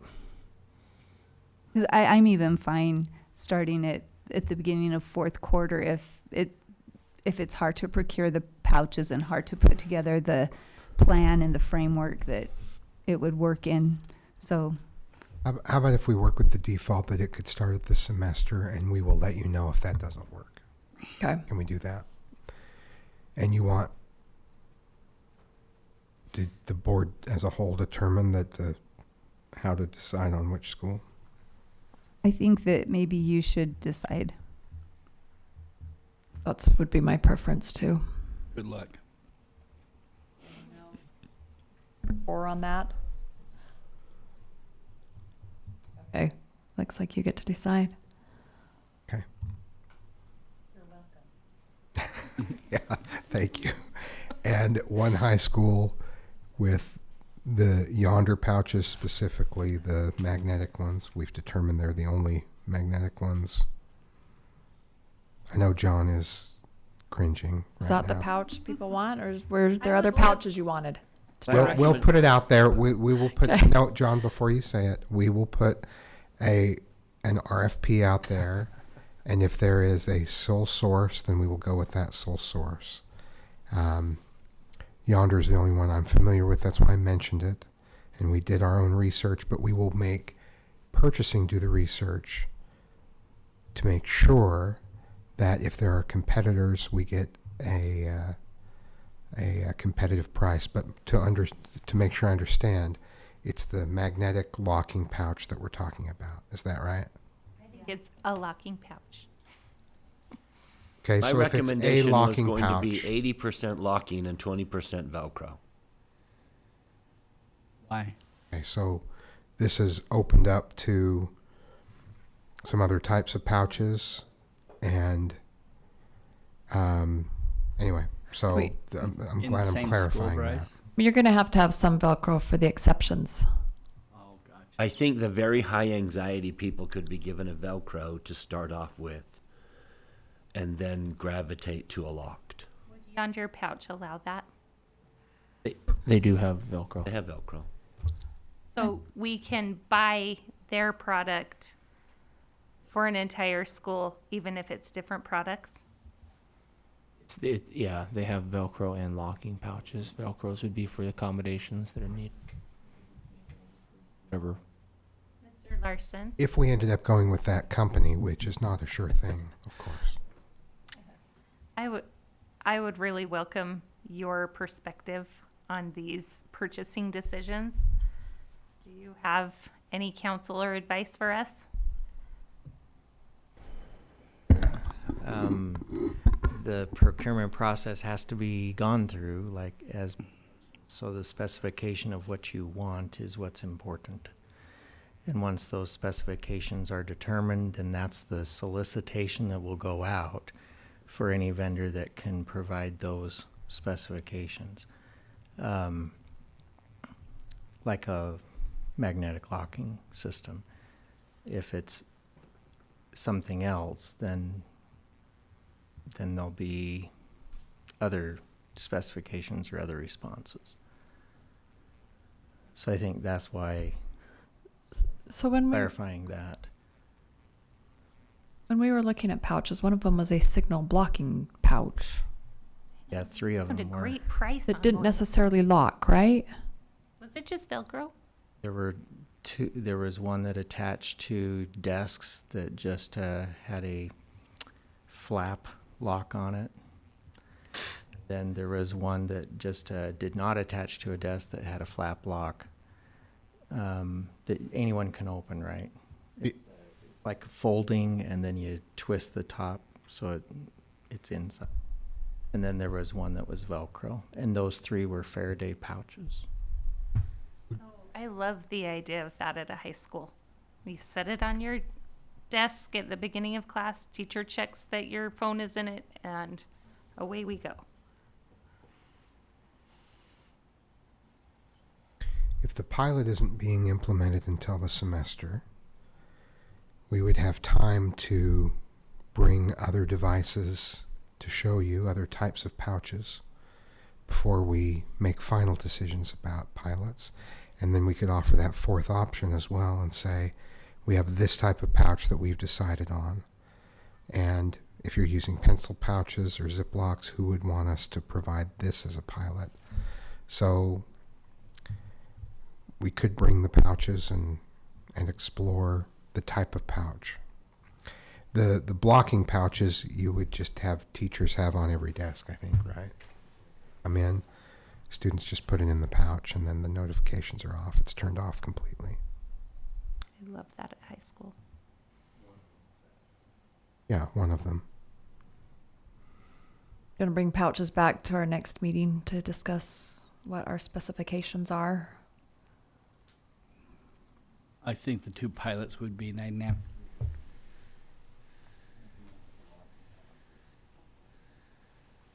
I'm okay with bringing it back. Maybe by then you'd have an interest of what schools. I just think that the pilot of having a pouch that puts on my desk and a magnetic pouch would be dynamically different from each other. Okay. So you're not talking about the suggestion that we have like 80-20 at a school? You're talking about. And I'm okay a with that. split I'm okay kind with in a that. split. That's something I hadn't thought of it, and I really do like that idea. But I just think if you're gonna go wide scale implementation, those are two different, and I'm not opposed to allowing 2 high schools and 2 middle schools to take the different approaches.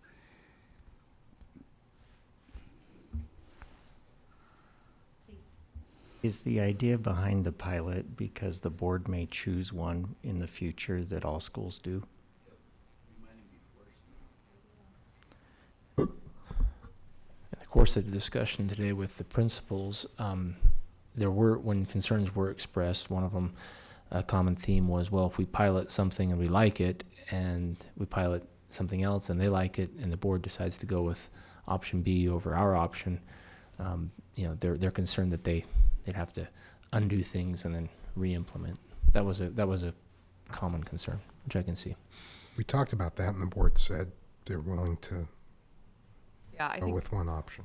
I think if we're piloting 2 different things in the future, we need to let schools choose between those 2 things. I feel like Mr. Larson wasn't done.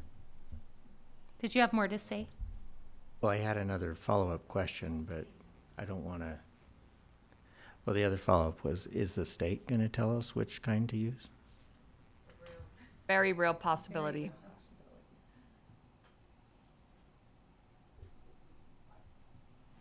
That's a really good question. You never know what they're going to tell us to do. The state's going to allow us to do what we choose to do. The default is, here's the default, but if you pass a policy, you can do that.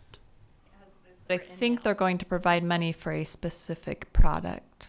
We don't have to use it, but if we want to apply for the grant, we would. But we don't know what product is going to come out of that. And we're going to have to buy some no matter what. Is that called a vendor bill? You think? I'm saying we bring this. My brain is fried on cell phone policy right now. Can we bring pouches back to our next board meeting? Do we have to decide that today? I would like for the next meeting, if you're going to bring examples, maybe an idea of how much money we would spend on either or both. For one school, 2 schools, whatever we decide. Is that possible? Yes. You brought a fairly inexpensive Faraday pouch that was, did I say that right, Faraday? The one that scrambles the signal. Is that a vendor that you could reach out to and say, is there a way to make this lock? Or is that Make it that lock. be inappropriate? It's just, that one's just Velcro. But we couldn't say, we want this big of an order. Could you add this on? Add a lock to it. Suppose we could call the vendor and ask. If I was a vendor, I'd be like, yep, no problem. But what kind of lock are you talking? I am okay with a pretty easy to break lock because I don't think it's that different from a magnet.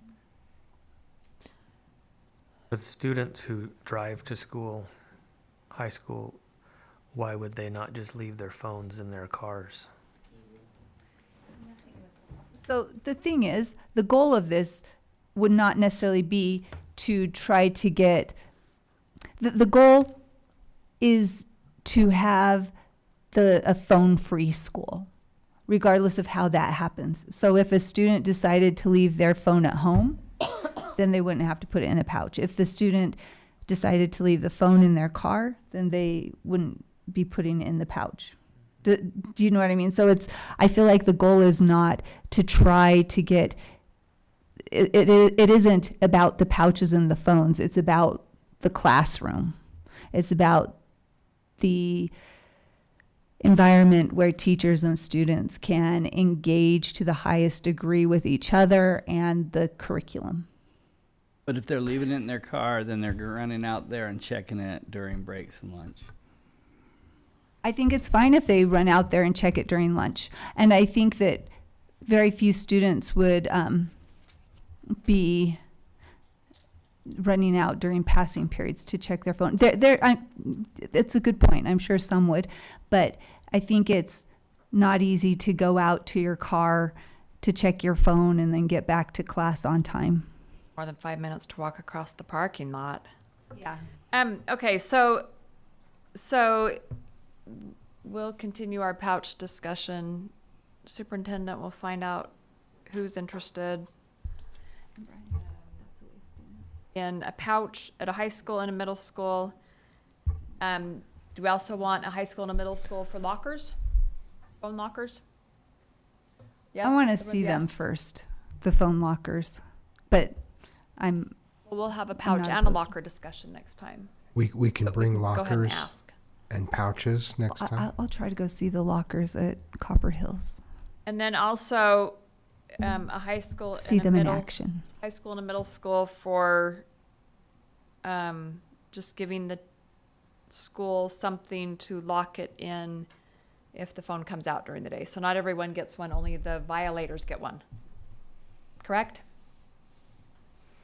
Okay. And is that during the day or during class? What would you like it to be?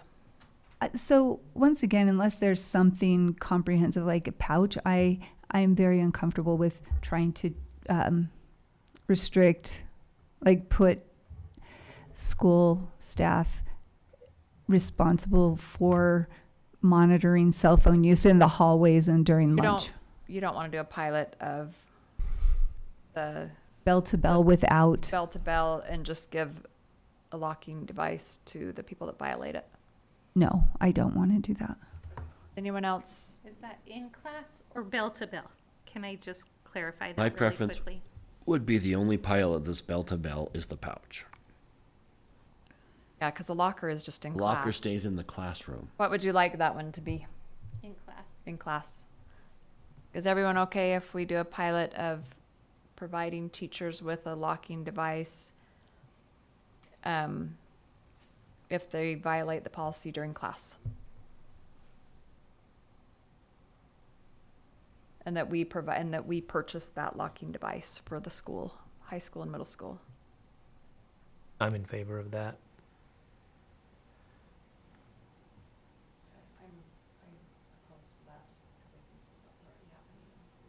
I feel like it's already happening. Is there 4 that want the pilot? I'm in favor of it. I think that some are probably doing it, but I think the ability to buy it would be good for them. I'm in favor of the pilot. Okay. You were too? Okay. So high school and a middle school for pouch, high school and middle school for lockers during class, high school and middle school for some device to lock the phones in of those that violate during class. Confiscation pouch. Yeah, there you go. I had, Cell had to gel. have a better name than that. I'm always going to use that now. A cell jail, okay. That's the only pilot I'm in favor of. Cell gel. The other two, I'm not. So I'm you'll not ask. interested in. We'll revisit this discussion. I'll ask, but not assign yet. And then we'll bring devices. You can still check out Copper Hills, talk with Nikki, but we'll see if there are different varieties and make sure we have some for you to see. And then we won't decide on a school or offer until you look at the pricing and the devices, and that may impact how many schools you want to offer which devices based on what you see. Yes. Now, the lockers, we'll look at the different options. One of the options that Ms. George is asking for is the signal blocking with a lock. Blocking and locking is what we're looking for. Kinds of them today. I know. The later it gets, the worse I become. So blocking and locking, the magnetic lock, and we'll look at other varieties, but are there any other specific varieties you want us to include? Okay. Thank you. And I will email middle schools and high schools to solidify that kind of the process, and that we'll be in touch after we look at some samples of devices in a couple of weeks. Okay.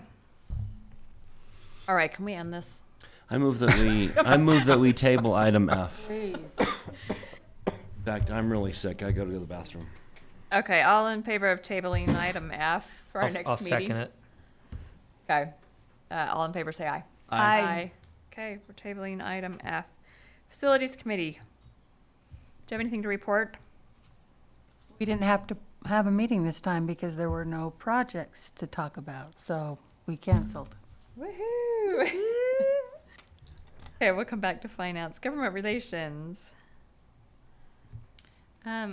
We've continued to work on reaching out to our legislators for the Legislator Day in the Classroom.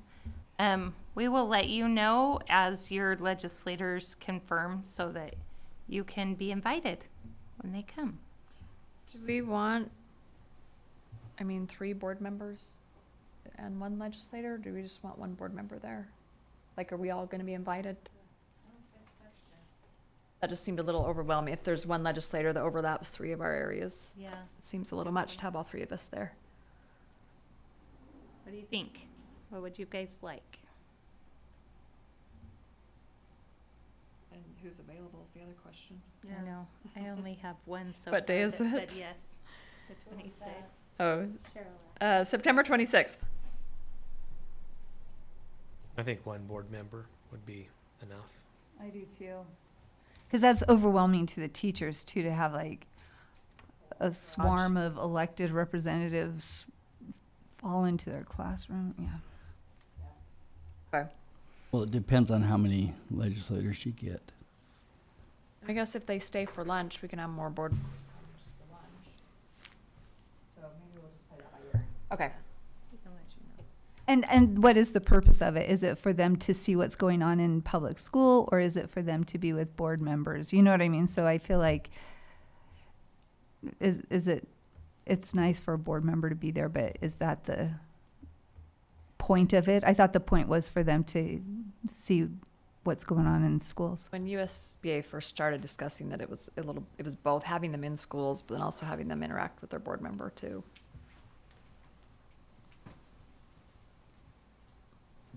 Okay, sorry. Nope, I got that's sidetracked great. on that tangent. Okay. We don't have anything, no negotiations this time of year. GIAC? Yeah, I know that this meeting is going long, but there's some cool things happening. Language and culture services. One of the things is Spanish classes are being offered, and there are 3 instructors. 2 teachers are DLI teachers from Spanish immersion, and then there's 1 contract hire. And the first class was on the 3rd of September. 90 people. These are teachers are able to take these Spanish classes. When Language and Culture Services first reached out to teachers to find out about interest, 300 people wanted to take these. They're once a week Spanish classes, and they're pretty basic, but just to be able to communicate with students and help them with being in school. I think that is really great. It's something where they listen to what teachers and ESPs were interested in and implemented it. It's a good idea that they took it and they're doing it. And then also the Fall Family Fair was really great. So anyway, that's all I have. Year. We haven't met yet. Probably don't have, our school community councils haven't been organized yet. We usually go October, usually the 1st of November. We'll get a save the date by next meeting. I'll talk to Mike about it. I mean, yeah, because we don't typically have people right away. Okay, come back. Okay, board bulletin. When did we do our last board bulletin? It seems like we might be due for one. Like in May, wasn't it, or something? Was that? So yeah, we're probably due. Was board bulletin quarterly? Mm-hmm. Yes. Board bulletin. What items shall we have in our board bulletin? Cell phone policy? Well, I mean, and we also have the AA 440 too. I mean, we have a couple policies that we've been working on. Do you want something in there about AA 440? I mean, I don't think we have to. I think that we could fill it up with cell phone policy. Anything about portrait of a graduate in our last board Yes, bulletin? yes, I think there was something, wasn't there? There ought to be something again. Yeah, I agree. Even if we did, you're right. What about opening the new school? Juniper opening, yes. Oh, and by the way, that construction timeline has been updated. Juniper's on it. Oh, really? Good. Nice. What, do we have a date yet for Juniper's dedication? Those are also usually the 1st of November. They have to wait till all the construction is finished up. There's still construction over there? Well, they have loose ends to tie. Oh, yeah. Punch lists. Are we going to have a board meeting over there in their atrium? Be cool. Good. When the leaves change, maybe. Or maybe legislative breakfast. Or a parent university. A chess tournament. Chess tournament. Yes. Or a board retreat. Except that no, we'd all lose to Brian. Okay, with cell phone policy, Juniper Elementary, portrait of a graduate. Anything else? I did like the idea of doing a cell phone policy separate special edition, so. And have that go out later when the policy is being implemented. So board bulletin goes to everyone, not necessarily just parents. I think that'd be good.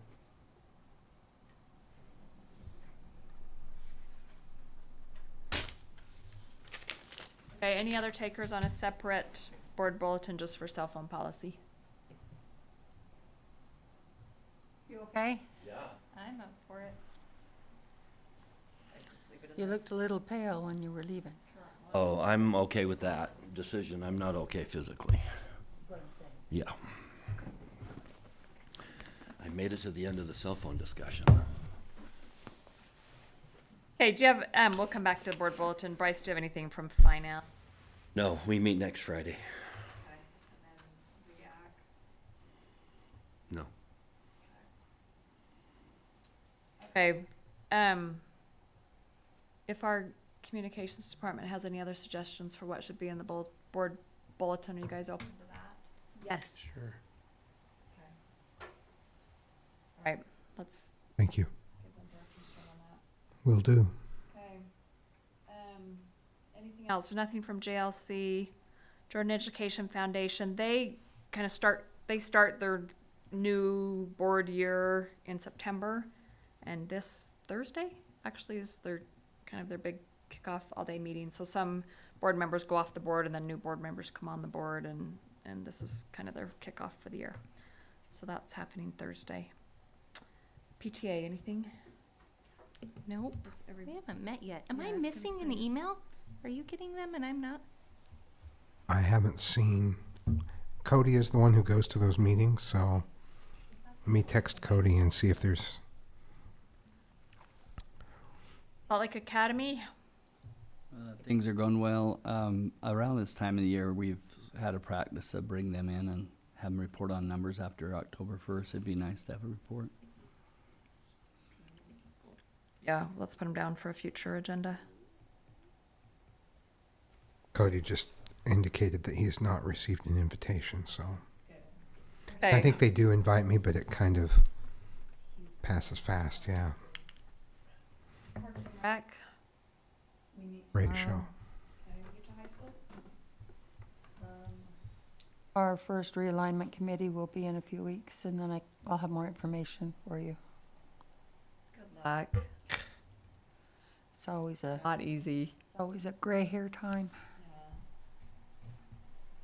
Okay, and then Utah School Boards Association, nothing right now, just as we already talked about, legislative day in the classroom coming up. Okay, I will take a motion to go into closed session. I move that we go into closed session for character and competence of individuals, property, potential litigation, negotiations, and/or security. Motion by Ms. Dean, second by Ms. George to go into closed session. Roll call vote. Bryce. I will abstain because I need to excuse myself. Brian. Lisa. Yes. Yes. Yes. Daryl. Yes. I'm a yes. So we will now go into closed session. Thank you, everyone who has joined us tonight, and hope you have a good night. Better, Bryce.